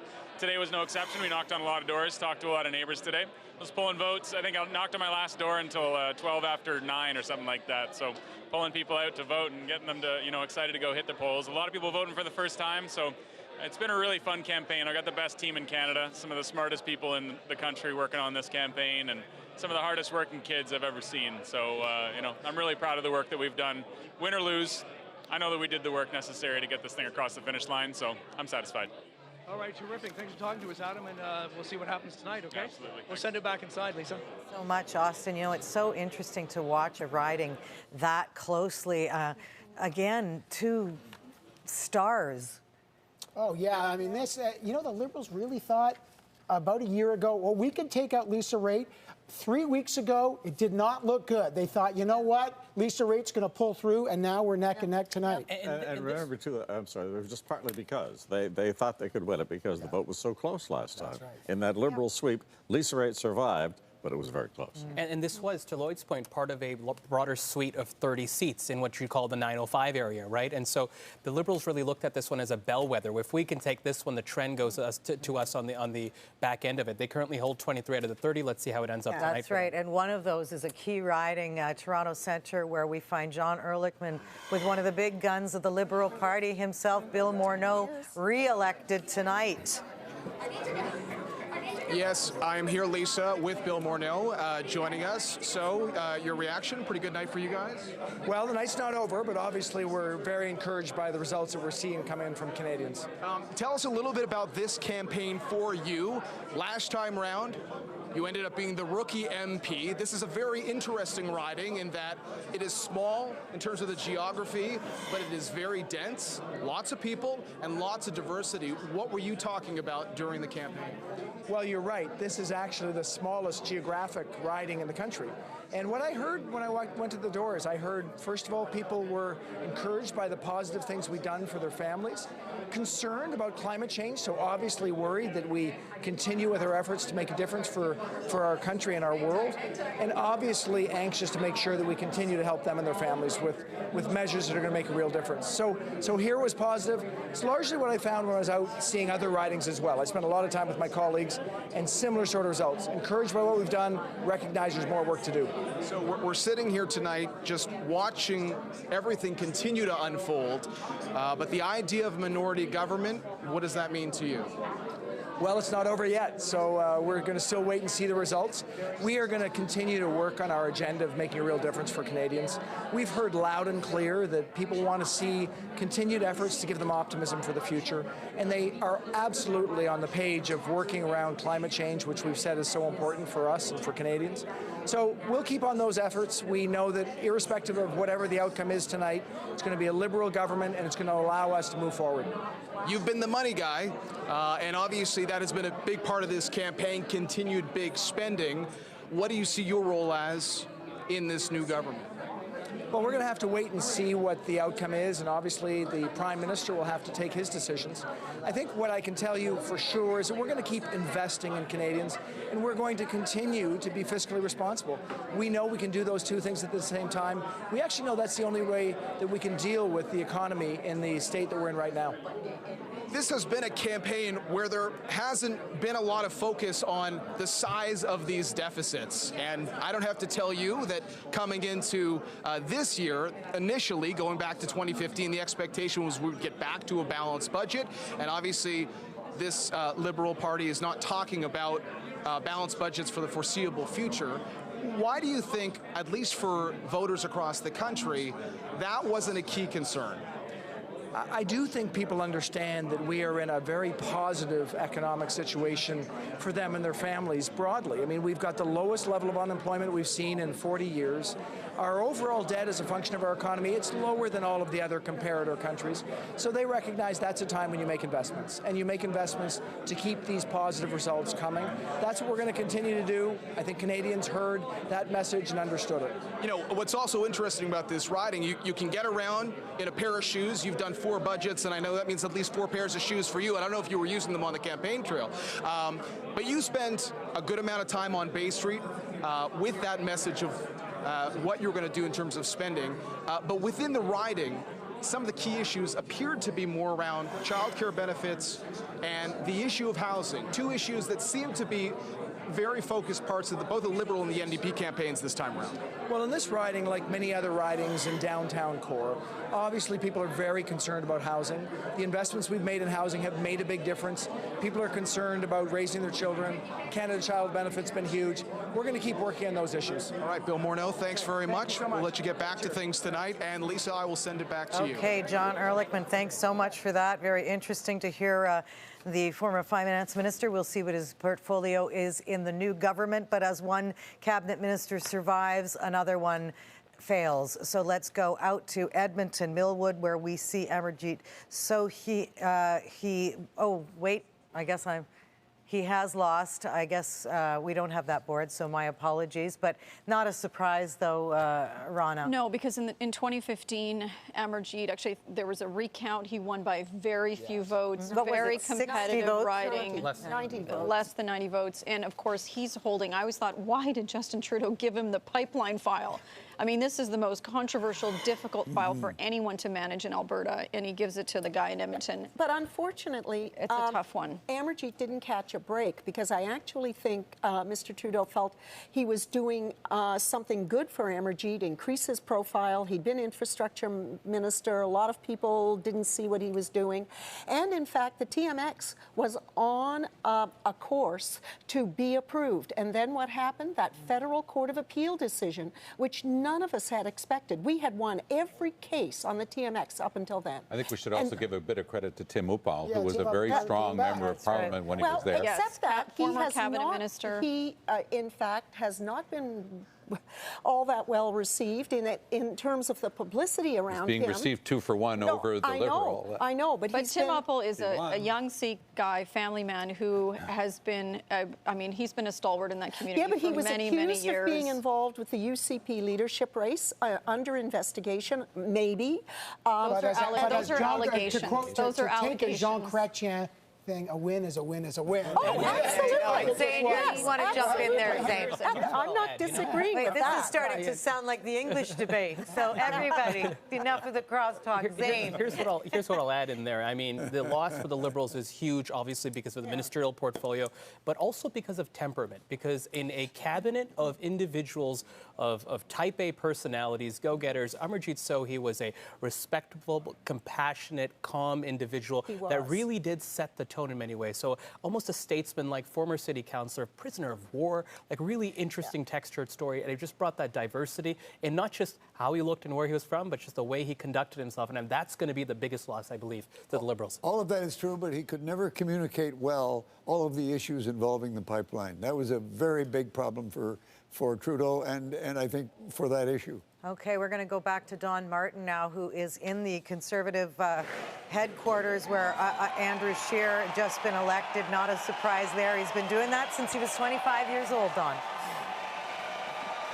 You betcha.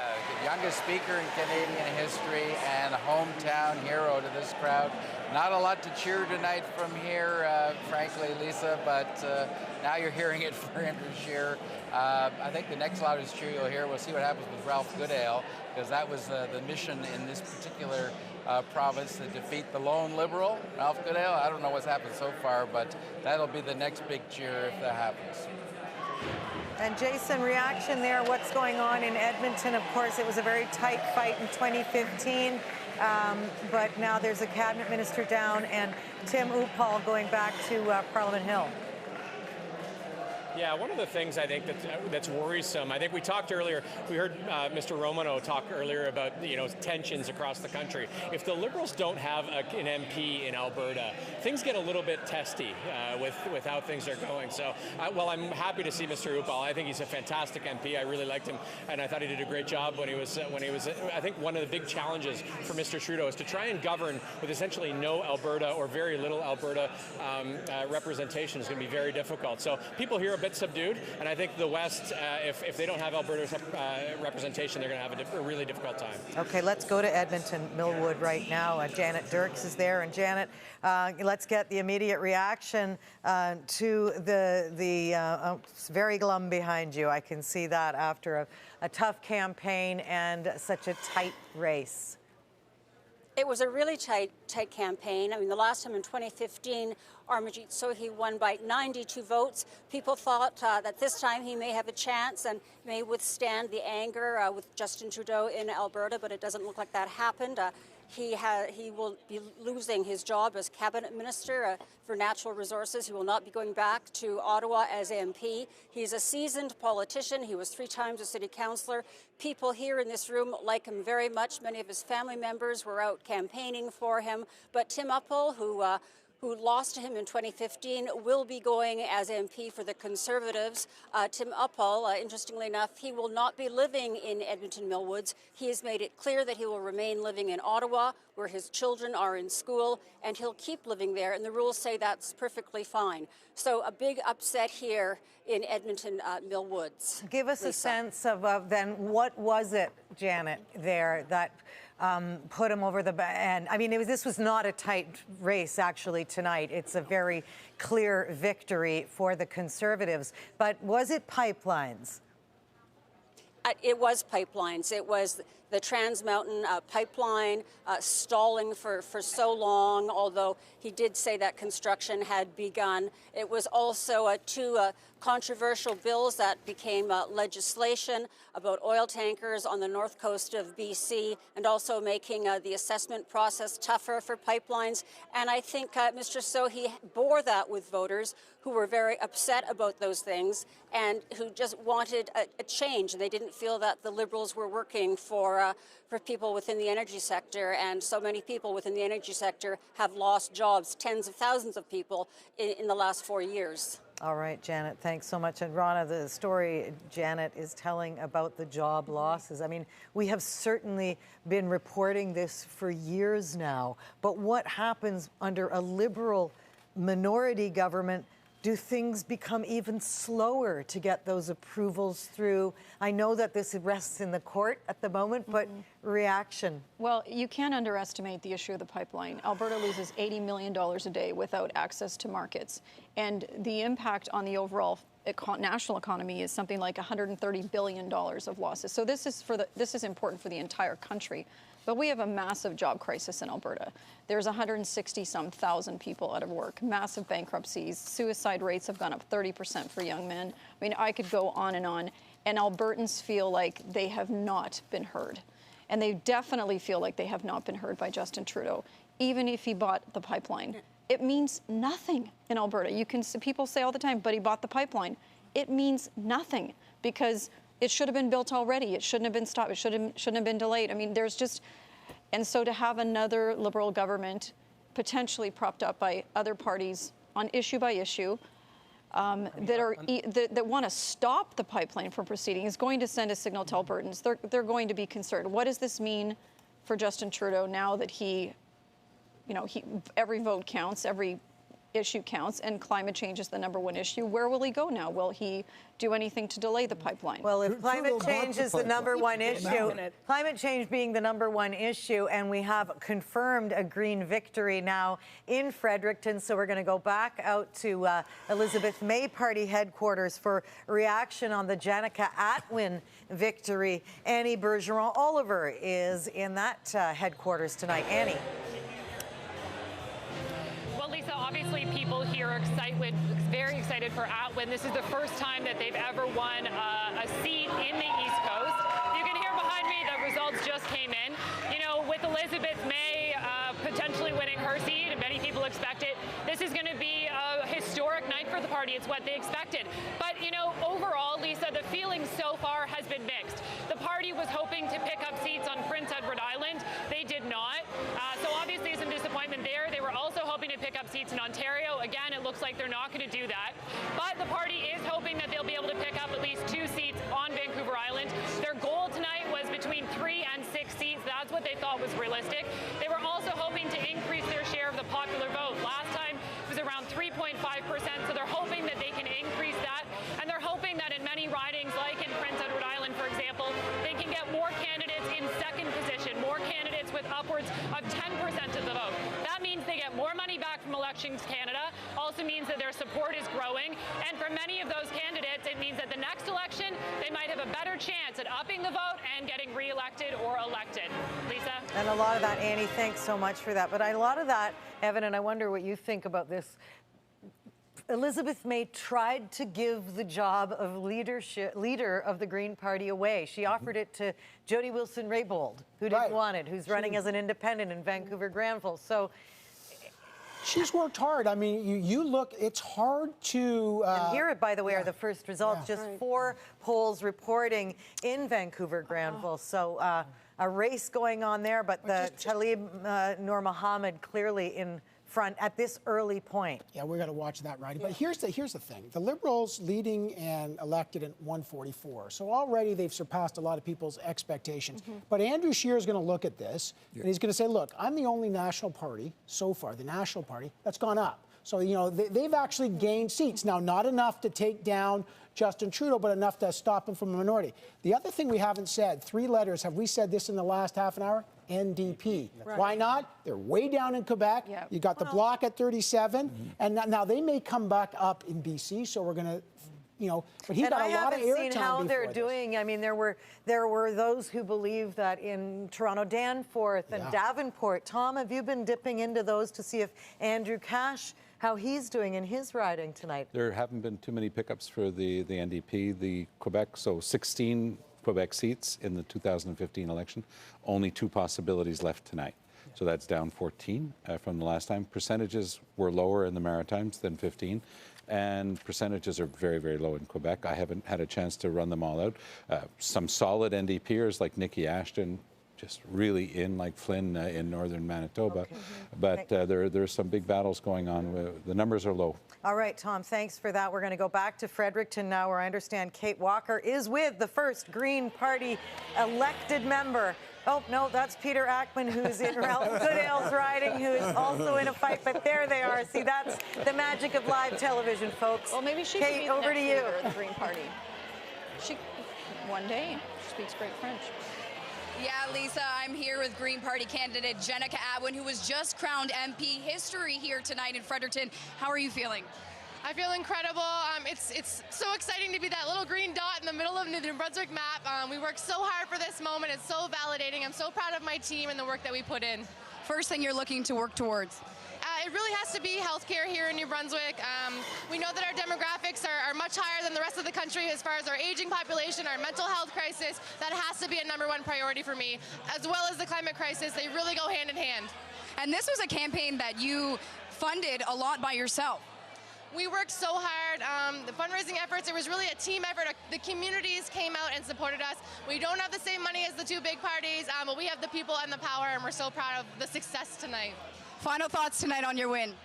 I just want to share this with all the other Green candidates across Canada. You all work so hard. It's we're like one big happy Green family. So you should all be proud, and thank you for the support that I've heard across Canada. I really appreciate it. All right, thank you so much, and congratulations, Lisa. I'll send it back to you. All right, Kate, very excited, I'm sure. Maybe we're looking at a future leader for the Green Party. You never know. But congratulations there in Fredericton. Now, again, too close to call. Regina, Wascana. This is a race we are all watching. Ralph Goodale, the lonely Liberal in Saskatchewan. He's been there really forever. 93. That's true. 1993. Well, no. 1993. No, but Lloyd, remember, he was elected with Trudeau's father.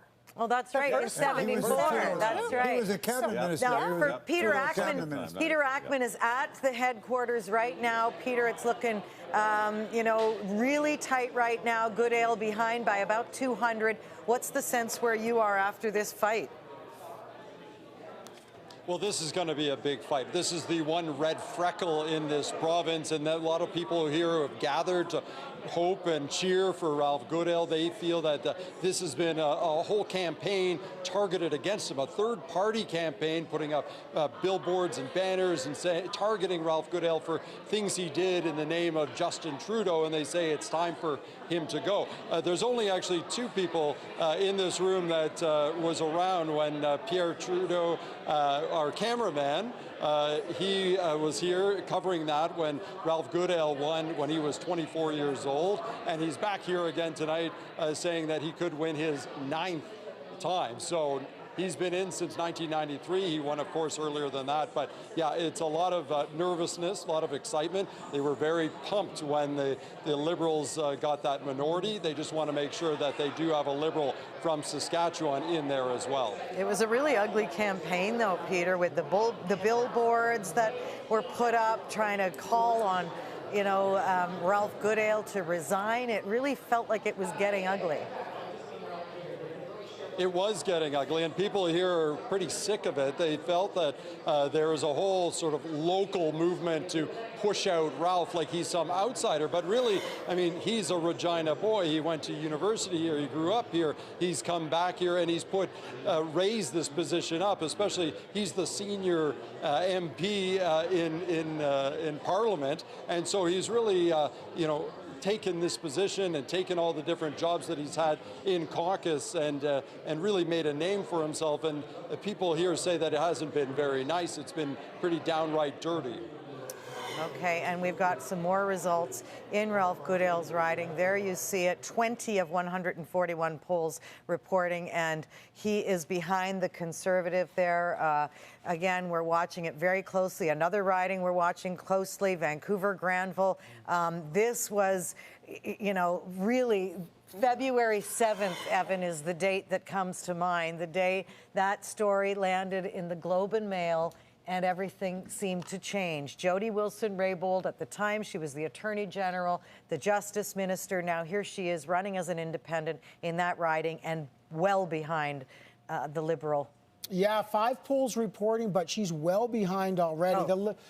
So it's pretty early days yet in Vancouver, Granville, but look, she's a significant figure, right? Because she's running as an independent. We're also looking at Jane Philpott, who's going to run, and there's a Liberal, another doctor that Jane Philpott. Behind. Yeah, and she's behind there. And we didn't think Jane Philpott might win in Markham-Stouffville, but these two women represent a lot. They were senior cabinet ministers. They represented a lot of the Trudeau brand, and they represent the fall of the Trudeau brand from one thing. The question tonight was, how much did that dent hurt them? And it turns out, well, look, it's significant enough to lose a majority, but not enough to lose government. And that's the big national story. Yes. So ultimately it comes down to, what did the people in that riding, what do they feel when they walked into that voting booth and they saw Jody Wilson-Raybould's name on the ballot? Melanie Nagy is there. So Melanie, give us a sense of the challenge there in that riding for Jody Wilson-Raybould to have what would be perhaps a symbolic victory and a rare independent going to the House of Commons. I really think the question that dominated here in this riding was, are people going to vote for the person or are they going to vote for the party? Now, when Jody Wilson-Raybould was out on the campaign trail, I've been out there when she's been knocking on doors. She's got the name recognition. She's almost sometimes treated like a celebrity in this riding versus a politician. People will chase after her and pat her on the back for what they say she stood up for truth, authenticity, and a different kind of politics. But then you have, say, the Liberal candidate, Talib Nur Mohammed, who went door to door as well, but for him, he was out there pitching a message that I will be the most effective for you in Ottawa because I have the party backing, I have the ability to push forward. So on that, that's really a fundamental question here. Will people vote for the person or for the party? Right now, we're seeing that it looks like that party favoring is coming out ahead, but it's still early on in British Columbia. But this is indeed a riding to watch, and we'll be following it and tracking. And as I'm talking to you now, people are starting to trickle in here. So we'll just see, is Jody Wilson-Raybould able to hold on to her seat here as an independent? That one is just so fascinating for all of the backstory. And Melanie, we will be talking to you many times over the next couple of hours as things develop there. But it was Jody Wilson-Raybould, and then, of course, Jane Philpott, in a sign of solidarity, also supported Jody Wilson-Raybould. She is also running as an independent. Here is the situation right now in Markham-Stouffville, where we find Michelle Dubé. Michelle, interpret these numbers for us and the sense of the riding going into tonight.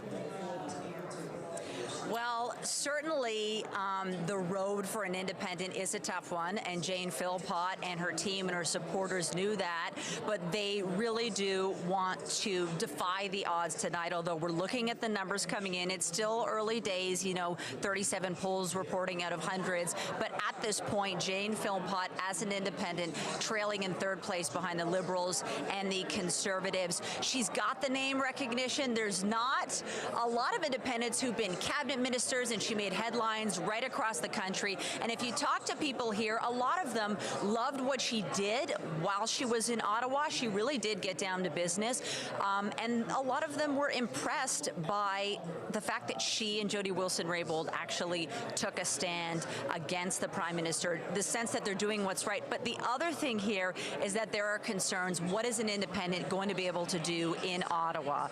Traditionally, you don't get asked questions during question period. You don't get to be on any committees. You're kind of in the wings. And so there's people who feel like, they really like her and what she stands for, but they're not quite sure they want to specifically vote for the candidate. They really like the backing of a party. But it's still early days, and all the supporters here, they're really optimistic, and we'll have to see. Could be a long night. It will be a long night. Michelle, thanks so much. Great to have you there in Markham-Stouffville following the ball as it rolls. We're also looking at those 8 Ottawa ridings, very important. And of course, Environment Minister at the time of dissolution, Catherine McKenna, re-elected in Ottawa Centre. Graham Richardson joins us. A significant victory, Graham. And again, I can hear the cheering now.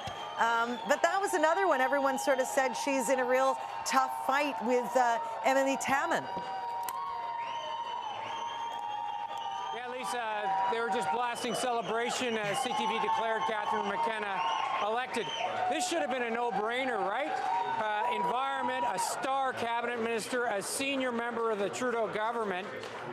But you've got to remember that this riding has been traditionally NDP. The late Paul Doer's riding. Emily Taman was the NDP candidate, supported by the local councillor, supported by the Queen's Park representative, both NDP. So it wasn't easy, but clearly it has not been close tonight, as close as many people expected. The other thing to keep in mind as well, you were all talking about the tone of the campaign around the table. If you want to talk about the tone of Canadian politics these days, take a look at Catherine McKenna's Twitter account. It has been unbelievable. She has been, the amount of abuse thrown her way, the fact that she's had to have an RCMP detail now in this room tonight, unusual because of the amount of attention she was getting. So the vitriol against her, all of it ignored significantly by Ottawa Centre. She's going back to Parliament. Some people expected us to have a kind of an Anne McClellan night here, a nail biter like all those years ago in Alberta. It didn't happen, Lisa. That is so true. It did not happen, and Anne is grinning here. Thank you, Graham, Got so much. longer nails now. But, you know, I want to actually bring something Graham just mentioned, so incredibly disturbing. And I think certainly the women on the panel When I was environment minister, I needed, and that was years ago. So is it security. the portfolio, or is it today's climate? Is it Twitter? What is it that is generating this kind of vitriol and really frightening stuff online? The only time I've had to have that kind of serious security was when I was environment minister. So there must be something controversial about the file. But in terms of being a woman in politics and a woman leader in politics, I stopped looking at my Twitter account 6 years ago. Yeah.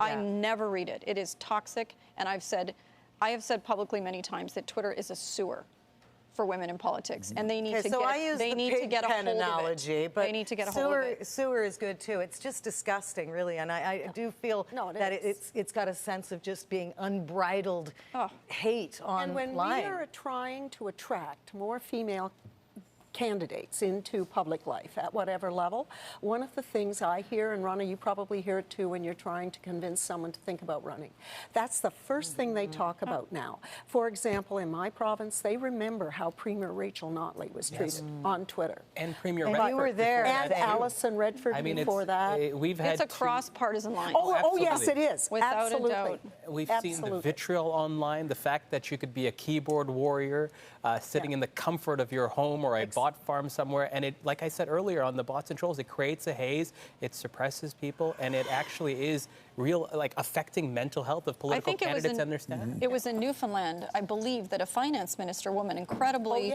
talented businesswoman that was recruited, became the finance minister. She quit because of the bullying on social media. Well, I guess that's the bottom line is, you know, we keep hearing, and Zane, you've looked into this closer, but the new rules that are going to come in to try and create some kind of a correction to what is impacting people's lives. I mean, I basically just say don't read Twitter, but... Yeah, I mean, at the end of the day, it's a catch-22. How do you not, as a politician on a limited budget, looking to get your voice out, looking to get your policies out, not use the instrument and the tool used by the majority of the population? At the end of the day, what needs to happen is better content moderation. These platforms need to invest literally tens of billions. Who's the judge, though? I mean, it always sort of comes down to that. I want to go, though, back out to Calgary Centre. Tara Nelson is there at the riding of Kent Hare. This is my give us the this is Ron's riding. There you go. Okay, there it is, an upset for the Liberals, Kent Hare. Tara, give us the lay of the land there. Significant victory by the Conservatives tonight. Hi, Lisa. Yes, we're seeing him lead probably 2-1 right now. Kent Hare has been working very hard this campaign to try to retain this seat. When he won it in 2015, it was a very close margin of victory. He only won by 750 votes, so he really wanted to hold this riding. This has never been a Liberal riding before Kent Hare. For 50 years, it's voted Conservative, and it has swung back again. But really, the story of Calgary Centre tonight is the story of Alberta. As you look at the map, the entire map is blue tonight. So all 34 ridings leading or elected Conservative candidates so far this evening. Thank you so much, Tara. Yes, and Glenn is also Glenn is in Regina. We're going to go over to him. Glenn, you have a special guest with you. Yes, I'm here with Jerry Ritz, who is a cabinet minister in Stephen Harper's government, and also a Saskatchewan MP. Mr. Ritz, tell me, first of all, your reaction to the overall numbers tonight, Liberal minority government. You know, Glenn, it's pretty much what everybody predicted, give or take 10 or 15 seats. The night isn't over yet. We'll have to see how it all comes out. I'm quite interested in seeing the Bloc didn't quite peak what everybody said they were going to, and the NDP seemed to have kind of stalled. Now, we're into BC now, which is their home ground, so we'll have to see what happens there. But overall, it's pretty much within 10 or 15 seats, what everybody talked about. A pretty somber night here for people, but a lot of reaction to the news that Ralph Goodale, one riding over, is trailing right now. What are your thoughts on that? Well, it's still a lot to go. I mean, we've only got a few polls in out of several hundred, so it's going to take a while to figure it all out. Ralph's a fighter. Ralph's a stayer. At the end of the day, his time could well be up. Tell me what kind of campaign you thought Andrew Scheer ran. Well, I thought he did really well. You know, a couple of stumbles that were just, you know, people learning their jobs in the overall, but overall, I thought he did extremely well. Mr. Scheer will come out and speak later tonight. What kind of message do you think people in the room are looking to hear from him now that he's going in to face as potentially leader of the opposition to a minority government? Well, he's been leader of the opposition, so he knows that role well. Having said that, I think he'll bring a lot of what he campaigned on to the House in various forms. There'll be motions from the floor. This is a minority. This does not look good on Mr. Trudeau. This is historical. He come down from a pretty big horse here. So I think Andrew's got some, you know, some cannon fodder that he'll throw at him here in the next little while. Jerry Ritz, thanks very much. Thank you, Glenn. Back to you, Lisa. Okay, Glenn, thanks so much. And as you've been speaking, we've been seeing all of these Ontario cabinet ministers coming through and declared. I want to go to Joyce now for reaction from Trudeau headquarters. What's the sense? Are you hearing when he's going to arrive in the room? There you are with Scott Reid. Reaction to Liberal minority, 156 at this point, leading for the Liberal, elected and leading for the Liberals. Joyce. Well, a lot of cheering here, Lisa. Every time a victory, a Liberal victory is on the big giant screen behind us, there's a lot of cheering. So some of those cabinet ministers or former cabinet ministers in Quebec that were in trouble have been re-elected. So bigger cheers. For instance, Jean-Yves Duclos was ahead, so there was a lot of cheering there. I'm sorry, François-Philippe Champagne as well. So, Scott, they're doing better in Quebec than everybody expected. And it's offsetting some losses that, you know, they had not expected necessarily elsewhere. You know, I think one of the numbers to keep your eye on is the combination of Liberal seats and New Democrat seats. If that gets you up well over 170, then you don't have the complexity, and Ann and Ron were talking about this earlier, you don't have the complexity of having to juggle multiple parties to get your agenda through. You can always rely on one party most of the time, and that makes it less complex. So strong minority right now, and this room's going to fill up and people are going to start screaming. I will say that I concede to the CTV election desk, all right?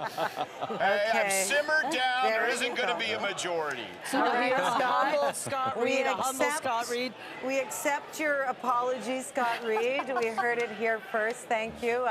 Really a tough night, a tough fight. We're seeing some interesting numbers. There's some new information we can share with you now. You just saw it. Jaime Baptiste is elected, but this is the big story. Maxime Bernier has lost his own riding. Lisa, the dairy farmers will be throwing champagne in the cattle feed tonight. And that's a really significant defeat. His father was elected 4 times there. This guy elected after that. So that has been a Beauce Bernier seat for a very long time. And it wasn't even close. And it's a real interesting referendum on populism in Canada. In the big world that we're watching in the United States and Brexit, he tried to ride the coattails of populism. It didn't work. And I don't know what happens to the People's Party because there ain't no people. Because to your point, no, but Evan, to your point, he is certainly over the weekend, and the whole story of was somebody trying to co-opt his campaign, the Conservatives. But he wrote those tweets that used words like, you know, here it is, the total votes. So Scheer actually at this moment has more votes than Justin Trudeau, the popular vote. Very interesting. We're not going to hear the end of that. We're not nearly over, though. But your reaction, Antonia, to Maxime Bernier's loss there? So this is a very interesting. It's been a Bernier seat for so many years in the Beauce. But I think it's really interesting to also point out that this is the only good news story for the Conservatives in Quebec tonight. They were supposed to gain seats in Quebec. They have lost, already losing 2 seats. This is the only gain they're probably going to make. And let's go right to Todd Vander Hayden, who is in that riding. Reaction there, Todd, to the loss of his own seat for Maxime Bernier. Yeah, good to talk to you, Lisa. And just to build on what Antonia was saying, absolutely a rare pickup for the Conservatives in Quebec amid the Bloc surge.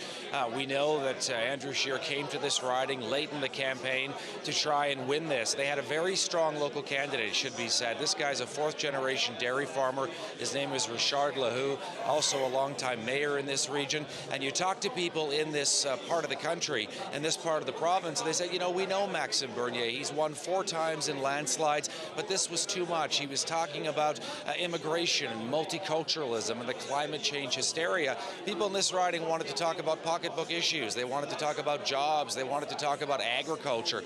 And so the question now is, what does Maxime Bernier do? Obviously, it was very personal with him and Andrew Scheer. He lost that leadership by 650 votes.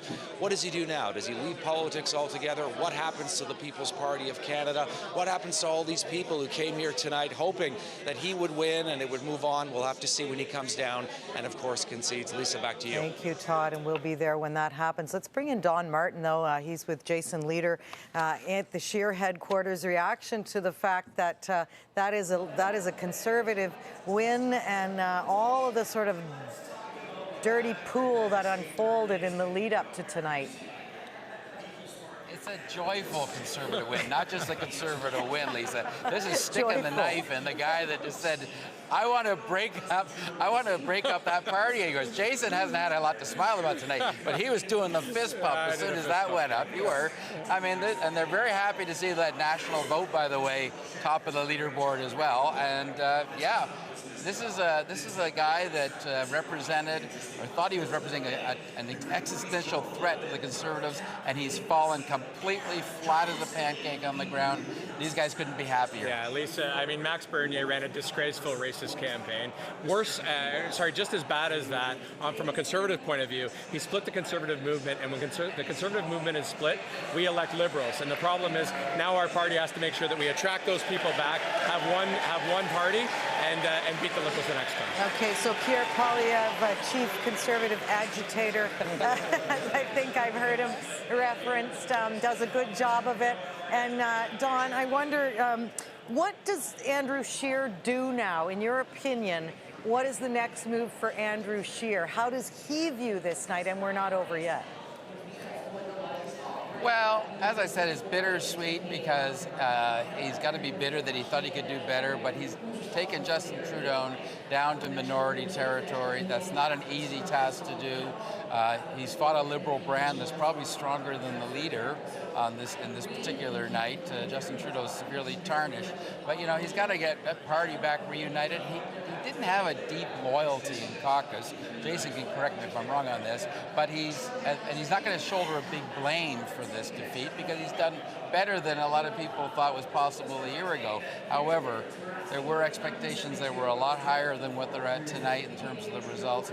I think he's going to have some work to do. Okay, interesting. Jim Carr elected in Winnipeg South Centre. Again, that was one that was considered a toss-up in the lead-up.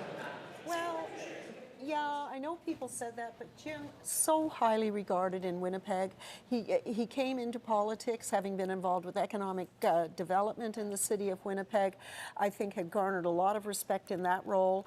Oh, and do you all know my bit of trivia for the night? He is a musician, an outstanding musician, and plays when he has time with the Winnipeg Symphony. Can we just say he might have to play some sorrowful music in one regard. I know the Liberal cabinet has won a lot, and you're seeing them roll through in Quebec. A lot of big wins in Quebec. That's a strong minority right now. That's a strong minority right now, and certainly in Ontario. But there are two big holes. You got to watch Ralph Goodale. If they lose the one seat in Saskatchewan, and then the Liberals lose all their seats in Alberta, you know, in the Liberal red tapestry, those are big, big holes. We go back to this national unity question. Those are fundamental challenges, and they go back to the old challenges that Craig and Lloyd would remember of the Trudeau Senior, where the West want it out, and here we go Well, again. we'll go to the West here, and Zane, those fractures already exist, and now it's just about someone coming in and pounding them even harder now that we do not have Liberal representation in Alberta, which seems to be the case going forward. And you know, to that point, I've written down TMX. What's the future of the pipeline? Is there it's not a coalition, but is there an arrangement where on that issue, the Conservatives and the Liberals go together and push that thing through? That may sound crazy. I want to bring Lloyd in here and get your thoughts on this, what it looks like as a country now if we've got these sort of regional fiefdoms, if you will.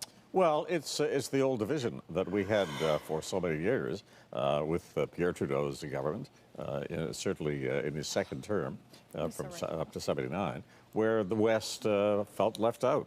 What have we got and here? And the PQ and... Oh, yeah, Adam. and the PQ, yeah, okay, sorry. I was just going to say, the one thing about this is the bloc, or was the bloc affected? Are they not as high as they might be because of that reference to sovereignty on the last weekend, which Justin Trudeau leapt on because he saw an opening there, and so did Andrew Scheer. We're going to, just before we get Antonia's reaction to that, we can report that Lisa Raitt has lost the Milton riding to Adam Van Koeverden. That is a huge upset. Ronnie, your reaction? It's a huge loss for the Conservative Party. And obviously very competitive. I spoke with her yesterday. She knew she was in a tough fight, but this is a huge loss for the party. She is a very strong progressive leader, and we would expect that she would have been in the party for many years to come, and that's a huge loss. A very strong progressive voice in the party. And I noticed my friend is using the word progressive. She really was the centrist in that party, and they needed her to hold it together. I think that what we're seeing and hearing here tonight is inevitably going to bring up questions about the future of Andrew Scheer. I really believe that. I mean, he was not popular in the first place. Many people in the caucus don't like him. He had to, at least, I think, pick up 20, 25 seats here tonight. He has not done well. He can say yes. Although at dissolution, what did he have? What did they have? 99 seats, and now what is it? 118. So he has picked up. Picked up from what he had last time, but maybe not enough. And do they want to keep him for another election in a year and a half and go through it all again? I mean, he did not run a good campaign. I think that this is going to come up. I think gaining seats, I mean, I said the other day, put it into perspective. I mean, I think everybody thought Justin Trudeau would win another big majority. And so for Andrew Scheer to come in less than 2 years, raise a huge amount of money compared to the other parties. And yes, he might have made some mistakes on the campaign trail. He's a new leader, and he has some inexperienced people on his team. I think, yeah, he gets another shot. I mean, he has gained seats, and he's now going to be, in a very serious way, holding the government's feet to the fire. We're in a minority situation. My friend Craig will know that Robert Stanfield, the Conservatives, stuck with him through 68, through 72, through 74. It was after 74 that he was defeated. People had much more patience in those days, Lloyd. This is a subject I stay away from. I would have agreed with you, Rana, if this was 3 or 6 months ago. But given the fact that the gifts that the Conservative got presented to them with SNC Lavalin, with the brown face, blackface, I think that ultimately upped the ante for Scheer to say, go get her done. Right, get her done, and I think when you look at that popular vote percentage, the lack of, they need to be at least 5 points higher to make this happen. He could not get those 5 points. One thing we should say, in places like Ontario, Conservatives will tell you, off the record before this night, they would say, imagine, those scenes in the submarine where you close off a compartment that's leaking. In the Harper days, and Rana will remember, those were the social conservatives. They shut that door, they turned that wheel, and they stopped that compartment from leaking into the submarine. Andrew Scheer opened it, and Conservatives told me time and again, why did he open the social conservative? They're flooding into the submarine. He lost on both ends. And that especially impacted the vote in Quebec, would because you agree? it affected his performance in the first French debate. People didn't know him that well. It was easy for him to prepare for that first question. His answer should have simply been, Mr. Trudeau, I'm surprised at the tone. I have the same position as you. Because Mr. Trudeau often references the fact that he's Catholic, says that he has moral reasons to be against it. Okay, let's go to Maxime Bernier in his riding. Defeated despite nasty and shameless attacks from our opponents. They made huge personal sacrifice to offer voters a principled alternative different from that of all the other parties. But what they did was not in vain. What we managed to accomplish in only 1 year is spectacular.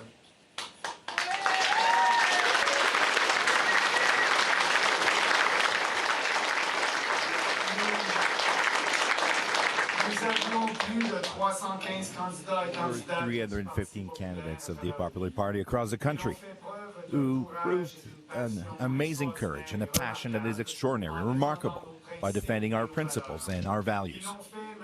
That did, despite all the very shameful attacks by our opponents, and they made amazing personal sacrifices to offer Canadian voters an option based on principles, different from all other options offered by other political parties. And let me say that they didn't do this for nothing.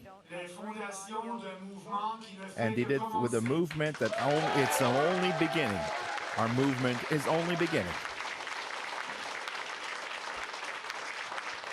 But anyway, we'll leave Maxime Bernier and we'll give you this breaking news out of Regina. Yeah, that's big. After all these years, Ralph Goodale unseated by Michael Cram. Peter Ackman, you are there. Immediate reaction.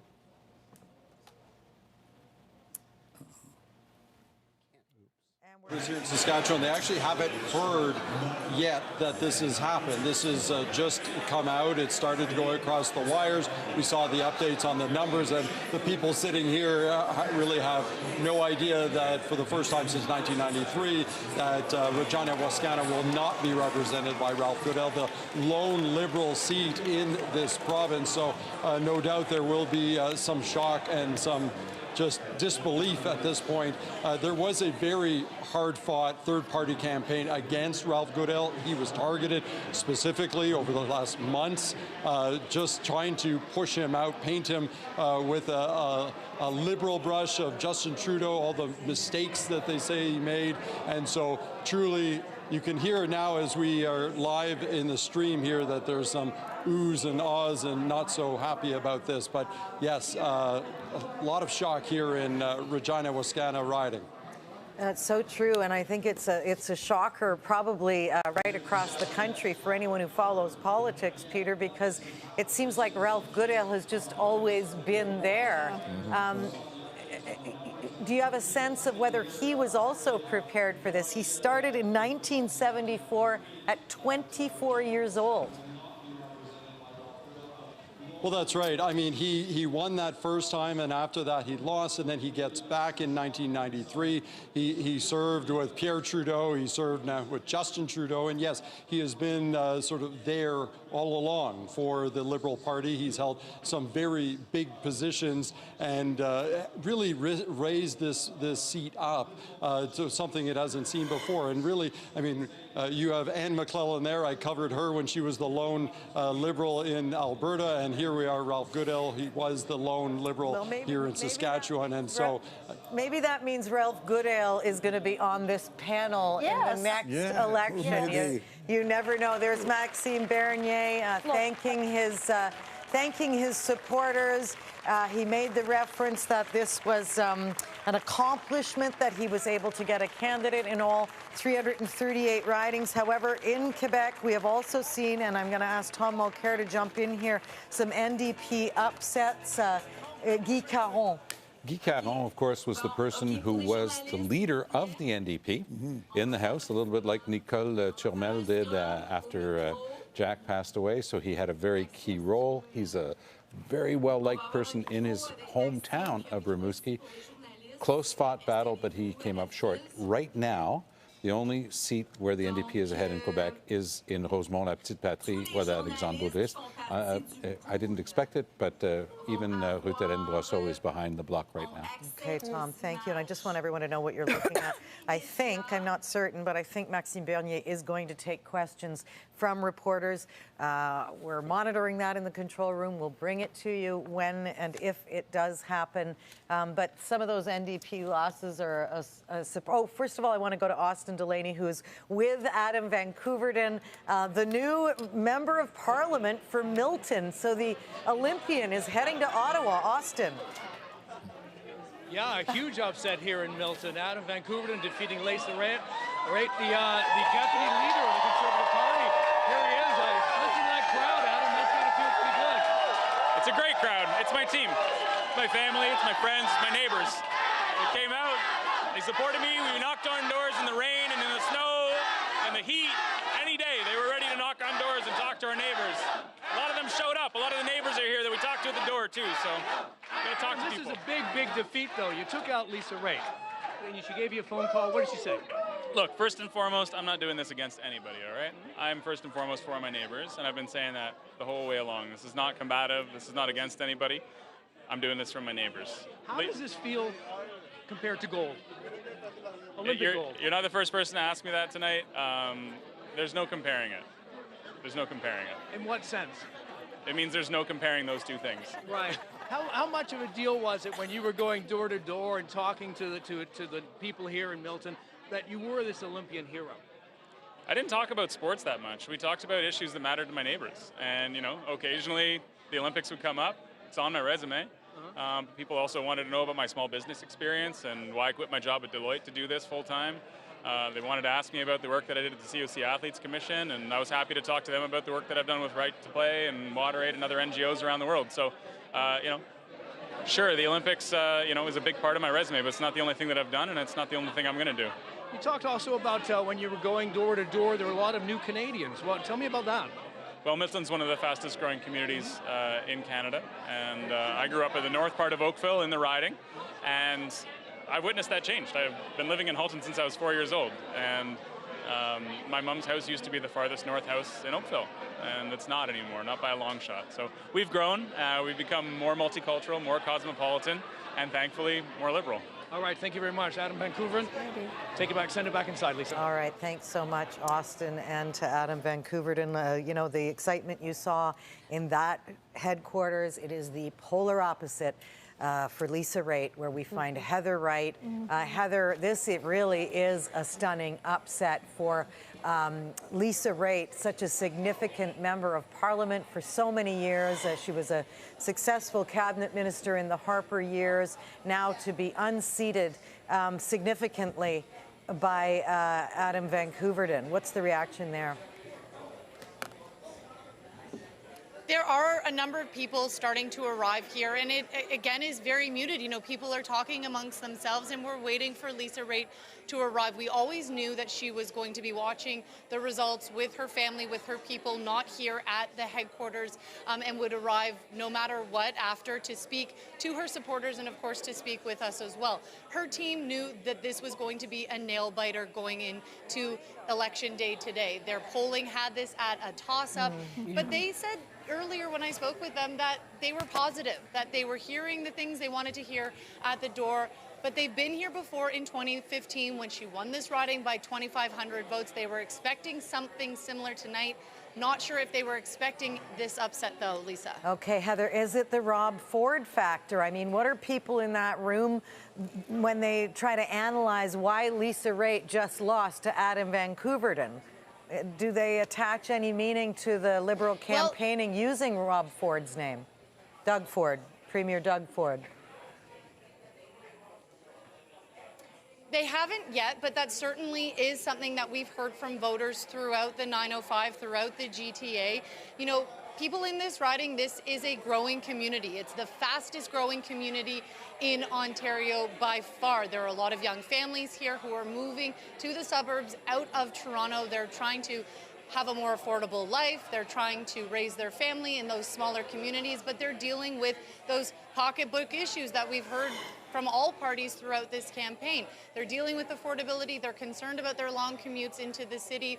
Speaking with Raitt's campaign earlier today, the three things that they said that they were hearing at the door were ethics, the environment, and affordability. So it doesn't seem as though that ethics file really translated into this riding, and it looks as though some of the people who might have voted for Lisa Raitt in the past, they took that vote elsewhere. They knew that even though they survived in 2015, it didn't mean that they were going to survive again in 2019, because this is such a changing riding. The demographics are very different here in 2019 than they were just 4 years ago. Okay, Heather Wright, thanks so much for that. So let's get some insight on just what may have happened inside that riding. Scott Reid, Liberal strategist, is there.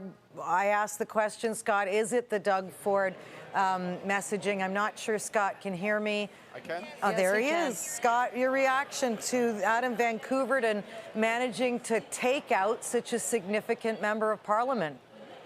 Well, I think it's got a couple of, there are a couple of reasons. First of all, Doug Ford is a factor in all those ridings in and around Toronto. It really does create a little bit of a drag on the Conservative vote. That's something Andrew Scheer had to carry with him across the entire province, and particularly in the 905 area. The second thing is that Toronto is pushing out. Liberal Toronto is pushing its way out, slowly but surely. And so Miltons are becoming more and more like a 416 area code when it comes to demographics and voting. And so that gives the Liberal Party something of a minor advantage year after year, election after election. And then you had a local candidate who had name recognition, and as you could see from that interview, works like the devil, full of energy, almost Olympic energy, I might say. I was just going to say, Scott, you know, I thought it was really interesting, though.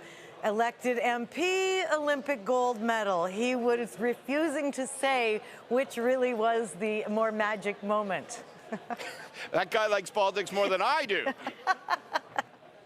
But, you know, I really do think that, you know, for Lisa Raitt, it was kind of a bit of a perfect storm and a challenge for her. If her riding had been 10 miles north, she'd have been fine. But in this election, in this circumstance, wasn't enough. Okay, let's talk about the geography then. Thanks so much, Scott. Nick Nanos is at the kitchen table along with Amanda Lang. Great to have you both here. Did you bring any food along? It's been a long night and we're all starving. Boy. But no, Nick, your reaction. First of all, you've been analyzing these numbers day in and day out. So right out of the gate, the Liberals doing better than you thought, or? Well, you know, Lisa, the Globe CTV Nanos tracking basically showed a 1 percentage point difference between the Liberals and the Conservatives, with the Conservatives having the advantage. It's quite possible that the Conservatives will get more votes and lose the election, and this goes back to what we've been talking about for the last week or so, that the Liberal distribution of support is better at pumping out ridings, winning ridings, compared to the Conservatives, where they have big margins. So what's surprising you as you watch this unfold tonight? Well, what's surprising me is that Jagmeet Singh is not doing as well as we thought he was going to do. In Ontario, he's not doing as well. It's going to be interesting to see how he does in British Columbia, because I think that is the last question mark for this election. Yeah. British Columbia, what happens? I've got my eye on Jagmeet Singh and the New Democrats to see whether that region can kind of hold on to some of those NDP ridings. And Amanda, I want to bring you in here. Obviously, a minority government, there's so much attached to it. Whether all of these spending promises are even going to get green lighted now. Yeah, and I've spent obviously the last days, especially, but weeks even, talking to people who invest here from around the world. How much does it matter, right? And I can tell you that at these numbers, it matters less and less. In other words, there's a certain stability in the number that the Liberals have here. So it takes some of the angst off the table. You're not going to see a big swing in the loonie, would be my guess. You're not going to see the fear of big spending from the left. And you might see that it's a case-by-case kind of a minority government, right? It's not a formal coalition or even a loose, informal one. It might be a bill-by-bill kind of coalition. And so I think international investors will be actually soothed by what we're seeing here. Can I just pick up on what Nick's saying? And I want to say something that Tom Mulcair at our table can't say. Look, Jagmeet Singh, we've talked a lot about him. Jagmeet Singh, from the looks of it right now, will have significantly fewer seats than under Tom Mulcair. I know Tom can't say all this. He will go from third place, but it looks like to fourth place, depending what happens in BC behind the block, right? And still somehow declare victory because it's a minority government, which is a remarkable feat to drop seats, to drop out of Quebec, to drop position, and still say, you know what, I could be the balance of power, and saves his political survival on any other calculation. It's a bad night. It's such an interesting point that the two winners of tonight maybe are the two leaders who will not be Prime Minister, Yves-François Blanchet. And, you know, Jagmeet Singh was the big winner on a personal basis. You know, it's pretty clear. He performed well in both the French and the English debates. He was good on the hustings. Canadians like what they heard. So on a personal basis, he was a big winner in terms of what Canadians think about him. And he changed the center of gravity from the numbers of the seats he'd get tonight to the narrative. What was the story? He made us feel good. He had great social media moments. He penetrated through. And he had a super low bar to entry. And we're looking at the Quebec story right now. 14 seats lost. Antonia, in the province of Quebec, Bill 21 followed all the candidates, all the leaders through this as we watch Catherine McKenna in the Ottawa Centre riding. Environment Minister won her seat after a tough fight. As soon as she starts talking, Antonia, I'm going to ask us all to just listen in, and I think so. We'll hold Bill 21 because we know that's let's been. Listen to Kat. But is the NDP gone then from Quebec? All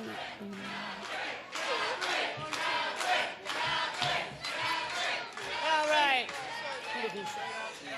Wow, thank you! Un grand merci à tout le monde. This Thank you is to so everyone. amazing. Is everyone happy? It's so amazing to see all of you here. I know how hard you guys worked. No team has worked harder than our team. You're awesome!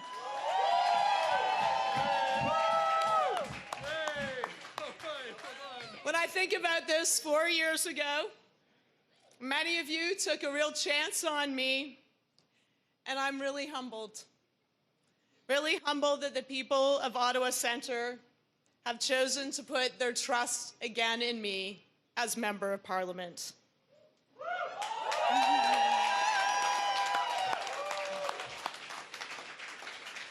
I had a chance to speak to all of the candidates from the major parties, and guess what? They're all women!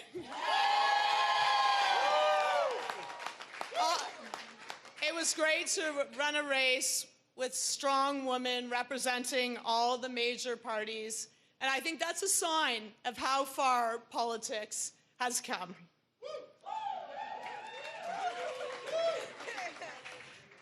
No candidate runs alone, and I have a lot of people to thank.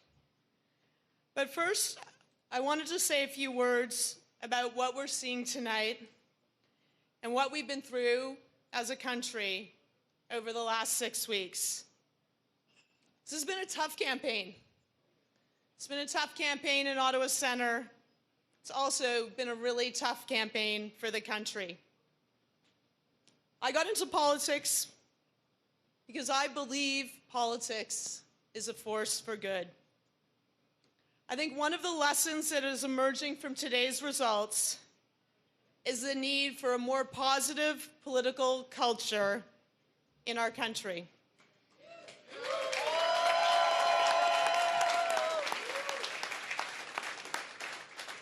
We all have work to do to bring people together and remember the value of hearing each other and being open to different ideas. And you are seeing Ralph Goodale walk into his party headquarters there in Regina, Wascana. Stunning. This man walked into Parliament 1974. Here he is, 8 consecutive election victories. Tonight, he loses significantly to Conservative new MP-elect Michael Cram. And as you see this, these people who've supported this man for so many years and the work that he has done, really a public servant, a career politician, his life. He's one of my dearest friends and colleague for many years in the House of Commons. We were there together. This is both sad and unhealthy. Well, ladies and gentlemen, as we gather on the territory of Treaty Number 4 and in the homeland of the Métis, thank you all very much for waiting for Pam and I to get here this evening. Thank you very much for your courtesy. I want to begin by saying congratulations to the Prime Minister for leading the next government of Canada.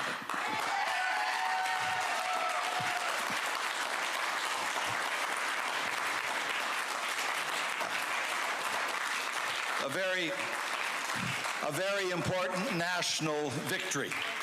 It will, of course, be a very different Parliament, a very challenging Parliament, but we can indeed have great confidence in his leadership of that Parliament.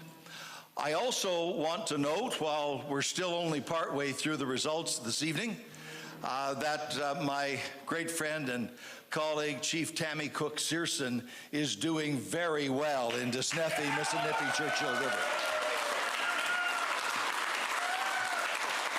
So we'll look forward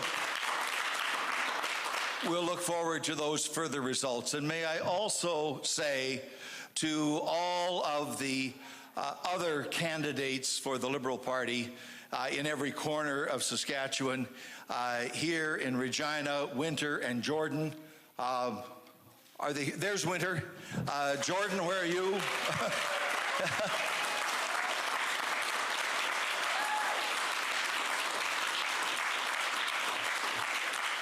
Thank you for your campaigns. Thank you for running so well. I was proud of every moment to be associated with you, and there will be future campaigns to contest for both of you.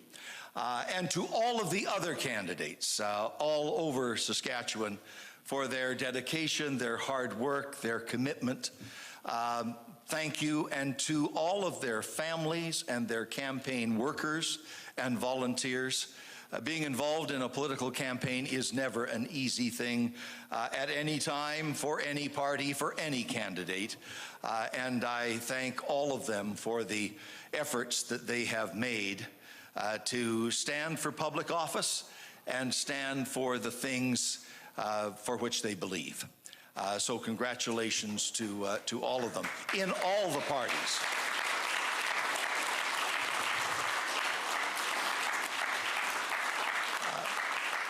And I also tonight want to congratulate Mr. Cram and wish him well in the next Parliament of Canada. I also want to say to all of you who have worked your hearts out for the last number of weeks and months, and in some cases years, here on my behalf in Regina, Wascana, my very, very deepest appreciation. I have had the extraordinary privilege of representing this constituency for 26 years. And it has been a singular honor every day to step into the House of Commons. Thank you, Sarah.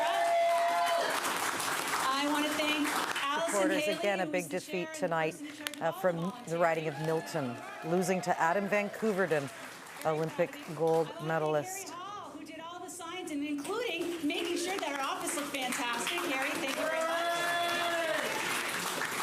And the Brain Trust, who did all of our advertising around Milton, so my face is immortalized forever, it feels like. Daryl DeMille, chair of our campaign. Thank you very much. I had awesome support from everybody. That was very, very helpful along the way. My EDA board was extremely helpful. They were fantastic in supporting. They fundraised. They made sure we were ready for this election. But the reality is, guys, it's not the result that we wanted tonight, was it? Unfortunately. But I can tell you this. I am so lucky for having had the trust of Miltonians for the past 11 years, and I'm so proud of what we've been able to accomplish together. We have an Arts and Culture Center now. We have a velodrome, the only velodrome here. And those are things that we can say that we accomplished together and that are going to make our community so much better for so many more years than just 2 years of a minority government. I want to say thank you so very, very much. I had to get something in, right? I want to say thank you very much to our leader, Andrew Scheer, for giving me the opportunity of being the Deputy Leader of the Conservative Party of Canada. It has been an absolute honor and an absolute pleasure. I've been able to go coast to coast to coast through the leadership process to get to know everybody in Canada, and I love Conservatives, and I know that they work hard and they want to make sure that we're making our communities better, and I want to thank every single one of them across the country as well. So finally, I would like to say this. We worked really hard, and we put in a great effort. I did call Adam, and I conceded the election, and I thanked him for a great campaign, and I also said it's an honor and a privilege to represent Milton, and I know that he's going to go on and represent Milton in a way that will be respectful and give dignity to the hometown. It's my hometown, and I want us to be represented well as well. So with that, we've got some cleanup to do, but we also have a little bit of celebration to do. It's awesome to be amongst each other. I'm delighted to see you. I'm looking forward to getting a lot of hugs out there. And again, I want to thank all the volunteers. And I did forget one other person. I want to thank Fight Farouk. Fight Farouk was a high school student who came out and became the chair of our student volunteers, who worked tirelessly on this entire campaign, including a massively fantastic stint on CBC panel at the very early of our campaign. So, way to go, Fight! Okay, that is Lisa Raitt in the riding of Milton. She has lost that race to Adam Van Couverden. We're going to get a deeper look at some of the other changes unfolding in the province of Quebec, where the Bloc rise. They're sitting right now at 32, but I'm going to hand it over to Omar with Nick and Rupin for some analysis there. Yeah, I've got both of them here with me right now. But let's, zero in on Quebec, because it is a fascinating picture when you drill down on exactly what that Bloc surge looks like in Quebec. And you can see all of this here, Lisa, that aquamarine, turquoise, whatever you want to call it, that represents the Bloc surge. This is the island of Montreal. So they've basically, the Liberals, been able to hold on to their support there. But then all around it really is a microcosm of what we're seeing in the rest of the province. And we've got some other boards coming up showing us the popular vote. So, Nick, let me just bring you in here. The popular vote in Quebec for the BQ going up 14 percentage points. Oh, absolutely. You can see they picked up from the NDP. So think of it this way. For the Liberals, Plan A for majority was to win seats in Quebec from the NDP. Those were picked up by the Bloc Québécois. The Bloc have effectively crushed Plan A for the Liberals, but they managed to do well. I guess they made lemonade out of lemons in the rest of Canada in order to win the greatest number of seats. And let's switch the board if we can and talk a little bit about that seat change. And here you have it, the Liberals losing 7, but again, the story here, the Bloc picking up 22. All right, so Rupin, let me bring you in now, right now. We talked a little bit about the impact of Bill 21. So, I think it was around September 18th, a week into this election, where Justin Trudeau hinted at the possibility of intervening in Bill 21 at the federal level at a time when he had considerable political capital to expend to the province. He was not only leading in the Montreal area and the greater Montreal area, but the rest of Quebec as well. But it seemed as though that really, set a lot of voters off in some respects. And then we just saw this wave of aquamarine and turquoise, which represents the Bloc vote. Who exactly are the voters outside of Montreal that are responding to Bill 21? Well, we track a value called multiculturalism. It's a social value, and it pretty much looks like the map that you're seeing in Quebec in terms of support for multiculturalism. So there's support in the island of Montreal, and there's a much lower level of support in the rest of the province. You're finding older voters in the rest of the province, and they voted with their consciences this time around, as you can see with the map that we're seeing here. And seeing Yves-François Blanchet, the Bloc leader, as really somebody who is an advocate for what they consider important. But really, again, quite a stunning change, Lisa, when you see that map and just how visual it is, and that sea of aquamarine across Quebec tonight. Back to you. So true, Omar. Thanks for that analysis there. We're going to go now to Krista Freeland's riding downtown, actually her headquarters, College Street in downtown Toronto. Again, re-elected. It really was a pleasure for me to spend time particularly with Melissa, Tim, and Helen Claire at the All Candidates meetings. And I think we should give them and the volunteers who worked so hard for them a round of applause.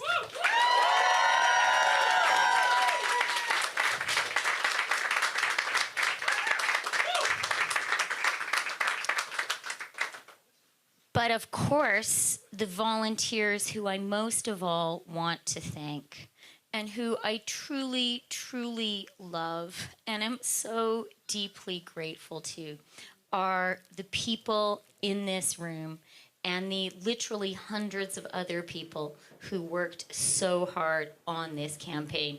You guys are amazing. Thank you. And that, of course, Krista Freeland thanking her supporters. A victory again for her. We have breaking news, though, at this moment. Jane Philpott has been defeated. She was running as an independent in Markham-Stouffville, the Liberal, former MPP in the province of Ontario. And Michelle Dubé is there. Michelle, immediate reaction from that riding. Well, there were definitely high hopes here in Markham-Stouffville, but rather quiet here in the riding. In Markham, the ridings tend to swing, you know, red and blue, and alas, not much of an appetite for an independent, even a high-profile candidate like Jane Philpott. One of the things she had going against her is the Liberal candidate is high-profile as well, a fellow doctor. She was at Queen's Park, an MPP for 10 years. She was ousted in the provincial election, but certainly made a big showing tonight. Also, the fact that independents, historically, they have a tough road. If you look at the history of them, since the mid-70s, candidates who are in the same situation as Jane Philpott, so that they were elected with a party, and then they either left or were ousted. Only 4 have been elected since the 70s. The last one was in 2008, Bill Casey. So they knew it was going to be a difficult road, and just not what the residents here wanted tonight. Lisa. Okay, so yeah, disappointing, I'm sure, for Jane Philpott. We're going to take a look now over in Vancouver Granville for the release, still not declared, 50 of 205 reporting, but Jody Wilson-Raybould, who was behind, is now in the lead, but barely. Look at that. It's literally a dead heat. It's so there. tough to run as an independent. I talked to Jane and Jody, Jane Philpott, and they asked me, what do you think our chances are? And I said, look, you guys were first-termers. You went right into cabinet. You accomplished a lot. And I said, you guys are like Formula One cars. On the right track, you're real fast, but now you're off-roading, and it's bumpy. Well, I want to ask, we have Donna and Derek here from Vancouver joining us. First of all, what was it like, the whole Jody Wilson-Raybould story, for actual voters, people who live there? Donna? I found it really disruptive. It was confusing.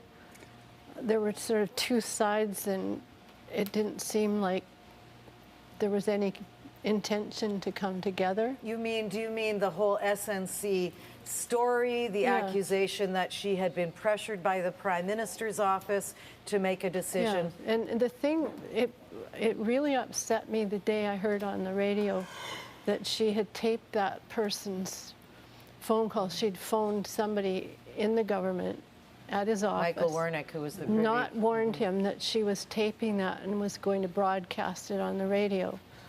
And when I heard that, I just thought, wow, I'm not sure that I trust somebody like that. And what about you, Derek? I mean, first of all, I should tell everybody you've joined the kitchen table because we are getting the numbers, and you didn't bring food either. I'm just saying. My apologies.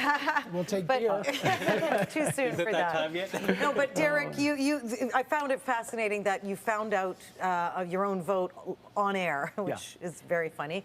Derek, you voted Green. Yep. And Donna, you voted Liberal. Yes. So, but we're on the Jody Wilson-Raybould story. Your reaction to that? I really wrestled with it. I went back and forth because first off, all information wasn't totally clear.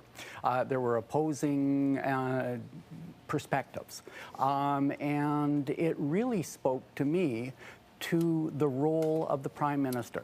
I think Chrystia Freeland talked about how there had been times that Trudeau had stepped in and said, I know you're going in that direction, but I really think we should move in this direction. And I believe that her summary was, well, he's my boss. Is that why you didn't vote Liberal?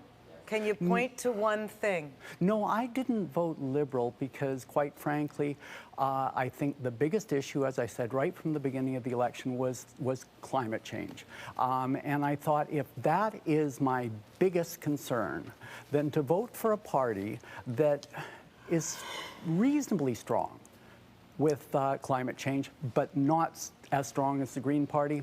And look at this, as you're talking, well, it just moved past, but I just saw the British Columbia numbers, and the Conservatives were up 7 seats. Here, I think we can show you again. They're up 7 in British Columbia. Yeah, look, they got it. This is where they thought they would make some ground. The Liberals down 5. Look at the Greens, the gains they were hoping to make. So far nothing on the island there, but also the NDP, and Tom, you were talking about this, they thought they'd move from Quebec out west. So far we haven't seen the big surge. I'm very surprised at that drop in British Columbia. I was very surprised, for example, to see Sven Robinson doesn't appear to be winning in Burnaby North. Yeah, we haven't popped that one up yet, but to Zane's point, it is the home of the 3- and 4-way Oh, absolutely. races. And this is where the Conservatives, who are almost ideologically alone on the right of center spectrum, can kind of sneak through when you have a split vote for progressives who are, frankly, like yourselves, deciding whether to go strategic vote for the Liberals and coalesce or vote their conscience and vote for what they want. This is where the Conservatives can sneak through, and we're seeing some evidence of that right now. Do you think you canceled each other out?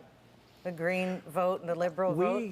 We live in a very Liberal riding. I believe that we have had a Liberal in power elected as our MP since 48. We can find that information out for you right now. What is your riding? I think that's a challenge. Joyce Murray. Okay, there you go. And so, you know, the chance of You've her come to the right place. The chance of her not making it is very, very slim. I don't think she needed my vote. Donna, are you disappointed that you're not seeing the surge of the Greens?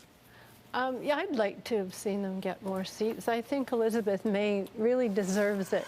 One of the things we've seen in just having been out in Vancouver just recently and hear the health critic being elected in Vancouver, but you know, we wandered through the downtown east side, and I think it was an education to Canadians who saw that, the shocking impact of the fentanyl and the opioid crisis, and this is your city.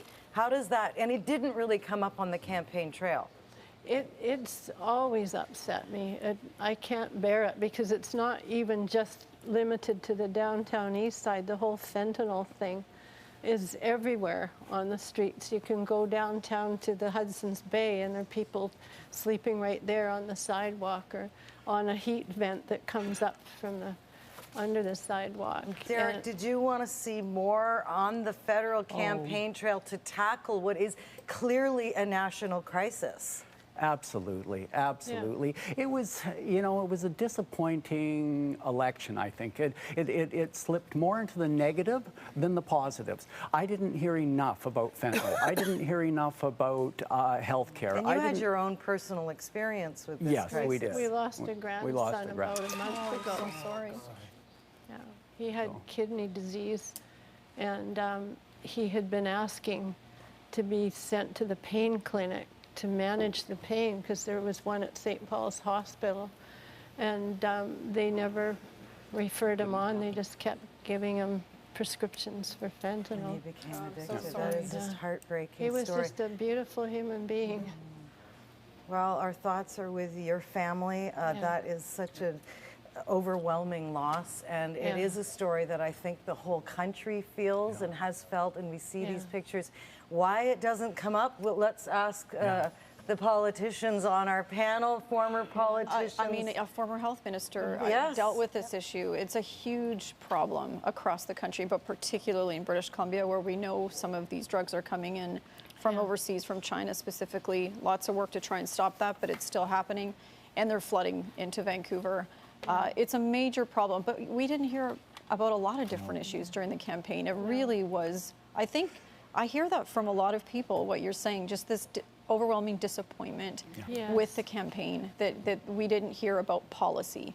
We heard about personalities and attacks, and we just didn't get to that level of discourse that Canadians really expect during an election campaign, so they can really think about the issues and cast their ballot. And that disconnect, you know, you tell that story, we're so sorry for your loss, but sometimes I think, Lisa, and we try to cover this, that connection between what we're doing here with all these stories, and then when politics matters, it's with your grandson and families, and that's what we got to shorten the connection to, and just hearing that, you realize you got to move closer to the people and less with these, the big scandals that we talk about, because it drives a lot of attention. Well, when our grandson was in high school, he was aware of the kids in the high school that he was in. It was a big one, Kitsilano, and there were a lot of kids who needed help medically and psychologically. and they didn't know where to turn. They were afraid to tell their parents some of the concerns, or maybe their family doctor.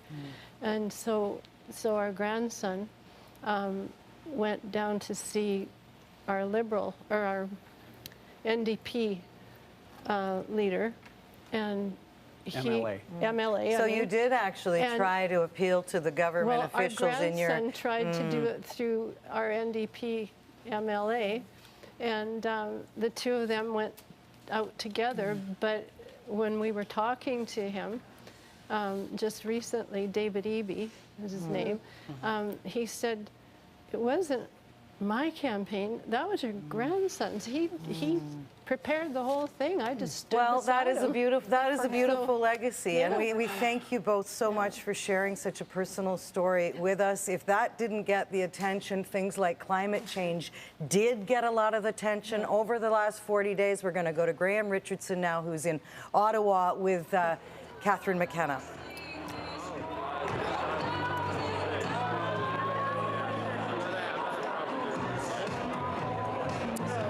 Lisa, sorry, someone was just talking to me there. I'm here with Catherine McKenna, who, of course, has won big in Ottawa Centre again, the Environment Minister. We had talked with the panel as well about the tone of the campaign, and that's one of the first things you said.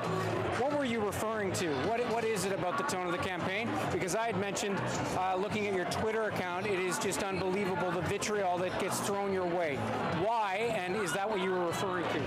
Well, I will say in the local campaign, I think it was good, but nationally, the tone was not good. And I think that's something, I got into politics because I believe in positive politics.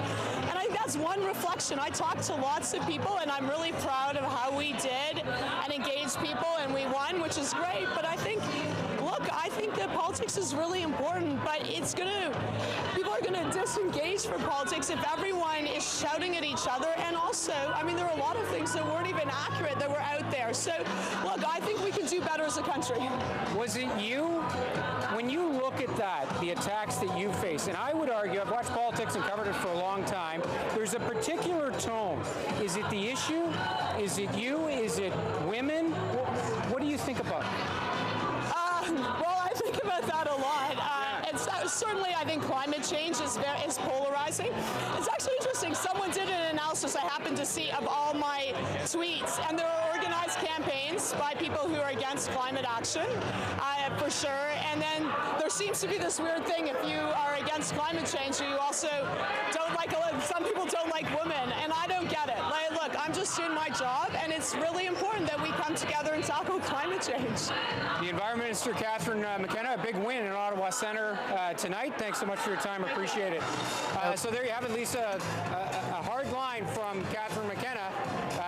She wants a change in tone in the whole country, in the whole campaign, pointing to some of the things that she's faced during this campaign. Well, I think so many people share that opinion, so it's really up to the politicians, the elected officials to change the legislation. We'll see what happens in this new Liberal minority government.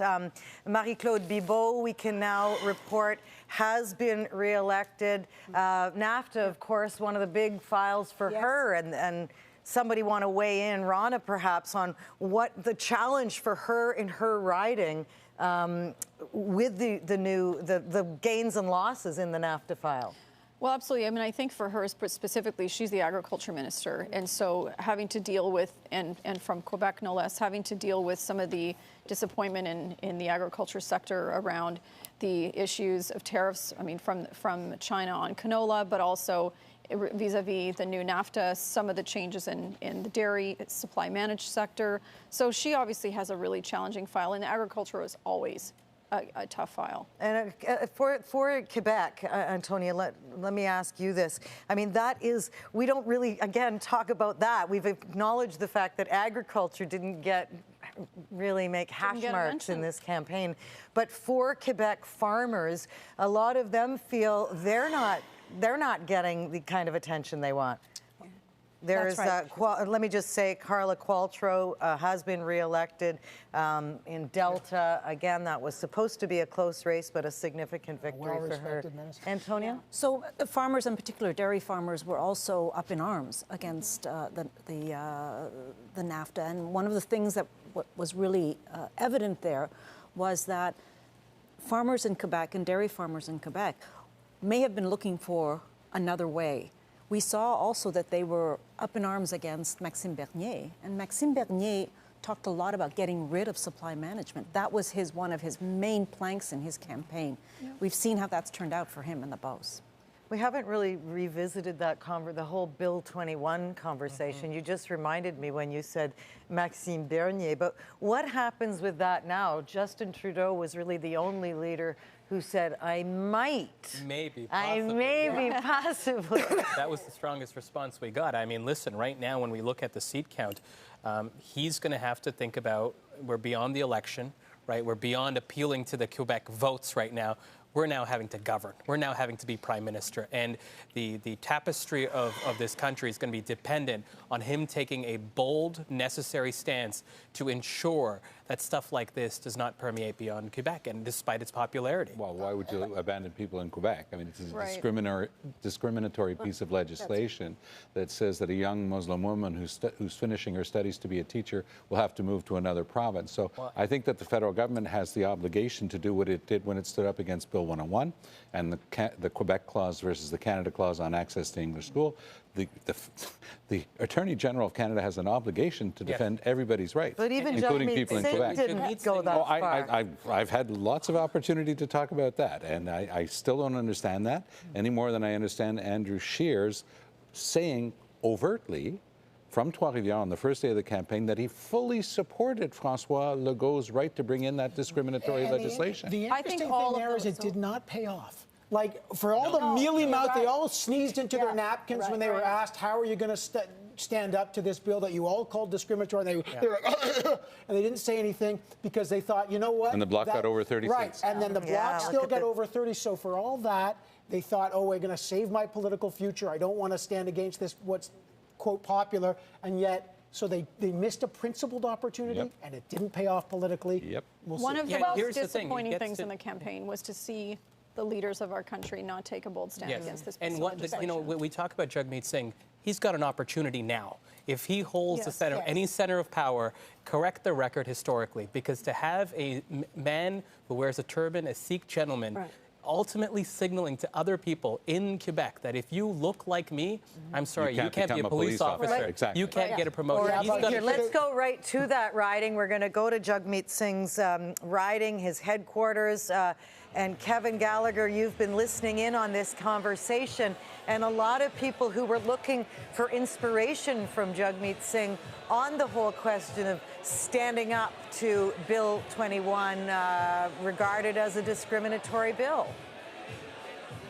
Well, and so does Jagmeet Singh. He said that it's state-sponsored discrimination. But of course, Lisa, we know that the NDP leader really doesn't think that it's a federal government's job to weigh in on a legal challenge, that there's already a legal challenge going on in Quebec, that they wouldn't open that legal debate right now, and that Jagmeet Singh thinks that it's more his responsibility to try and open up to the appeal to the hearts and minds of Quebecers. We know that it's a popular piece of legislation, a popular law in Quebec, and so what Mr. Singh has said is that he needs to try and convince people that it is wrong before they can go and challenge it. But at the same time, those who are feeling that they're being discriminated against and would look to Mr. Singh for that type of hope that perhaps he could do something about it, well, they may be left disappointed. Okay, Kevin, thanks for that. We're going to bring Vanessa Lee into the conversation now as we see Ruth Ellen Brosseau, who was the NDP reluctant victor back, when was it, 2011? And then, of course, in 2015, she won again. She got to know her riding. I think she was in Vegas when she originally won. But we're seeing a lot of Bloc gains at the expense of the NDP. What's the read where you are and the message behind all of this as we discuss Bill 21 and what the leaders did and didn't do?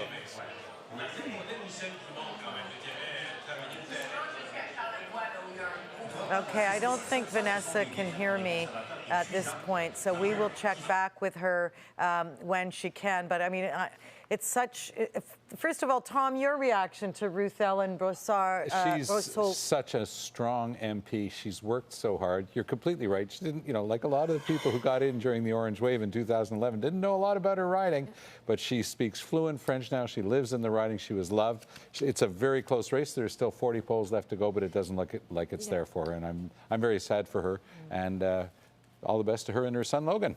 It's a hard race for her. Yves Perron is the president of the bloc.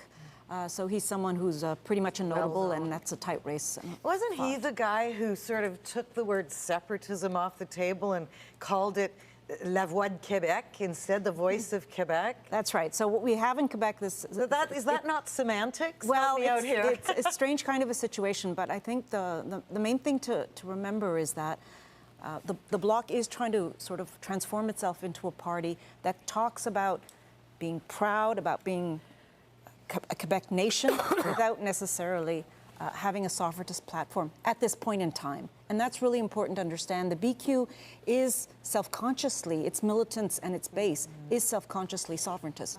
Most of those MPs that have been elected, most of the people running in the Bloc Québécois are sovereigntists, and like avowed sovereigntists, not closet sovereigntists. But the thing is that the BQ wanted to make its message, I think, palatable for a wider range of Quebecers, and did so by taking a page out of the provincial government's playbook, the CAQ, which was to say, we're all about nationalism, we're all about standing up for Quebec's interests and fighting for Quebec's interests, which will be exactly what they do, particularly in a minority parliament. Well, again, I want to go back to Jane Philpott's writing. She stood for principle. That's why she left the Liberal Party. She was kicked out of caucus, ran as an independent. Here she is in her riding where she has lost tonight as an independent. I think we've just missed that, but I believe we've recorded it, so we're going to bring that to you as soon as we can. I don't know, do you rewind tape anymore, Evan, in 2019, or what do you do? Can I just say one thing, just going back to what Antonia said? There's a moment of history here. 59 seats, the Orange Wave, in 2011, right, when the Orange Wave rolls over Quebec, we all thought, would that Orange Wave fertilize the ground and take deep roots? And it's over. There's one seat, and it was Tom Mulcair had one seat. And here is Yves-François Blanchet arriving at his headquarters tonight. The man who ended the... Can I just say that... Vanessa, you are there. Give us a sense of the room where you are and what drove him to, at this moment, 32 seats. They were down to no seats after the last election, or 8. 10. So they tripled their seat count. They didn't and they've been in the wilderness for almost a decade, for sure. And many leaders. Well, absolutely such an exciting time here for Bloc Québécois supporters. They've been FaceTiming winners throughout the night, and now Yves-François Blanchet is walking into the room. So absolutely, the party has only just begun tonight. The resurgence of the Bloc. Who would have thought that they would triple the amount of seats that they won from 2015? We saw the Liberals and the Conservatives in their final push try to sway Quebecers away from the Bloc, saying that a vote for the Bloc would mean a vote for separatism. But in the end, that message did not resonate at all. The Bloc really focused, as Antonia mentioned, on Quebec pride, Quebec identity, about defending not just Quebec's interests, but Quebec values, including secularism. And really that message is one that resonated with Quebecers, and certainly Quebecers in this room tonight, Lisa. Okay, and he gave a barn burner of a speech just, was that last night? Saturday night. So we'll hear what he has to say right now. Again, Yves-François Blanchet just became the leader, really, when nobody else wanted the job. Probably the most important thing is they're going to have official party status and all the budgets that come with that. And that makes a big difference. Right. The battle for third ended with the Bloc. Mes amis, je nous trouve très fringants. I find ourselves pretty excited. Je nous trouve très I think vivants. We are really alive. Et ma foi, je vous regarde et je vous trouve très jeune. By golly, I find yourself to be very young. Nous revenons de We are loin, coming back from far. But we will go even further. Allow me to say a few thank yous. In a few hours, there will be 21 years ago that my father has left us. I have a thought for his admiration and his passion for René Lévesque.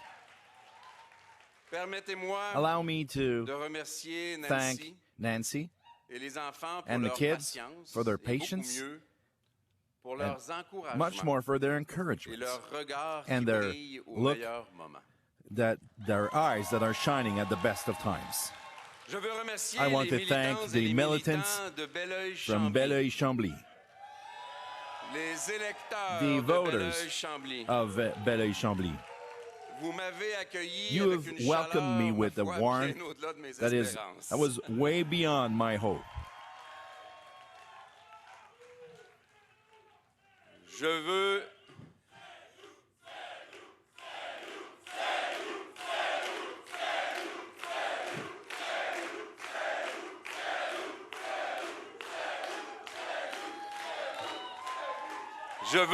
I want to salute all the militants of the Bloc Québécois. I want also to thank my advisor and friend and inspiration, Mr. Gilles Duceppe.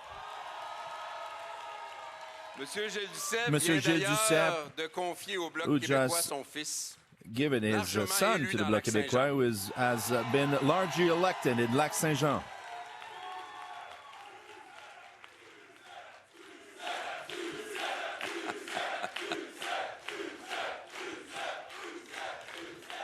Pour la trace indélébile qu'il aura laissée dans l'histoire du Québec, trace that he left je veux aussi in remercier the Lucien Bouchard.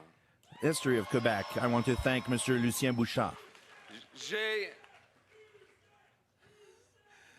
J'ai une pensée I have a thought, amicale, mais a surtout friendly thought, but a reconnaissante pour une thankful équipe. thought for a team. Une petite équipe, A small mais une équipe team, qui a but a team that has réalisé achieved une campagne a impossible. campaign that was En impossible ressources, en temps, en ressources by humaines, en argent. in human Nous avons resources fait and money que beaucoup and avaient time. We did a lot, and that with less than everybody else. And in many ways, it was a campaign that was a victory campaign. Je gardais pour la fin I kept mes amis, for the end my candidates et friends, candidats. the candidates. Quel courage. What a courage. Bien sûr, aujourd'hui, avec le recul, And de today, loin, on peut se in dire inside, que we c'est un can choix say qui it aurait was pu a avoir choice l'air un that peu could facile. look easy. Mais réaliser But que to 4 mois, il y a realize 6 that mois, 6 months quand on ago, était encore des when we fous, were still crazy, il y a des fous qui ont dit but oui crazy people who said et qui yes s'en viennent à la Chambre and are des communes. coming at the House of Commons.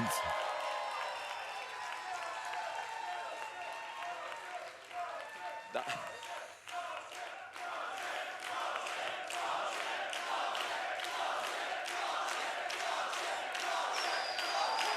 Merci. Merci Thank beaucoup. you. Thank you. Merci. Thank you. Ces gens-là ont mis une Those vie people professionnelle put their professional de lives côté on hold, et ils ont gagné une and they obligation have solennelle won à l'endroit des a Québécois. Mais solemn plusieurs, obligation dont towards certains que j'ai Quebecers, vus but ce many, soir, like n'ont pas many I've seen été tonight, choisis. were not Vous chosen. en tirez une And you reconnaissance take out of it vibrante de beaucoup de a Québécois. thankfulness et vous from avez many non Quebecers, seulement ma and you have not reconnaissance, only my mais vous avez thankfulness, mon but amitié durable. my friendship, my durable friendship. Les Québécois et les Quebecers Canadiens se and donnent ce Canadians soir un are giving parlement themselves a minoritaire. minority parliament. Aucun parti No parmi ceux party qui among aspiraient those who n'a aspired obtenu une majorité de sièges. had a majority of seats. Aucun parti ce No soir party ne prend le tonight contrôle de can't la Chambre take des control of the Commons. Au Québec, In Quebec, le Bloc the québécois Bloc ne veut pas do former un not gouvernement want to ni form a même government participer or be à un part gouvernement. of a government. En revanche, le Bloc québécois However, peut, the Bloc au can, mérite, collaborer to the avec merits, n'importe quel. collaborate with any government. Si If ce qui est proposé est what is bon pour le proposed is Québec, good for Quebec, vous pourrez compter sur you can nous. count on us. Si If ce qui est mis de l'avant est what is put nuisible forward pour le is Québec, going against le Quebec's Bloc interests, se the Bloc dressera sur will le stand chemin. up on your way.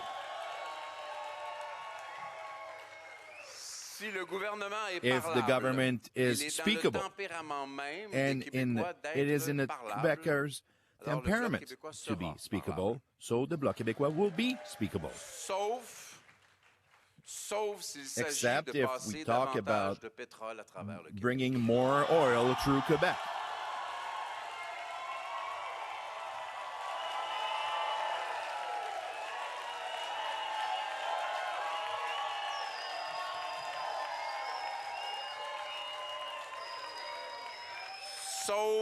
Except if we talk about renouncing or compromising on values, our language, or the commitment of Quebec towards the secularization of public institutions.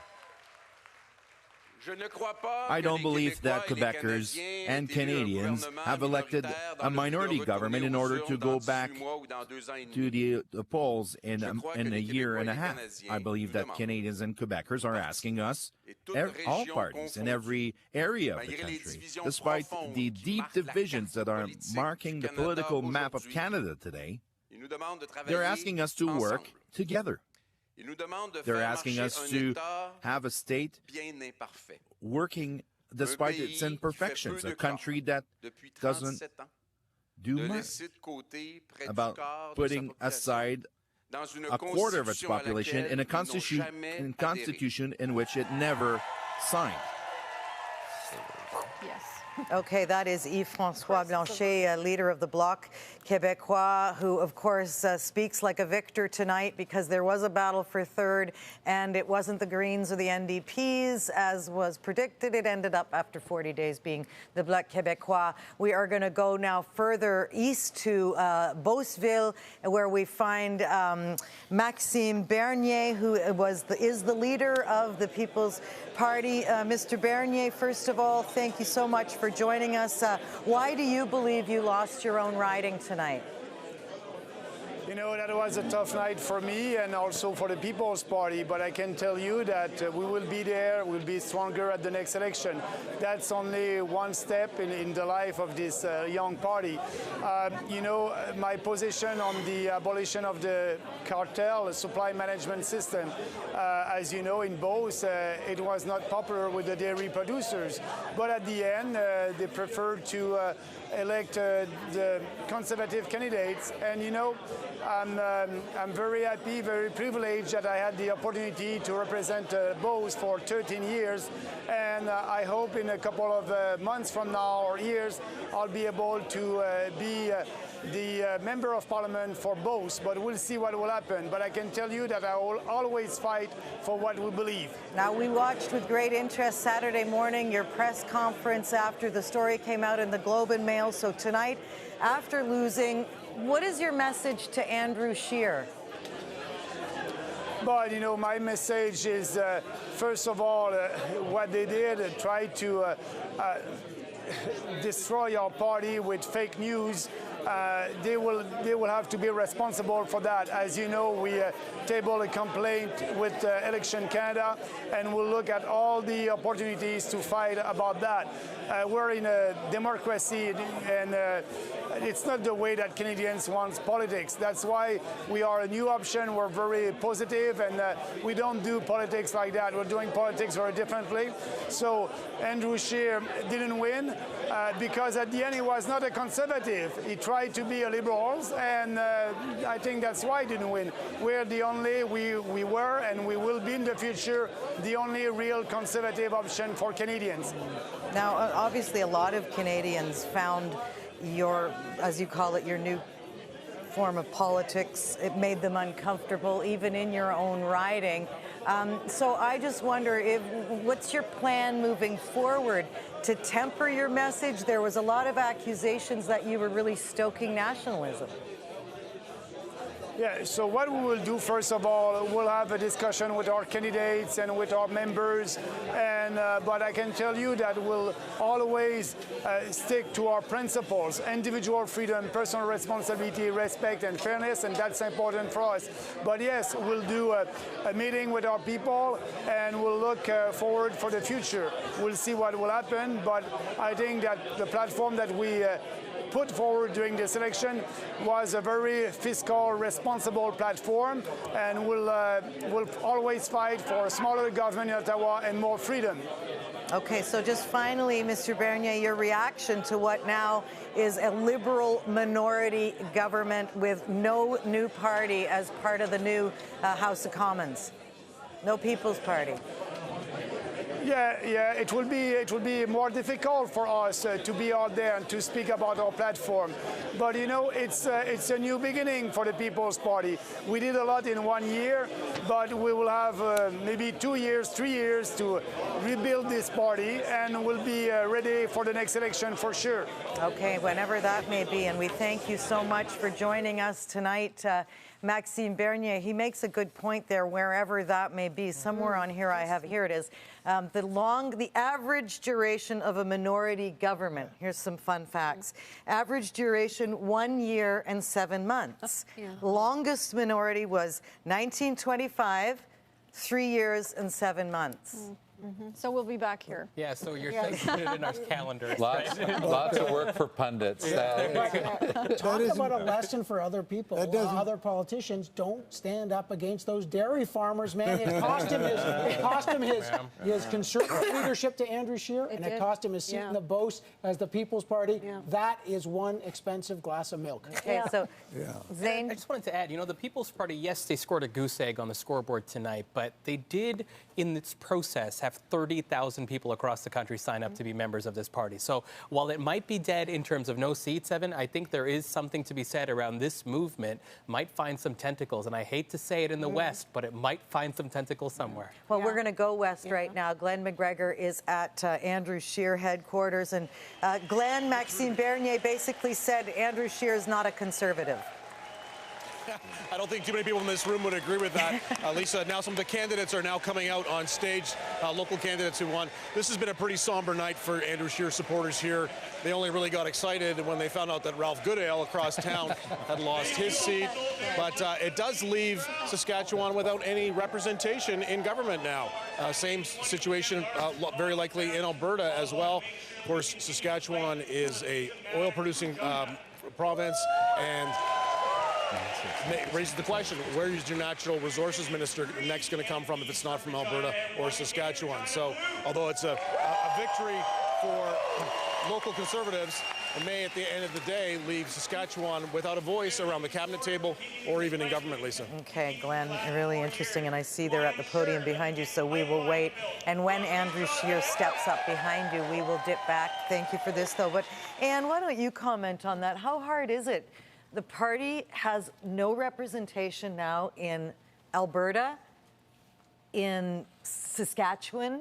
There's still some question marks for Manitoba. I don't know what some of the breakdowns are there. Well, we've won a number of seats. Well, I say a number. I think maybe 4 in the city of Winnipeg. Yeah. It's hard because it is your obligation as a government to represent all Canadians and understand the issues and the tensions and the aspirations of all Canadians. It's an interesting one. I hate to interrupt you, but it's an interesting one that's just flown by here. Stephen Guilbeault, your reaction to his victory, that's actually a Liberal gain. Look, I just want to go back to the pipeline, even though Mr. Guilbeault has made some comments and quite strident comments about the pipeline. Justin Trudeau bought a pipeline. He invested and used up a lot of political capital when he bought that pipeline. I have every confidence that that pipeline gets built. Mr. Guilbeault will be a minister in the new government, and he will be the minister responsible for climate change. And his position on the pipeline couldn't have been clearer. I realize that. And so it's going to be very difficult to square that circle. Or to square that pipeline. There we have Jagmeet Singh elected in Burnaby South. His inherited, not an inherited riding. How do you call that? Well, I mean, he moved there with his wife, so it's his riding. His riding. Just to the north, though, it appears that Sven Robinson, who had been trying to come back in politics, who had even been interviewed by Evan and told Evan he was interested in the leadership of the NDP, memorably, turns out that that might have been short-lived. But to your point, I just want to go back to this, Tom. Sure. Because it's Mr. Trudeau's responsibility now to square that circle. Sure. That is what leadership is about. Yeah. And he made a promise to the people of this country, to the people of Alberta. All I can tell you is that Stephen Guilbeault, I lived there and I worked there every day, and I can tell you that Mr. Guilbeault made a promise to the people of Montreal that it wouldn't. Well, we're not putting a pipeline through Montreal. He also knew which party he ran for. He donned the red penny, which means he. I was at his nomination meeting when he got elected, when he got chosen. I feel like we're in question period right here. I love it. The different sides of the House. It's fascinating to hear what one candidate, one new watch member. this candidate because he will be. And trouble. Mr. Trudeau is going to have to manage him. And Oh, that yes. is one of the indicia of leadership. But hang on, just so people get a sense of it, we're going through a lot of names here. Here's a guy that has a long history as an environmentalist, starting something called Equiterre. He is the only Liberal that would stand up, and he was a star candidate, and he said, I am totally opposed to the Trans Mountain Pipeline. Now, why were they trotting this guy out, Lisa? Because it gave progressives a license to vote for Liberal and still not like the Trans Mountain. Now, but he this is could be future trouble. What you're seeing right now, okay, Paul Manley re-elected for the Greens and Nanaimo Ladysmith, but I wanted to just bring you back to Esquimalt because that's a loss. The NDP gained that, and I think the Greens had their eye on that one. So that is actually here. No, that's a hold. That's a hold for Randall Garrison. That's a hold but for the NDP. I think the Greens thought they might be able to. That's right. Yeah, they did. It was a good, strong victory. They thought David Murner could take it, but Randall Garrison's a very well-respected NDP MP. But I think Antonia said a great comment, and I'd ask you to repeat about Stephen Guilbeault. The Liberals have just gotten through Jody Wilson-Raybould and Jane Philpott, and if Stephen Guilbeault comes in and says, I'm against the pipeline, they have no representation in Alberta, Antonia, Evan, that could be trouble. I was there the night of his nomination. So was Justin Trudeau. And into the microphones in front of Mr. Trudeau, he said he was opposed to the pipeline. I mean, I want to go. I want to go actually, if we can, just because there's so many storylines. The pipeline is one of them, but also we've got to go to Kenora now. Beth McDonnell is there with Chief Rudy Turtle, and Beth, give us a sense of what's happening in that riding and how the chief has done tonight. Well, at first it looked like a two-way race between the Liberal incumbent and the NDP. The Liberals took this seat last time by just 500 votes, but it's turned into a three-way race. Even now the Conservatives appear to be leading here. So I'm with Chief. What do you make of the results so far? A Liberal minority and a Conservative in the lead here. Well, I am really kind of surprised, but at the same time, it is a change for the Kenora area, and that's one thing I heard on when I went to see people, that they wanted someone new in the Kenora area. So that's what the people wanted. And as far as the minority government, like I think we'll still be able to work with them, especially with the concerns of my First Nation. Yes, I know that safe drinking water and getting a mercury treatment plant for your community is one of the top priorities. Do you see that coming together with the way the seats are looking at the moment, where this government is coming together? Yes, definitely, I believe. I heard Trudeau say in the leaders' debate, in the English leaders' debate, he said that money was no objection to building the treatment center in Grassy Narrows. So I'm going to follow up on his words, and I believe that they will move on Grassy Narrows. Whatever happens tonight, can you talk about having First Nation leadership in Ottawa? How important is that, regardless of what happens tonight? Where do we stand now? Well, it's very important. I believe that we need First Nation voices in Ottawa. I know there are people who don't believe in the system. They say it's a colonial system, but we do need people there to speak for us, and to me that's very important. All right, thank you very much. The race is not over here yet. Back to you, Lisa. All right, Beth, thank you so much. So interesting to speak to the chief there in Grassy Narrows. Again, another one of those stories that has just really galvanized for Canadians, Zane, and yet... Well, I mean, I guess the Trudeau government has said how many of the 80-some-odd drinking water advisories, they're now down to 56. Yeah, and I mean, the memorable moment was the Jagmeet Singh moment, if we recall this one, when a reporter asked him a question around clean drinking water, and he said, would you be asking this question if this was one of our urban municipalities in this country? Really made that punctuating point. And if we go back to Trudeau for a second, I think a unifying thesis we're seeing tonight is that he's going to need the sharpest political skills he's ever had going forward, because the headwinds within, the headwinds coming from outside, stitching together, issue by issue based. It's going to require. One of the headwinds might be coming now from within his own party. We're going to go back to Geneviève Beauchemin, who is with Stéphane Guilbeault right now. Geneviève. Yeah, I heard you ask all those questions about Mr. Guilbeault. So first of all, just, in your writing, it was going to be a tight race. How do you feel about the result tonight?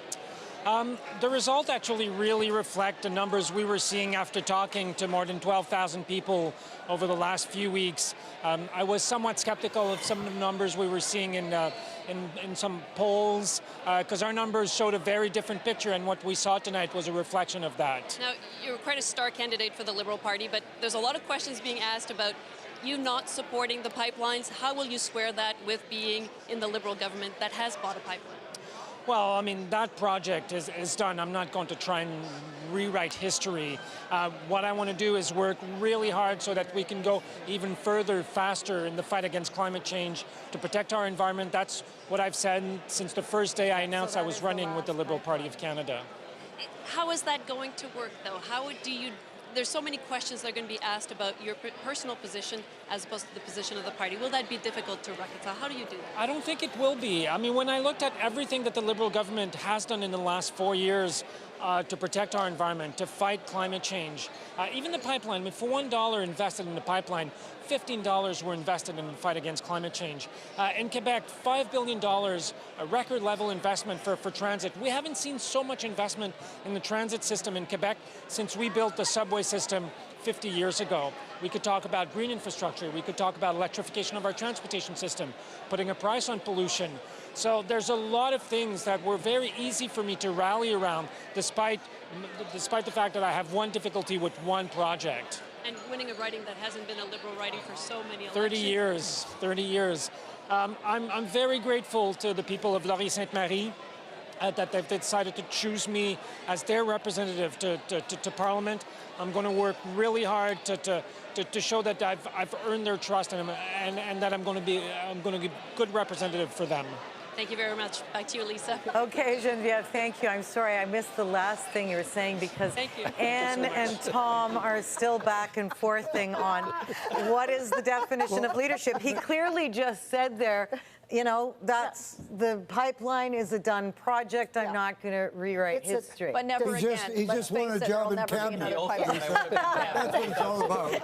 Well, that may have been in parentheses. He has just learned the joys of being a cabinet minister.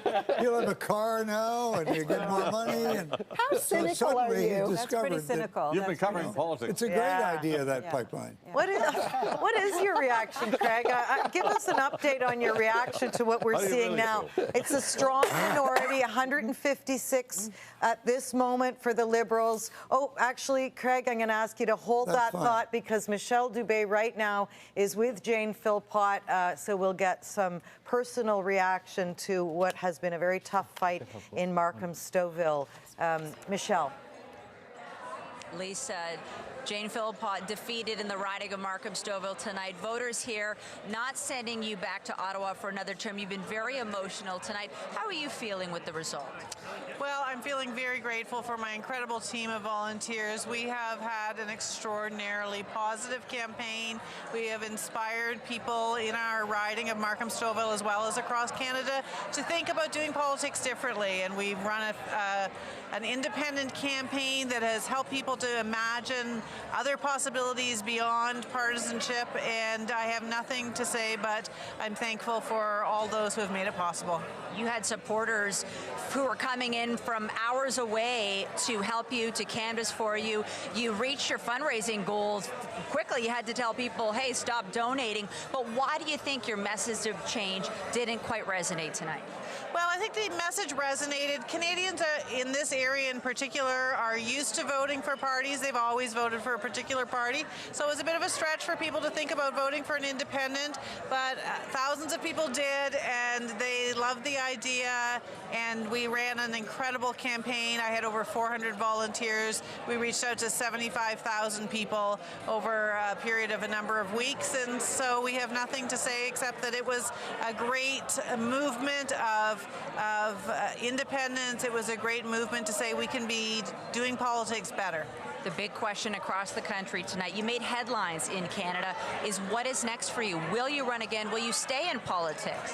Well, tomorrow is another day. We'll see. I will continue to serve Canadians. That's what I've done all my adult life, and I'll look forward to seeing what that's going to look like in the future. And how about Jody Wilson-Raybould? You guys were a pair in this.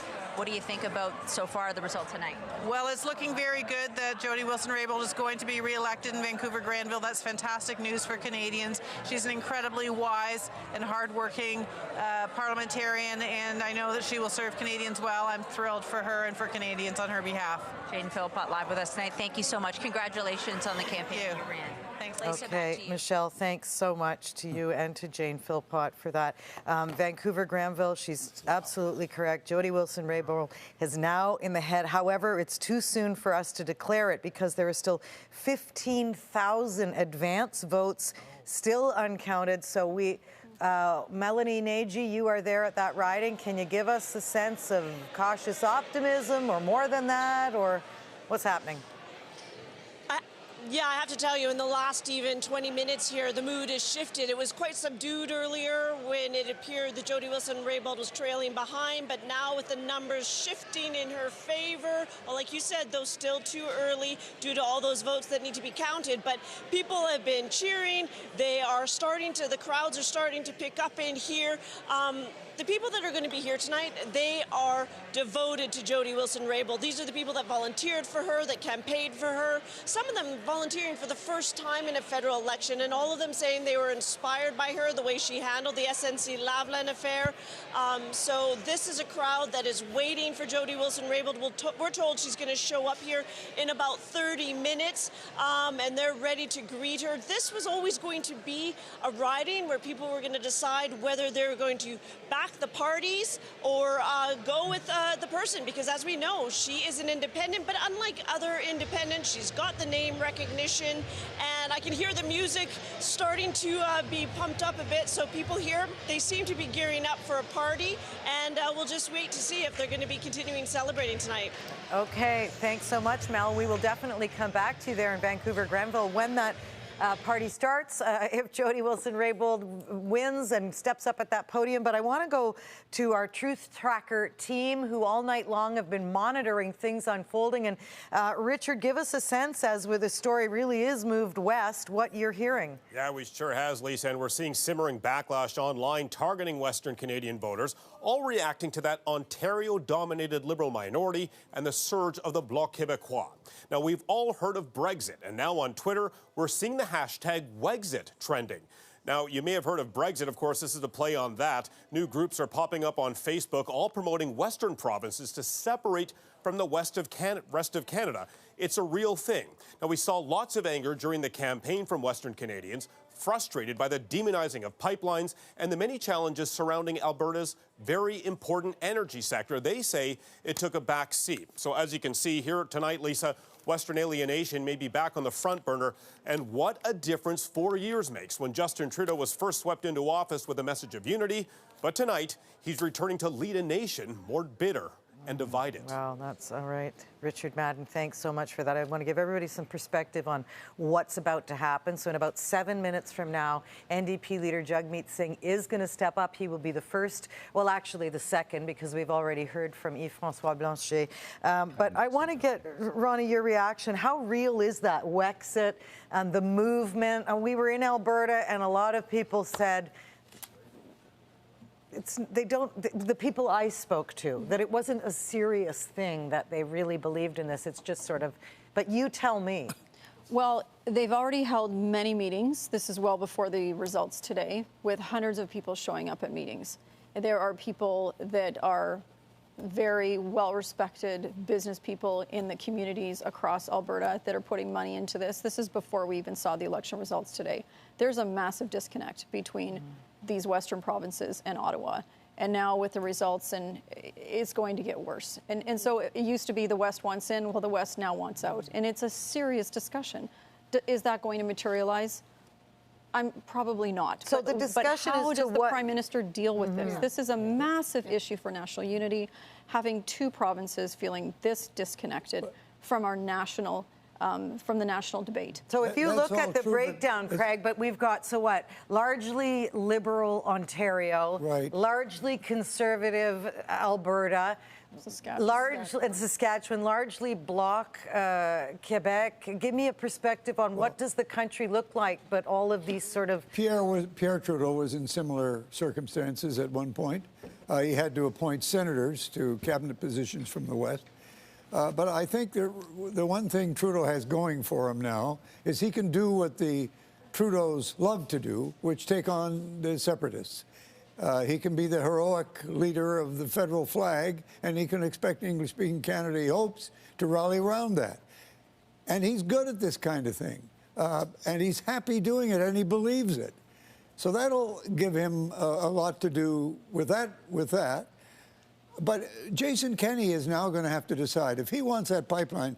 Remember, the myth was that Trudeau stopped the pipeline. He didn't. No. It was the courts who stopped the pipeline legitimately when people who wanted to stop it kept using the courts to delay it and kill it that way. So now Jason Kenney's going to have to cooperate with Trudeau instead of blaming him every day as the cause of all the problems having to do with the pipeline. With all due respect, I don't know how good Justin Trudeau is at it. He's inherited a country where he had all red premiers. Now the Bloc has surged back. We haven't seen that in a long time. Western alienation. If you look at the splits here, Lisa, in the West, the Conservatives are up 17 seats. The Liberals are down 15, the NDP down 2. So a lot of the losses were the West went blue and drained down from the progressive side. That is a sign of regionalism taking hold. And I don't know if Justin Trudeau's good at it because this election has shown balkanization, not unity. The divisions are very deep, no question about it. One of the things that is... And they have been before, and we survived it. I want to just go now to Edmonton. Matt Woodman is there. We have one orange freckle on the Edmonton, on the Alberta, Edmonton Strathcona. NDP elected Heather McPherson. So, Matt, what's the reaction there?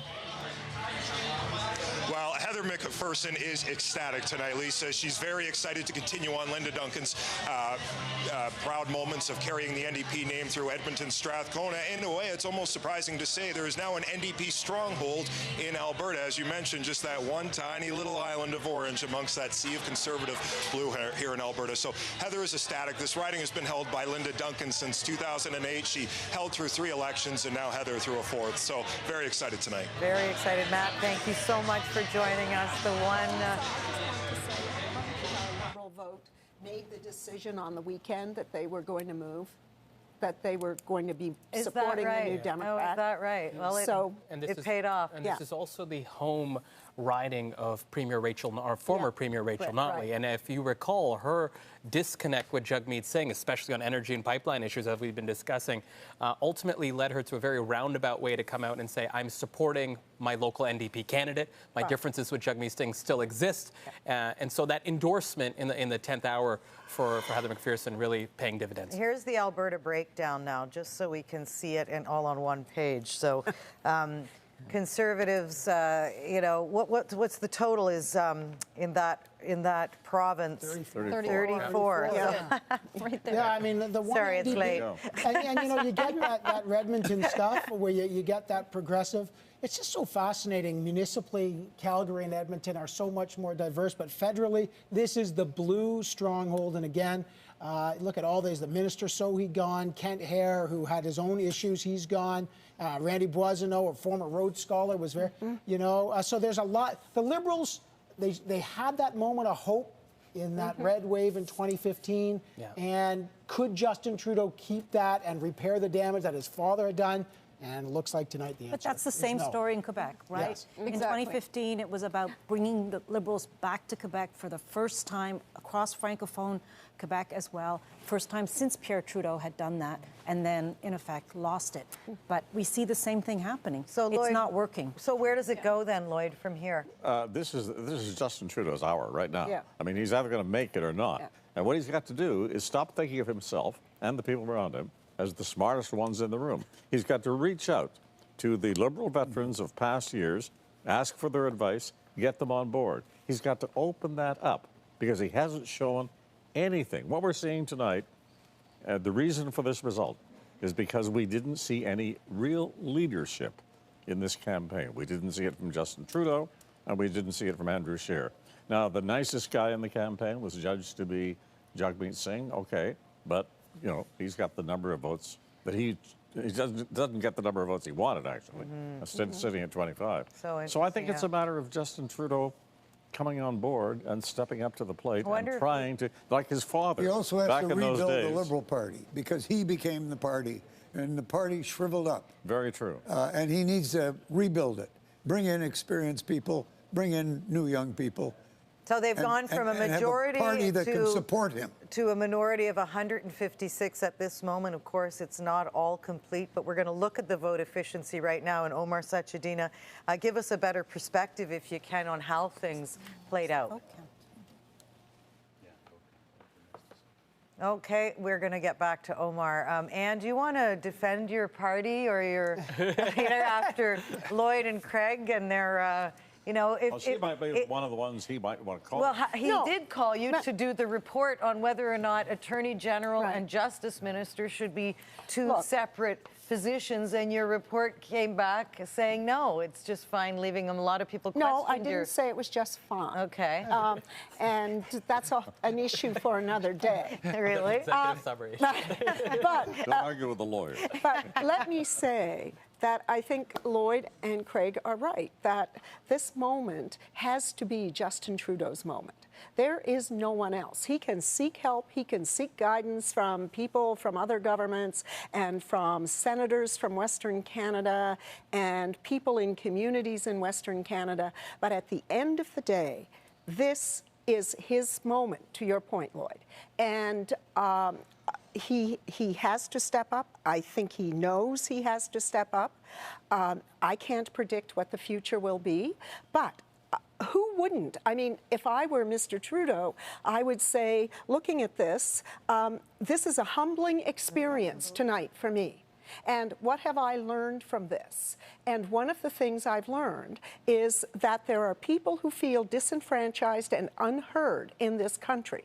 And that has to change, and that means I have to do better. But I would say, just to temper what Craig says, it's not destroyed. I mean, he's got 156 seats, but Canada has said to Justin Trudeau, we're going to chastise you, and you need a political chaperone, and that's what a strong minority is. And the question is, what does that political chaperoning mean to change what the Liberals will do? But it's hardly a total collapse, but it's definitely a very strong message. So I just want to ask, so we are hearing the former deputy leader of the Liberal Party say... No, I was deputy prime minister. Sorry, deputy prime minister. I'm so sorry. It's like 5 in the morning, Anne. Yes, I know. But seriously, you're saying he needs to change. He needs to change. He's had 4 years governing one way, leading one way.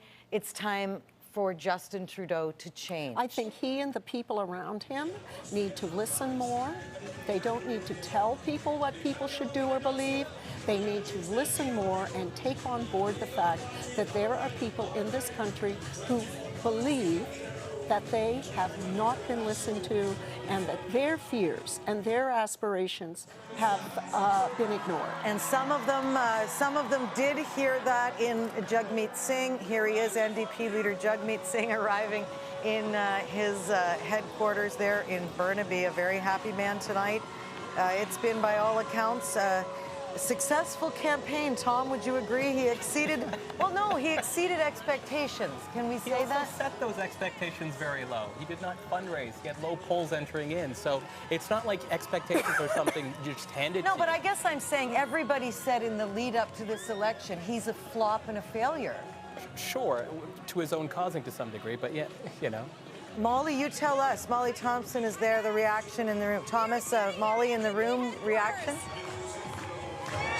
Yes, we're right in the middle of it, Lisa. You can see Jagmeet Singh walking through the crowd. Look how many people are here. This, of course, the seat count tonight wasn't great, but you can see all these people waited just for the moment to be here to see Jagmeet Singh, to welcome the NDP leader into this room. And let me tell you, from the people I've been talking to, this is not a disappointing evening. This is actually an evening where they see that there's hope. They see that there's a momentum changing. They're very excited. You can see it. Look at the crowds. Molly, This is a very diverse room. Take a look around the room. Yeah, I gotta say, that's the first, that is the first live shot we're seeing, Molly, and maybe you would all agree with me, that looks like a real successful campaign headquarters, and it's fourth place. Look at the numbers, too. I mean, he's going to lose 19 or 20 seats from what they gained in 2015, whereas Andrew Scheer has gained maybe 22. He saves his job, though, as leader of the NDP party. He definitely saves his job. He's saved the party. He's about to speak, so let's listen in to Jagmeet Singh.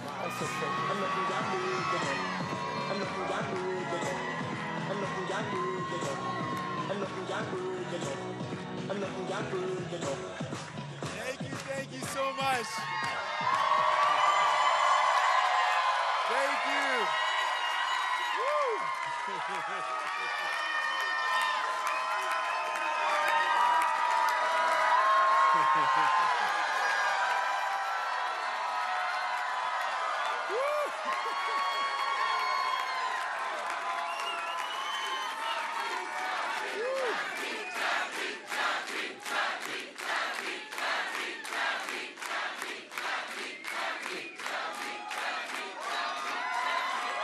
Thank you.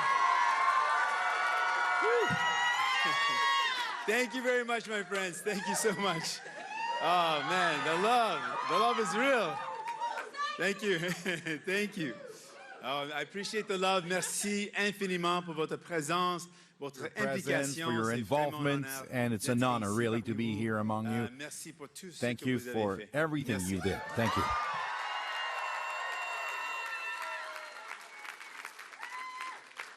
My friends, before I go any further, I want to acknowledge the traditional territories that we're gathered upon.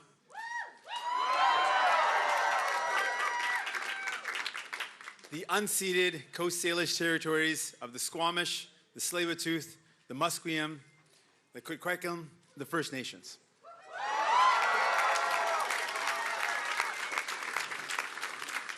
My friends, this has been an incredible night. It's been an incredible campaign, an incredible journey, and it is such an amazing honor to be home here in British Columbia with all of you.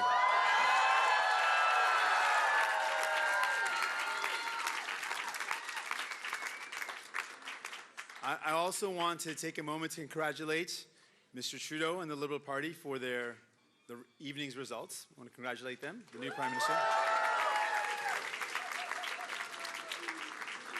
And I spoke with Mr. Trudeau, the Prime Minister, earlier tonight, and I let him know that we'll be working hard on making sure we deliver the priorities that Canadians have, that all of you have, and we're going to work hard on that.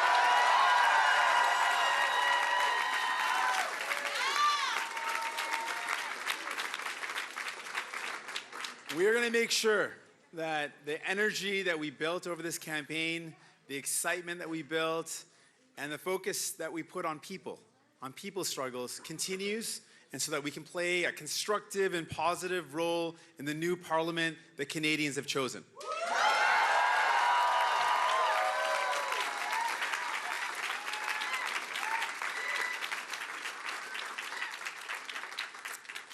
I want you to know, this is always going to be our focus. When we get back to Ottawa, every single day that we're in Parliament, New Democrats are going to be working hard to make sure your life is better, so that Canadians' life is better, so that people's life are better.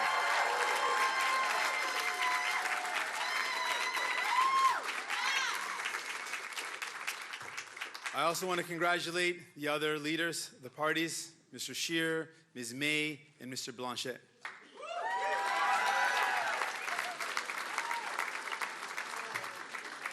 I want to congratulate anyone who allowed their name to stand for any party.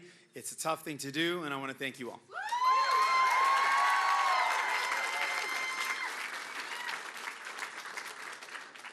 I got to tell you, I'm really proud to have been able to lead a team that is the most diverse, that represented women, that represented LGBTQ.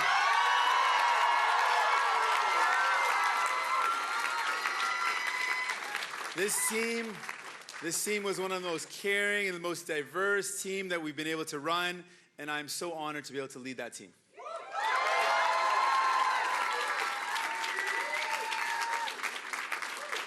And I want to thank the tens of thousands of volunteers that came out to support our campaigns and our teams across this country.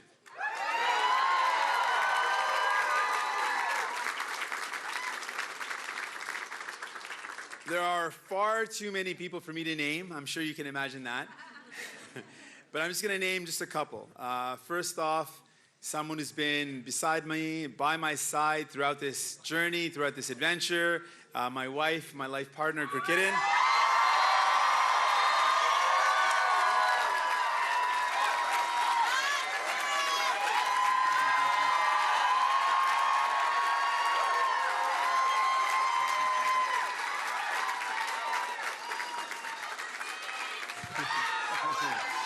She stole the show. She stole the show once already. I would love for her to steal the show again. I also want to thank my family, my brother, my mom and dad, my sister, everyone who's been such a big support to me throughout my life, my friends, and my team in Ottawa, my team here in BC, my team across the country. Thank you so much.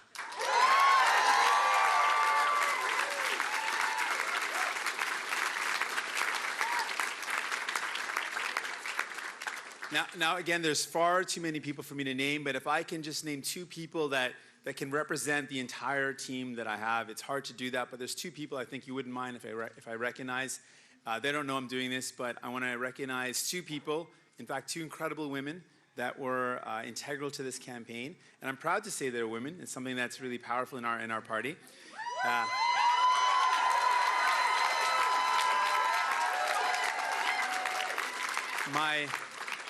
My campaign director, Jennifer Howard.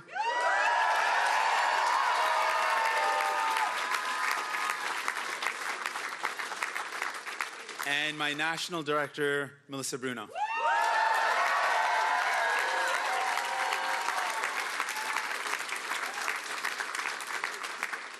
Two of the most powerful positions in our party were young, or not young, well, kind of youngish.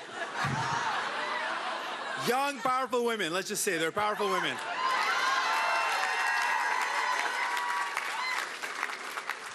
Either Melissa or Jennifer are going to get really mad at me over that one now. Both. I also want to thank the incredible people of Burnaby South for re-electing me, giving me the honor.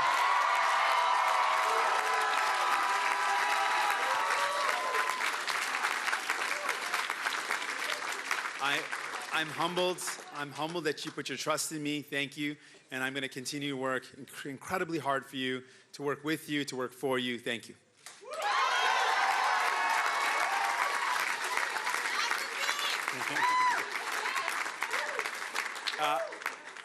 I got to tell you, I've met throughout this campaign some incredible people, some inspirational people. And I'm inspired by them. Their stories have stuck with me. I've met these folks across the country. Folks that inspire the work that we do as New Democrats.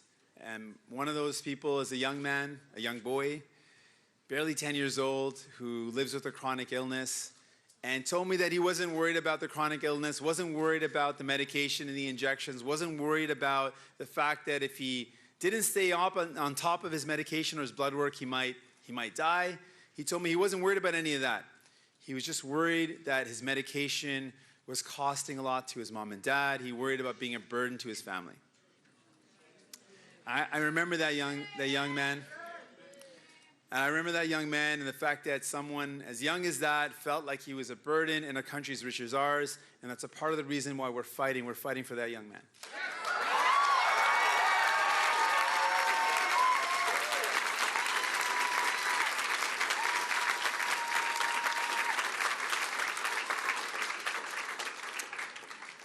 I also want to talk about Grassy Narrows, a community that represents the injustice historically and ongoing that Indigenous people continue to face. There are people of Grassy Narrows who are so resilient in the face of neglect and negligence and being ignored, and being told they don't matter, being ridiculed. We brought the national campaign to Grassy Narrows to let them know that they do matter, that they are worthy.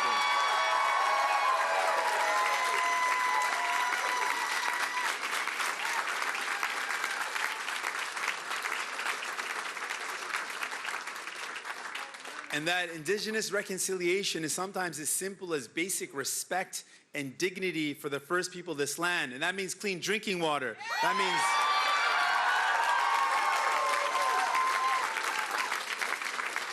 means not taking Indigenous kids to court.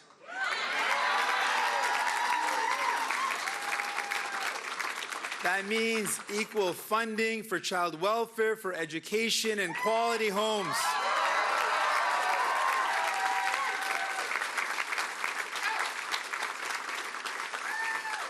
Mes amis, j'ai rencontré des jeunes de tous les milieux, plusieurs qui étaient passés à travers des moments difficiles.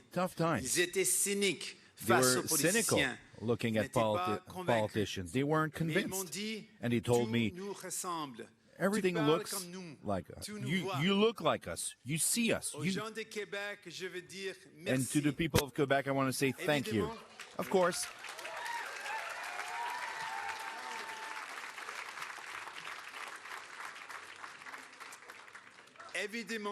Of course, the results are not those we wanted, but the welcome that I've received in Quebec was warm. This first meeting, electoral meeting, enabled us to meet with each other. I had the chance to show you that we share the same values, and I am thankful for the support that we have received tonight. But it wasn't enough, and we will continue to fight for you.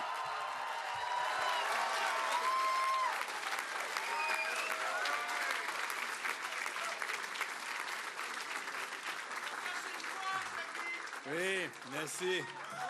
Merci. Nous n'allons pas laisser tomber Thank you. We will not let drop Quebec. We will not let it go, but we will continue to be present. I will continue to be present in Quebec. I said that we will unite the progressive forces of Quebec and the rest of Canada, and together we can do it, and we will do it.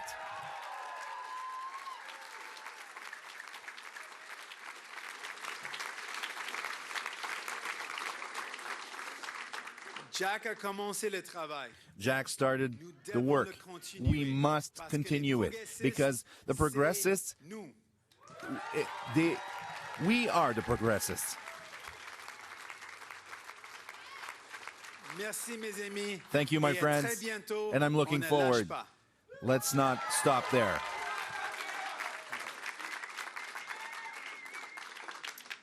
Friends, throughout this campaign, I've heard a lot of stories about Canadians who are struggling and just want to build a good life but are finding it harder and harder to do so. And to those Canadians, I want to say to you this tonight. New Democrats are going to Ottawa to fight for you.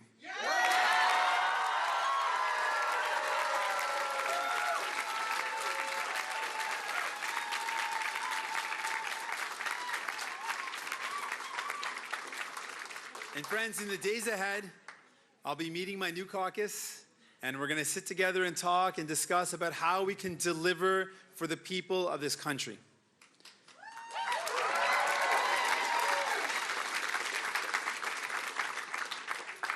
Because the real winner of this election is not a party or a leader.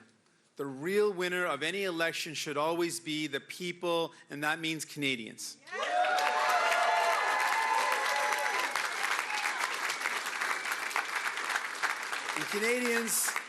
And Canadians sent a pretty clear message tonight that they want a government that works for them, not for the rich and the powerful, not for the well-connected.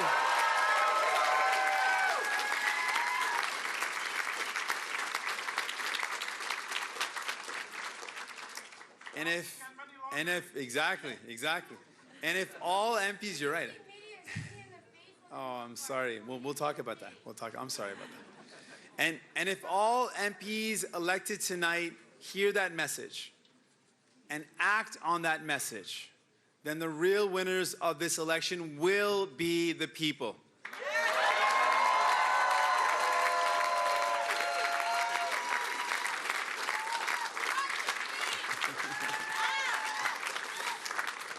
Les Canadiens, merci.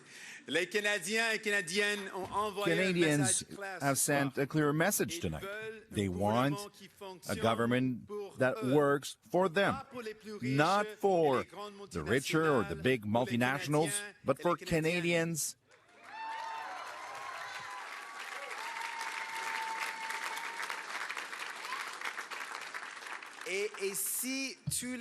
And if all the MPs elected tonight are hearing this message and are acting consequently, the real winners of the election will be the people.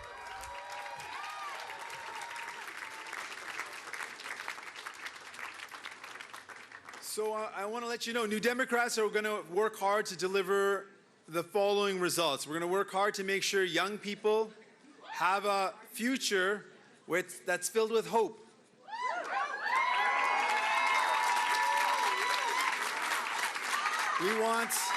That's right. We want young people to be filled with hope. We want to make sure that Canada is a leader in the global fight against a climate crisis.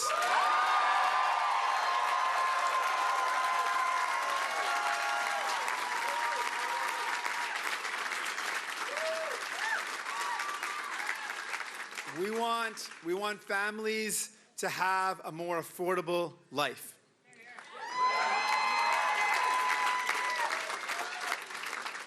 And we want a Canada that's a nation that takes reconciliation seriously.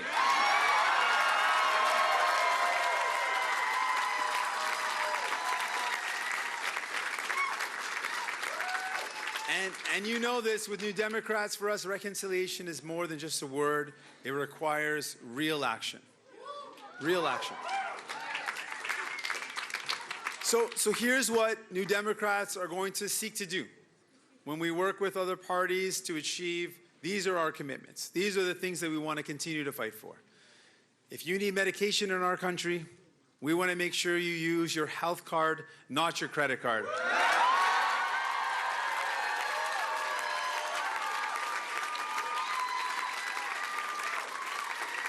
That means a national, publicly delivered, single-payer pharmacare for all.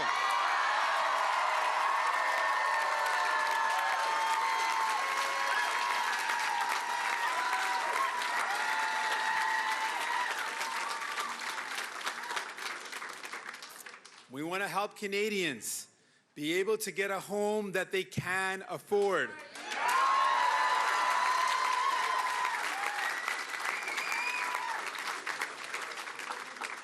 And what we mean by making life more affordable is not a tax cut for the richest Canadians, but tackling student debt by waiving all interest on student loans.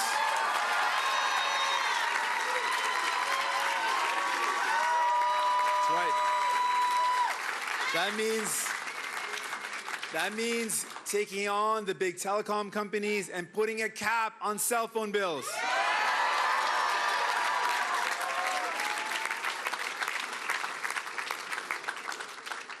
real and urgent action to fight the climate crisis, which includes ending fossil fuel subsidies and reinvesting in clean, renewable energy. And to make sure, absolutely, we got to invest in housing. We're going to do that. We're going to do that. We're going to do that. And we're also going to make sure, we're going to do something that no one else is ready to say, but we're proud to say, and we're going to say it again and again because we're going to get it done. We're going to make sure that the super wealthy start paying their fair share.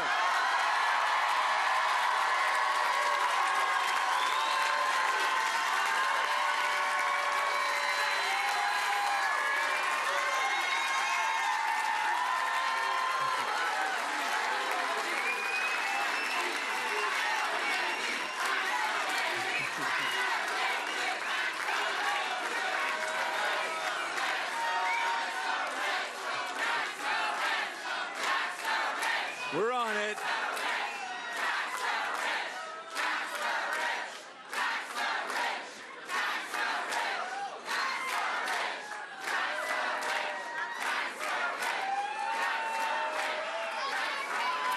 That's exactly what we're going to do.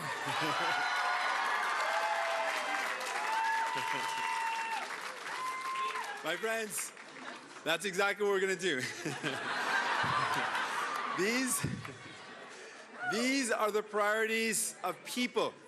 These are the priorities of people that New Democrats will put at the heart of the conversations that we're going to have in the days and weeks to come. Okay, that of course, Jagmeet Singh in fourth place, down to 25 seats in the House of Commons. We can also tell you that Sven Robinson has been defeated in his riding, but this is Andrew Scheer walking into, what is it, the Everett Palace in Regina, with one of his 5 children in his arms there. And Glenn, you are there. Give us a sense of the room for Andrew Scheer.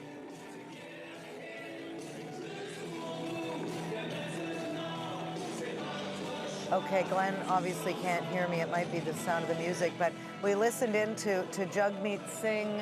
Evan, your reaction to that? It sounded like a victory speech for a man who's in fourth place. I mean, it was a remarkable rebranding of a big loss. And you know, look, he lost half his seats. He drops to fourth place. He looks like he's declared victory. And he did in the sense that he's the balance of power potentially, but he should thank the Bloc Québécois.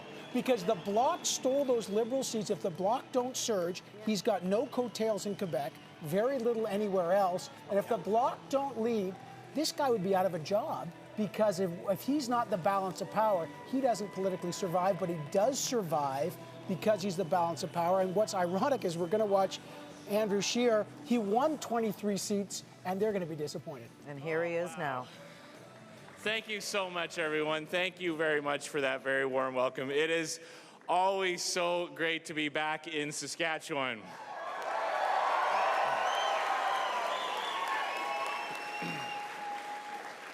Now, first and foremost, I want to thank the voters of Regina Qu'Appelle for once again electing me as your member of Parliament.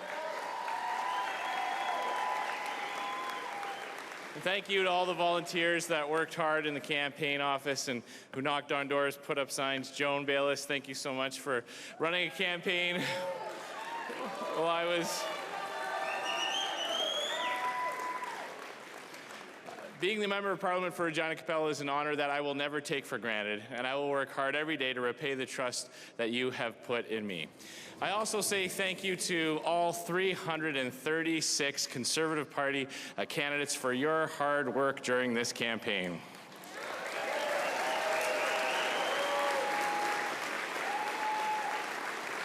And a special note of congratulations for my 2 new colleagues here in Regina, Warren Stanley in Regina Leuven and Mike Cram in Regina Wascana.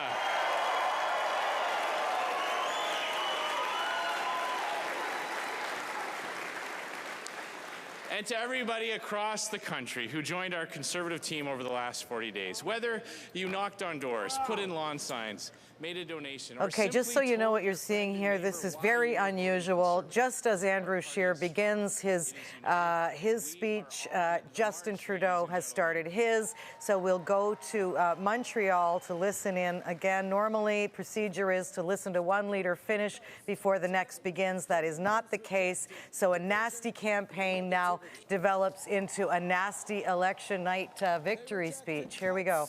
And austerity, and they voted in favor of a progressive agenda and strong action on climate change. I have heard you, my friends.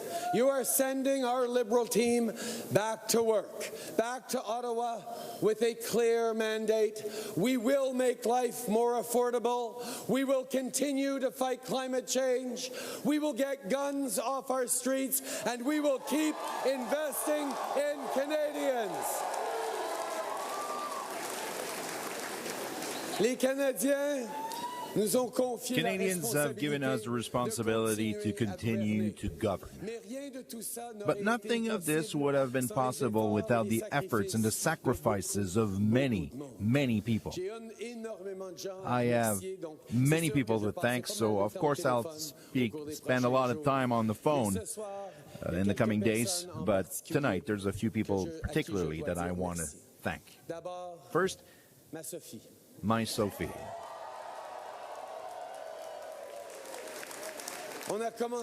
We started this adventure in politics together over 10 years ago because we believed in a better future, because we knew that it was worth it to fight for a stronger Canada and a more prosperous Canada.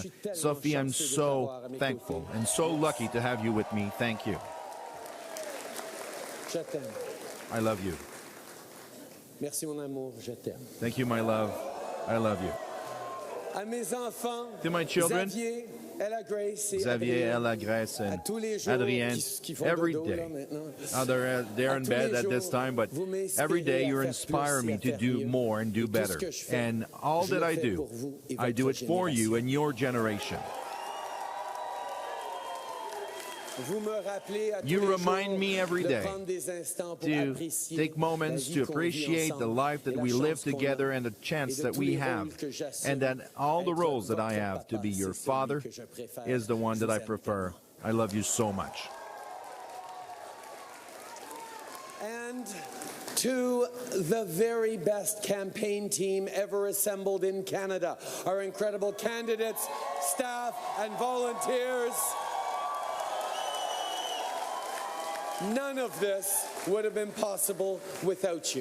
Thank you for the early mornings and the late nights. You've sacrificed a lot, taking time away from your families and friends to move Canada forward. And I cannot thank you enough, so instead I'll simply say this. You did it, my friends. Congratulations.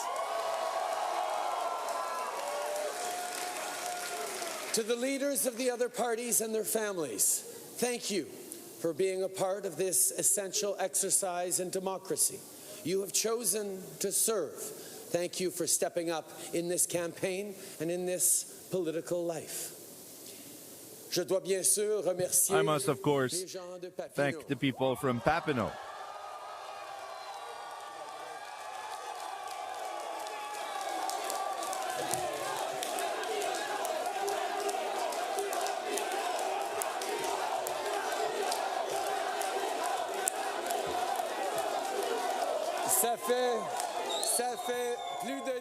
It's been over 10 years now that you are giving me your trust, and it is a great privilege for me to continue to represent you and to be always a strong voice for you. Thank you, thank you, thank you. I can always count on you.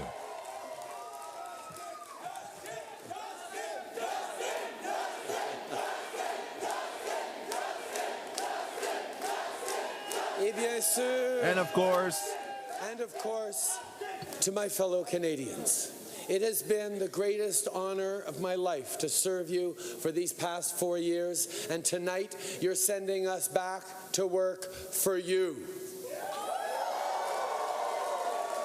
We take this responsibility seriously, and we will work hard for you, for your families, and for your future. To those who voted for our party, thank you for putting your trust in our team. Thank you for having faith in us to move this country in the right direction.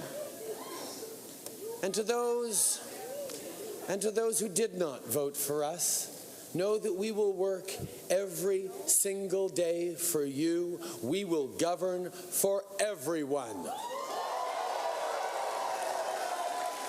And regardless of how you cast your ballot, ours is a team that will fight for all Canadians. Mes chers Québécois, dear Quebecers, I've heard your message tonight. You want to continue to go forth with us, but you also want to make sure that the voice of Quebec can be heard even more in Ottawa. And I give you my word, my team and I will be there for you.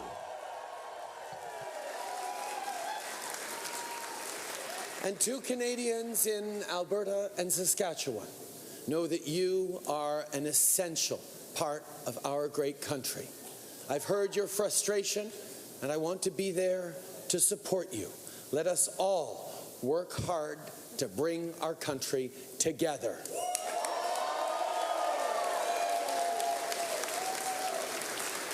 Depuis 4 ans, for the last 4 years, we did everything we can to improve the life of everyone, and that's what we will continue to do in the next few years. My friends, you are sending us to Ottawa with a clear mandate. Continue to make Canada go forward. You have asked us to invest in Canadians, to reconcile with the Native people and make it a priority.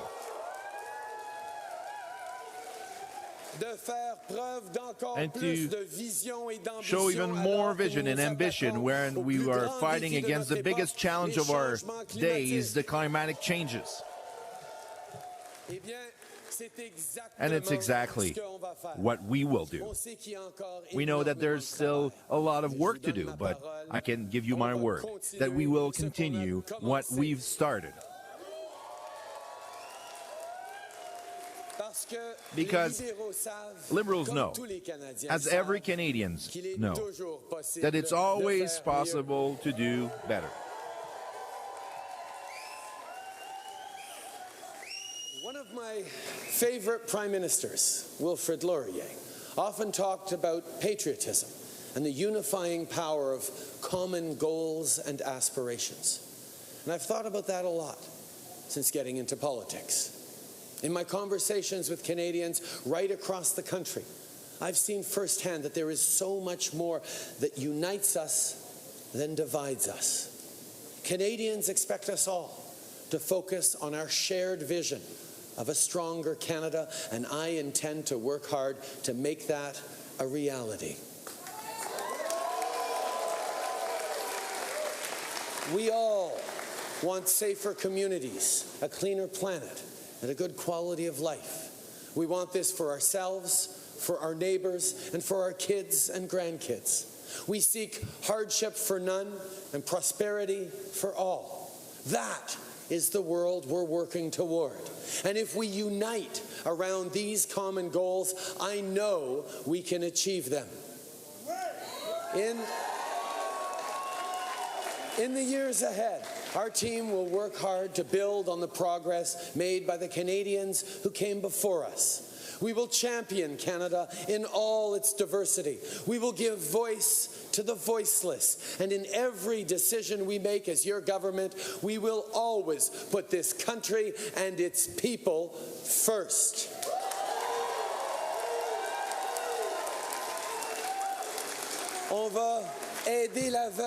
We will help the widow that lost her husband after 48 years of common life. We will do more for the student that took part to the walk on climate. And we will be there for the mother who has 2 jobs, 3 kids, and needs a little bit more help at the end of the month. We will fight for all people, including people like Dean. These last few days, I've done rallies across the country, and in a few of them, I've told Dean's story. Dean had voted Conservative his entire life, But this time around, he decided to vote Liberal on behalf of his daughter. You see, he understood that this election was about so much more than just the next 4 years. That this election is about the next 40 years. It's about the kind of Canada that his daughter and her kids will grow up in. But tonight, I want to say this to Dean. I need to earn your vote, not just your daughter's. And over the coming years, I plan on doing exactly that. My friends, this election was about you, about the world your kids will inherit. And tonight, we chose to move Canada forward. Tonight, Canadians have charted a path for the future, and I know we will walk it together. Nous allons avancer. We will go forward together towards a better future. Thank you, everyone. Thank you, Montreal.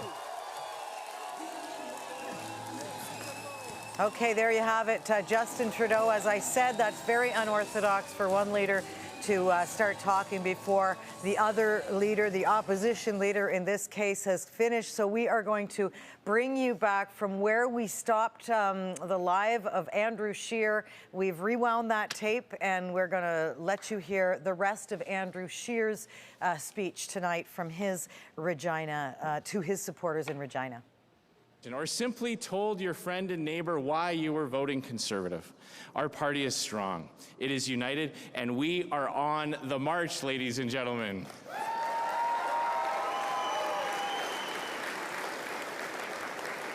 We ran an excellent campaign from top to bottom. For that, we should all be proud. And finally, on a personal note, I want to thank my wife, Jill, and our 5 children who have been so supportive.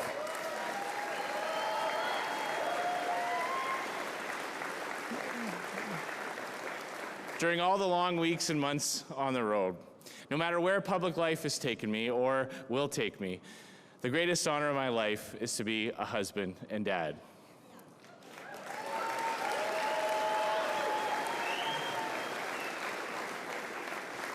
Now, I have just spoken with Prime Minister Trudeau to congratulate him on winning the most seats. And my message tonight is that the strength of our democracy is not only measured by the ballots we cast, but also by how we move forward after they're counted. Mes amis, je tiens à remercier nos 336 our 336 other candidates of the Conservative Party for their hard work during this whole campaign. I spoke earlier tonight with Justin Trudeau, and I congratulated him for winning the largest amount of seats tonight. And the strength of our democracy is not only measured by the fact of voting, but also in the way that we continue to go forward once those have been counted. Tonight's result isn't what we wanted. I am also incredibly proud. Proud of our team, proud of our campaign, and proud of the bigger and stronger Conservative team that we will send to Ottawa.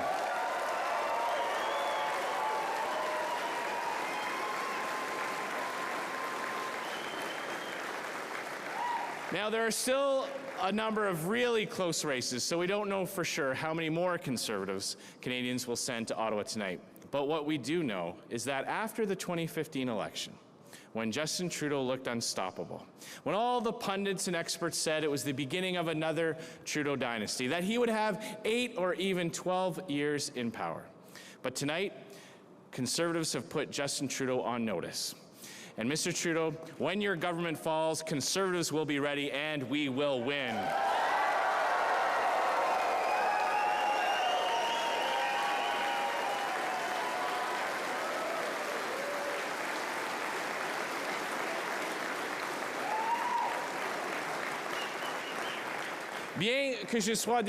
Although I'm disappointed tonight, I am incredibly proud of our team, of our Conservative movement.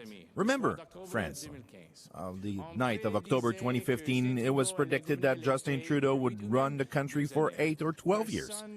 Nobody was giving us the slightest chance. But tonight we've put Mr. Trudeau under notice. His leadership is damaged, and his time in government will soon end. And when this moment will come, Conservatives will be ready, and we will win.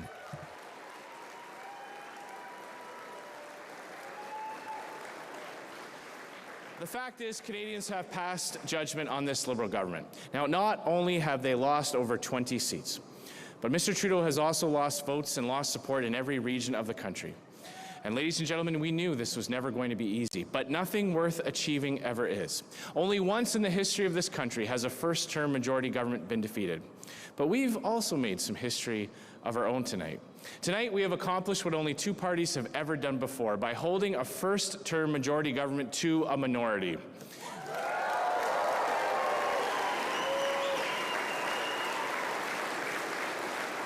We have picked up seats and support in almost every region of the country. And at the time I walked onto the stage, we are leading the popular vote, ladies and gentlemen. More Canadians wanted us to win this election than any other party. And remember 2004. Stephen Harper's first election. He erased Paul Martin's majority and then went on to lead a Conservative government that lasted for nearly 10 years. This is how it starts. This is how it starts. This is the first step. And now we are heading back to Ottawa with a much bigger team, with more support from coast to coast, and with an endorsement from the Canadian people that we are the government in waiting.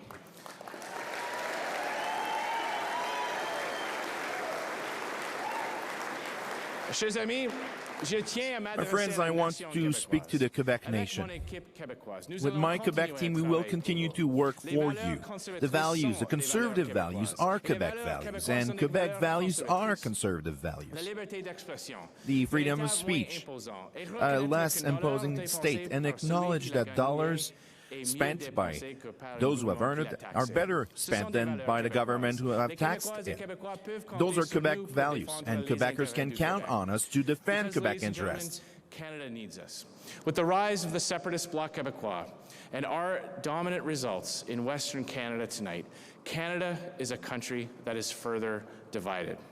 Big nation-building projects and major industries remain under attack, keeping thousands of Canadians out of work and holding back our nation's potential.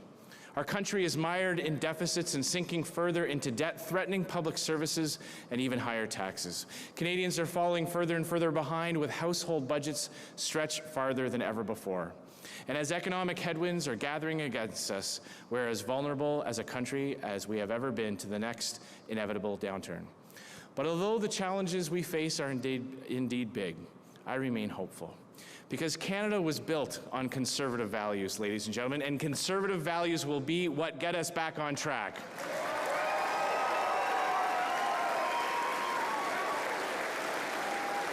A belief in people, not government.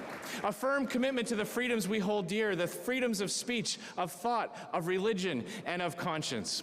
And belief that free markets, balanced budgets, and small governments are the best ways to create prosperity and lift people out of poverty.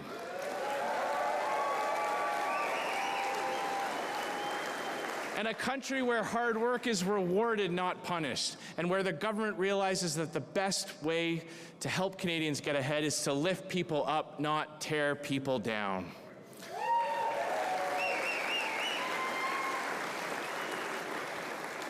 I want to close tonight with the words of John Diefenbaker, who said this: "I am a Canadian, free to speak without fear, free to worship in my own way, free to stand for what I think right, and free to oppose what I believe wrong, free to choose those who shall govern my country. This heritage of freedom I pledge to uphold for myself and all mankind." And as we look ahead to the challenges we will face in the next few years, we must take these timeless words to heart.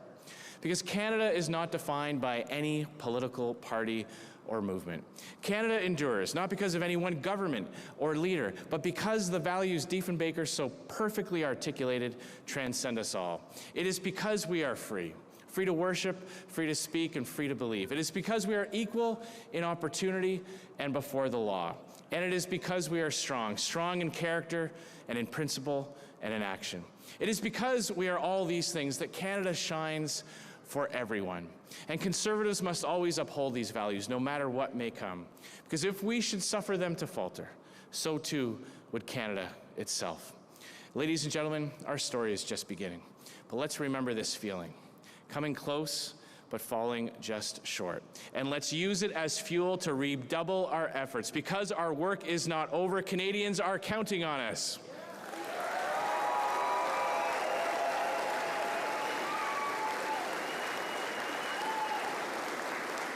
Les Canadiens comptent sur nous. Canadians are counting on us. And when the time comes, and who knows when that will be, Canadians will need us to replace the Trudeau Liberals. With a Conservative government that unites the country, celebrates our freedoms, honors its commitments, and serves to help every Canadian get ahead. Thank you so much for all the support you've given me. Thank you so much for all your hard work. From the bottom of my heart, thank you for your commitment to this party and the ideals that we stand for. Merci beaucoup. Conservative leader Andrew Scheer completing his speech to supporters tonight. Listening in the room is Don Martin. Don, why don't you give me your immediate perspective, first of all, on how things unfolded there tonight with the leaders' speeches. You're there with Jason, and then you can sort of give us some substantive reaction to the speech itself. Yeah, odd. Usually they wait until each one's finished, and to see Andrew Scheer barely get to the stage and Justin Trudeau come in, I think that kind of poor protocol, if you ask me. But listen, that was a rousing speech Scheer gave. He ticked all the right boxes. He pointed out that even in the face of defeated expectations, this party did pretty good by any other stretch of imagination. Most votes ever, higher number of votes than the Liberals had, gains in most provinces. Taking out the giant of the Liberal front bench, Ralph Goodale. I mean, you go on, and there were an awful lot of things to look optimistic about, Lisa, for a party that a year and a half ago probably thought it was going to face another majority election by the Liberals. So I think he made the right points. The mood of the crowd lifted up with him a bit. It was actually one of his better speeches. I thought he nailed it. What do you think? And Jason, I just want to ask you, because one of the points he made was a special mention to Quebec en français. So what will the reaction be to that? Is it enough? Or does it change anything? Well, Mr. Scheer won 10 seats in Quebec today. You know, we're talking about Mr. Singh. Oh, didn't he have a great campaign? Mr. Scheer won 10 seats in Quebec. Mr. Singh only won 25 seats across the entire country. So Mr. Scheer's got a good basis to work from. He and Mr. Trudeau are the only ones with any sort of a national party at all, by the way. And Mr. Scheer, frankly, has more of a national party than Mr. Trudeau. Mr. Trudeau essentially has no seats in Manitoba and Alberta, and very few in British Columbia. One of the things that I didn't see in Mr. Scheer tonight, which, by the way, you know, I've been on a couple of these podiums over the years. Every time we win, every time the Conservatives win, 2008, 2011, I hear a lot of people on the other side saying, 60% of the people didn't vote for you. How dare you have this, you know, have this government that nobody supports? It's a phony majority. It's a phony minority. We've got a government today, 65% of the people didn't vote for Mr. Trudeau, but you're not going to hear Conservatives calling for electoral reform or crybabying about the result. Good on the Liberals. Everybody knows the rules. They won today. Good on them. And you're not going to hear the same kind of sort of crybaby attacks that you see after we win. And Scheer didn't sound like he's got any intention, Lisa, by the way, of backing away from the leadership. He basically dropped the gloves and said, get ready. We're a minority situation. As you pointed out earlier in the special, minorities only last a year and a half or so on average. We'll be back at this again, and he promises better things to come. Okay, so what does this mean? Sort of give Canadians the picture of what the next, how tough is it going to be governing this minority under these circumstances? Well, keep in mind that Jason's had experience on this. You don't necessarily have to bow down to the balance of power and say, we'll take your wish list and do everything we promise. You just say, look, here's our speech from the throne, here's our agenda, make a little concession or two to the opposition agenda and say, do you want to take us down and cause another election? You don't have any money, you're unprepared, dare them to do it. Yeah, okay. I agree, Lisa. This is Mr. Harper in 06 handled it that way. I hope the Liberals consider handling it that way. There's things the Liberals might be, or the Conservatives might be able to support him on. There's things the NDP might be able to support him on. There's things the Bloc might be able to support him on. He doesn't have to give Mr. Singh a veto over his entire policy program, and I hope he considers it. Okay, we're going to find out how the Liberal strategists feel on that as well. But first, I want to go out to Victoria, where Elizabeth May leader leader of the Green Party, is now speaking to her supporters. 3 members of Parliament from Fredericton, New Brunswick, Jenica Atwin.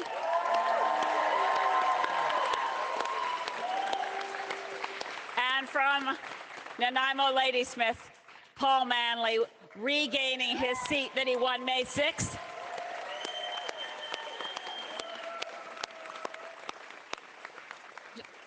Je suis tellement I fière am de so notre proud équipe of our de team, côte à côte à côte. from coast to À coast to tous coast, notre to équipe all au of our Québec. team in Je Quebec. donne un grand I want to merci à give you a Pierre big Nantel, thanks to Pierre Daniel Nantel, to Green, Daniel Alain Green, Bégin, to tous les Alain candidats, Bégin, all the candidates, and all the team that worked so hard. Et c'est seulement pour And nos it's bases only pour prochaine fois. a basis or Because we will foundation keep for the fighting next time. across this country. We know that we had great candidates. We've never had as many finishes in close seconds and in 10%. But this is, in reality, you say, well, having achieved so much, 3 times more seats than in 2015, why do I stand here?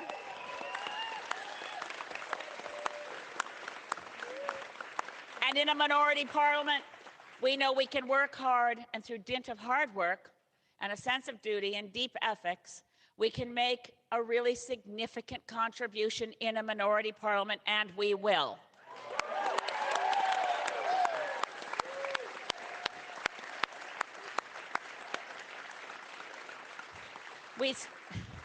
I stood on a stage in Victoria September 11th, and I saw the school climate strikers in front of me. I saw Emma Jane, I saw Emma, and I saw Rebecca, and I said, jump up on stage with me. So if you see some teary faces up here, this was a children's crusade. And I vow not to let them down, because what they just said to me was they feel as though what happened doesn't Canada care about our future. And what I want them to know, and what I want all Canadians to know, is that I think and I know in my heart that all Canadians do care about the future. They care about the climate crisis. And to those leaders who told them, and I'm speaking, of course, to Prime Minister Trudeau and to Mr. Singh, who said they had a plan for climate that would protect our children's future while not having one. We go to Parliament determined to ensure that you actually have one while we still have the chance before the window on 1.5 degrees Celsius global average temperature increase closes for good. We will not allow the Parliament of Canada in its 43rd session to let down our children. On doit agir. We must act.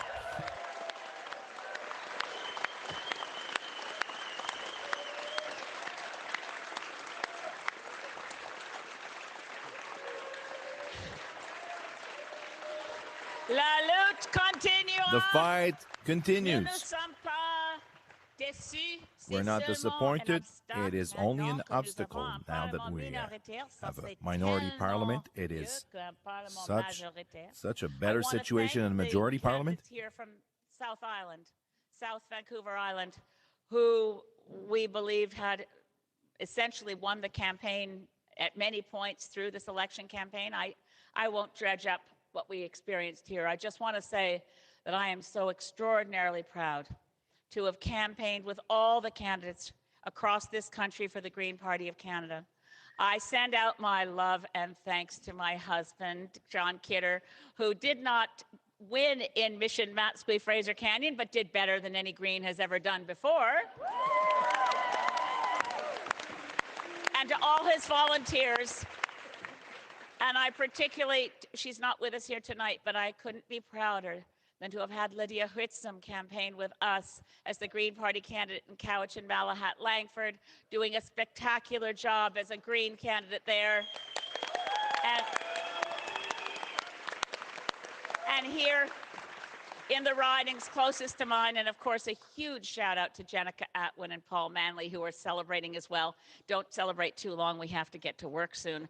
But I do want to say that I do stand before you heartbroken, because Russell Coy is a spectacular Indigenous woman whose voice I wanted to hear in Parliament.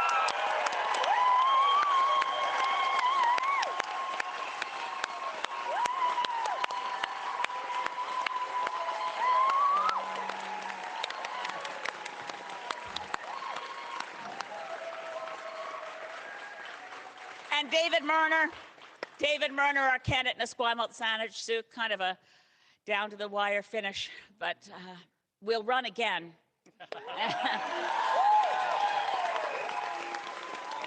So, for the record books, this is the best election result that any Green Party in any first-past-the-post system has ever had. This is the best result ever, and we enter Parliament as the first caucus in the history of our Parliament that is 2/3 women. Just saying.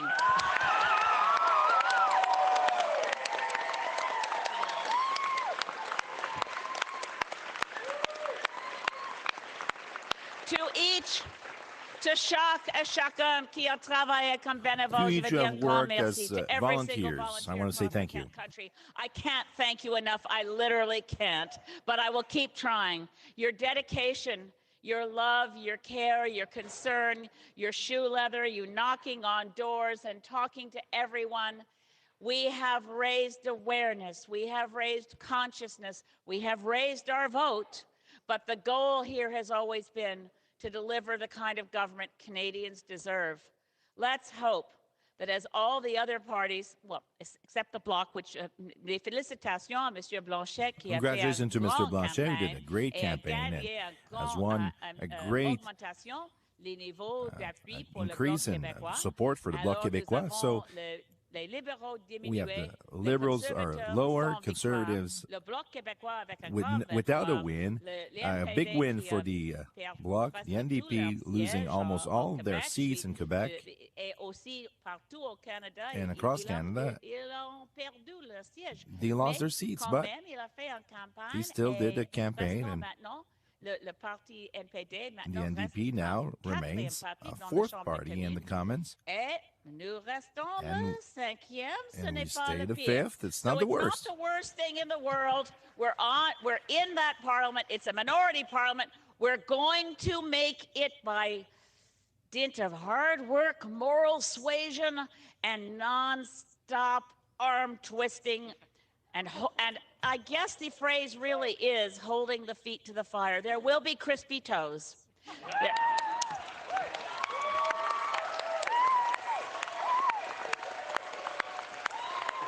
Thank you all. Thank you all. I want to pass the podium now. Je vous donne la parole à mes collègues. I will now pass the word to my colleagues, the amazing candidates. David Murner and Russell Coy. I'm not sure in which order you wish to speak. Russell first. Russell, there aren't words. Elizabeth May, leader of the Green Party. Annie Bergeron-Oliver is there in that room. And Annie, I mean, I don't get the feeling there was a lot of soul searching on her role as leader of the party. In fact, she says, look, now she's tripled the numbers. So give us some perspective on the future of the Green Party under Elizabeth May. Well, Elizabeth May says that the future for this party is great. You heard her say that a minority situation is better than a majority situation because the Green Party can contribute. They can hold Trudeau's feet to the fire when it comes to climate change and his environmental plans, and that's really where they're going to focus. She now has 3 MPs. She also has more support across the country, as you heard her say, more second-place finishes than ever before, and more ridings with more than 10% of the popular vote. So this is a successful night for May, not quite as successful as she would have hoped initially. At the beginning of the campaign, they were hoping for 20 seats, maybe even more than that. Their goal tonight was between 3 and 6, so they did hit that goal. And as she said, they now have 3 members of the Green Party who will be representing the Green Party in Ottawa, and they'll be able to make sure that climate change is a priority for this new government, Lisa. Okay, interesting, Annie. Thanks for that. And as she said, 2/3 of it are women. So there's an interesting plus for them. We're going to go to Kevin Gallagher now, who's with Jagmeet Singh's riding. We saw a lot of dancing going on there. Looked like a big celebration, Kevin. But again, just like Elizabeth May's riding, she's in 5th place and she's celebrating a victory. You are at the 4th place leader headquarters, and it also looked like a victory lap. Well, you know, they are certainly dancing like it is a huge victory. The NDP lost a lot of seats today, Lisa. But at the same time, because of the minority parliament, they feel that they've gained influence in the House of Commons. Now, this will come down to how they can negotiate that influence.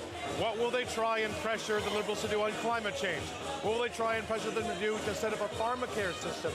And what will they try and do to make housing more affordable? These are the core tenets of the NDP platform. But how much will Trudeau and the Liberals call the NDP bluff? This is a party that's had a very difficult time raising money, and certainly financially is not in good shape to head back out on the campaign trail anytime soon. So look for some intense negotiation at the beginning of the next session of Parliament, but certainly the NDP will be central to some of those talks. All right, it'll be very interesting the days and weeks and months ahead. Kevin Gallagher, thank you for this.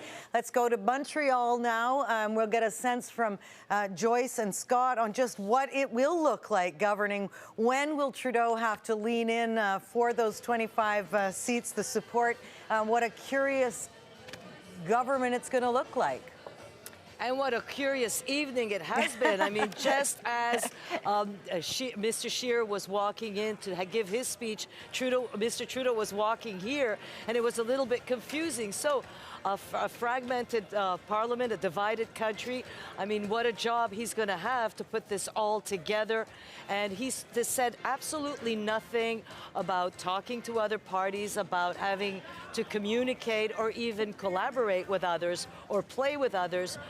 He did speak about Alberta and sent a message to Alberta because it is a very, central Canada kind of government, a very Quebec-centric kind of parliament. I mean, a strong Bloc Québécois. A lot of former ministers from Quebec were re-elected. So if there was any feeling from the West that they're alienated, maybe this will make them feel even a little bit more alienated. Interesting. All right, Joyce, thanks for that. And Scott, I just want to get your read, first of all, on who may have advised Justin Trudeau that it was okay to step up to the microphone while Andrew Scheer was really just a couple of minutes into his own speech. I can't believe that anybody actually advised that. My impression is, and I've little bit of email chatter, that there's a kind of a snafu around timing and logistics. As hard as that is to believe, it's the only thing that really makes sense, because I just don't think that in this kind of result you would want to compound the challenges of the evening with by stepping on one another. So we're not getting off to the best start in this minority parliament. And also, by the way, I thought that Mr. Scheer, although, I was with Don, I thought his speech was very strong, but he also said we've never been more divided than we are tonight. And I think that's an unhelpful piece of rhetoric. And so whether it's Mr. Trudeau is going to have to open the door to the other parties a little bit more widely, whether it's Mr. Scheer who's going to have to demonstrate that he's willing to work more in a minority parliament, they're going to have to get around a table and do this thing. I was there in 2004, and when we had a minority parliament, and you've got to put water in your wine, and you've got to sit with your opponents, and you got to figure out a way to make it work. And that job doesn't start 2 weeks from now, it starts tomorrow. Okay, so you made a prediction about 11 or 12 hours ago that it would be a Liberal majority. What's your prediction now on how long this minority lasts? I'd say 13, 14, 15 months. I don't think this one's going to be super duper long lived. The only challenge is this: the Bloc Québécois is not going to have any interest in pulling the plug on this parliament fast. Blanchette's sitting pretty, man. He's got a sizable number of seats. He's going to want to exercise his authority, so don't look to him to bring this house down. I think, frankly, it's going to come down to the other parties. And, Singh gave a victory speech tonight, but he's got 25 seats. He only ended up with 14, 15% of the vote. He was supposed to get 20, and he is in a diminished position. So, it's going to be interesting to see which of these minority parties decides that it's in their interest to go back to the polls soon. Yeah, those 24. And watch the Bloc Québécois, who has said tonight in his speech that he is happy to work with any of these parties at any time as long as Quebec's interests are taken into account. So there's going to be a lot of pulling of the blanket in the House of Commons. It's going to be a pretty interesting parliament. It sure is. You say 24 seats diminished, certainly, but they may come in handy for the Liberals, as you say, though, on a case-by-case basis. So Joyce Napier, Scott Reid, we thank you so much for your perspective there. Now, I just want to weigh in with Omar, get a sense. There's still still things unfolding in British Columbia. Let's get a look right now at the closest races. There are still some we just can't call.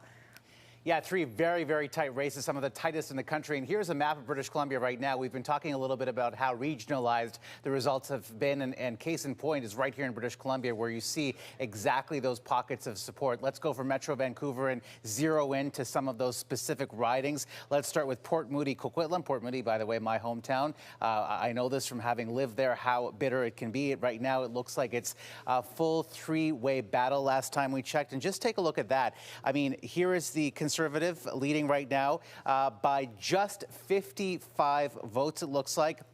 And Lisa, we've got 195 out of 204 polls reporting. So 15,764 votes for the Conservative candidate, 15,709 for the NDP, and 14,873 for the Liberal. Let's switch the board. Take you to another very, very tight race right now, Cloverdale, Langley City. And right now, this looks like it is a 2-way race as those numbers pop up. And again, here the margin is a little bit wider with 191 polls reporting, I should say. And Tamara Jensen, the Conservative, has 19,000. And the Liberal incumbent has 17,878. Let's just go to one more, last one. Another very, very tight battle here in Coquitlam, Port Coquitlam, where it is a 2-way race between the Liberals and the Conservatives with 190 polls reporting. It's about a 417 vote lead that the Liberal incumbent there has. So again, some very, very tight battles. We just got a few seconds. Do you want to talk a little bit about who these voters are, Rupin? Sure. You know, this riding, you've got big city burbs, which are some multicultural suburbs. They tended to vote Liberal, but they swing. So in this riding, they were Conservative before. This time in 2015, they voted Liberal. We'll see where they net out. You've got some affluent families that tend to vote more Conservative, as we see in other parts of the country as well. So I guess they're duking it out, and we'll see where it lands. They are duking it out. Still, Lisa, some incredibly tight races in BC. That's for sure. And we do have, I don't know if, you know, through all of this, we've been able to say Jody Wilson-Raybould has won her riding. What does that mean, Evan, for the Trudeau government to see that that war that really changed the trajectory for his leadership? She is now going to be there in the backbench. Well, you could say she's back, and because she is. Look, her influence will be diminished. It's a lot colder when the hot halo is off your head and you're an independent, and she's in the nether regions. Look, the takeaway is the Liberals have a very strong minority government. They get a big win. Not what they got a chaperone. The Conservatives are going to claim victory. They've got, you know, they gain seats, the only national party to do so. The NDP, they guess they win by being the balance of power, but they're diminished. And the Bloc's the big winner in Quebec. So, gosh, everyone's going to declare victory, but no one's a big winner. That's the thing. Let's start at the end. Antonia, I want to just get final thoughts from all of you before the CTV National News starts in just a few minutes' time. So just as we've been talking about a divided Canada, we're also looking at a divided Quebec. We're looking at the Liberals and the Conservatives not being able to increase their numbers. The NDP back to a party of one, as they say, and the Bloc, in fact, back. But we're not quite sure what they're going to do coming back and whether that'll be a linchpin for them to gain more seats in the next election, which won't be that far away. To the extent that the NDP was actually concerned about losing party status, it's good news. For those of us who worked for over 10 years to build that presence for the NDP in Quebec, which had never had a progressive party like the NDP to represent the people of the province, it's a heartbreaker. Because the party's simply been wiped out in Quebec. One person left, Alexandre Boulres.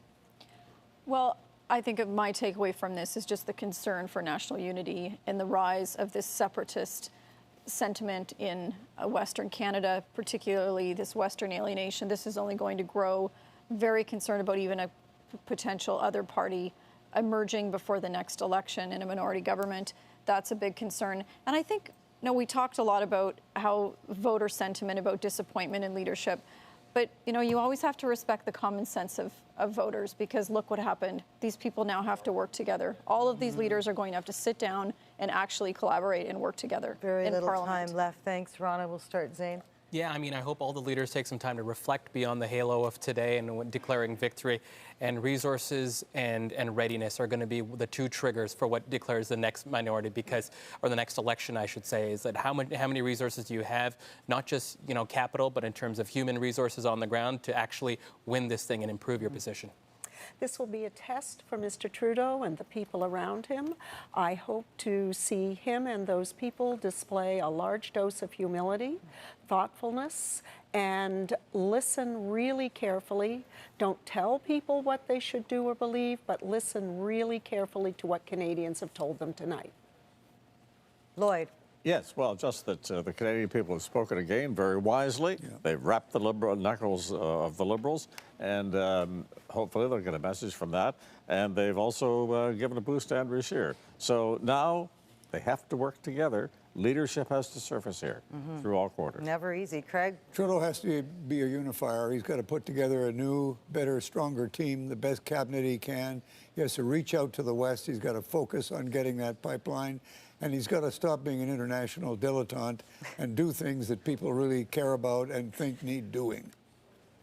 Evan, very quickly, you're covering this every day. Well, Justin Trudeau's got it's a new kind of leadership. He's used to a majority. Now they got to see if they can listen to each other. The relationship between Andrew Scheer and Justin Trudeau will be fascinating, and how Jagmeet Singh and the Bloc play. This is a brand new ball game, and I would just say to Canadians, we've been terrified of the minority governments. They work, and they can actually be collaborative and get stuff done. I think everyone should just take a little chill pill. We may enjoy this. And everybody, and by the way, everybody at this table is nodding. So we are all ending in, that's really good to know. Who gets the kitchen table? The kitchen table, Lloyd, you can have this. But I'm going to say it has been quite a night, and at the end of it, you Canadians have made a decision on our democracy.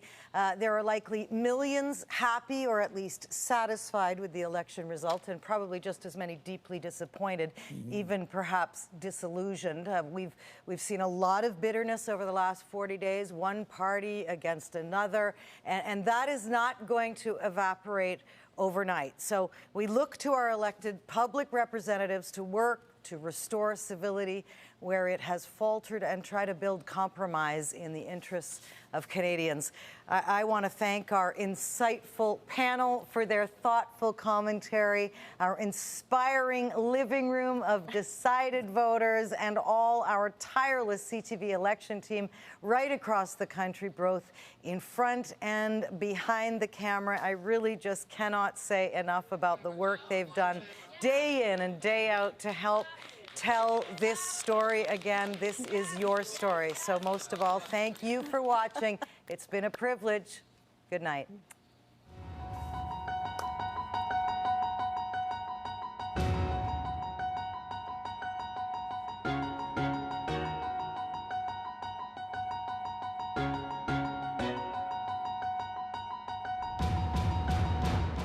We will make life more affordable. We will continue to fight climate change. We will get guns off our streets, and we will keep investing in Canadians.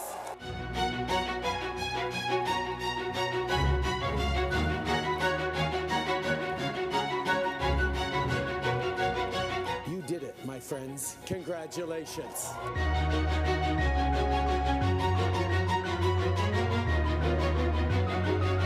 The strength of our democracy is not only measured by the ballots we cast, but also by how we move forward after they're counted.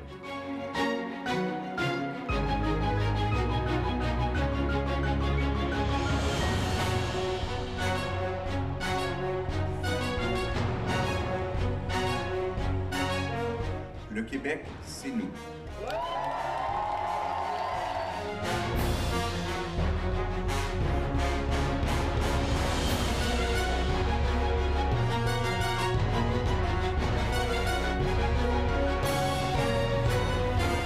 Democrats are going to be working hard to make sure your life is better, so that Canadians' life is better, so that people's life are better.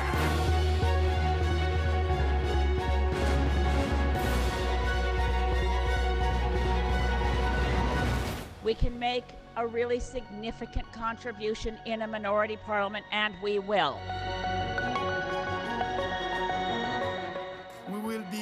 stronger the next time. There is so much more that unites us than divides us.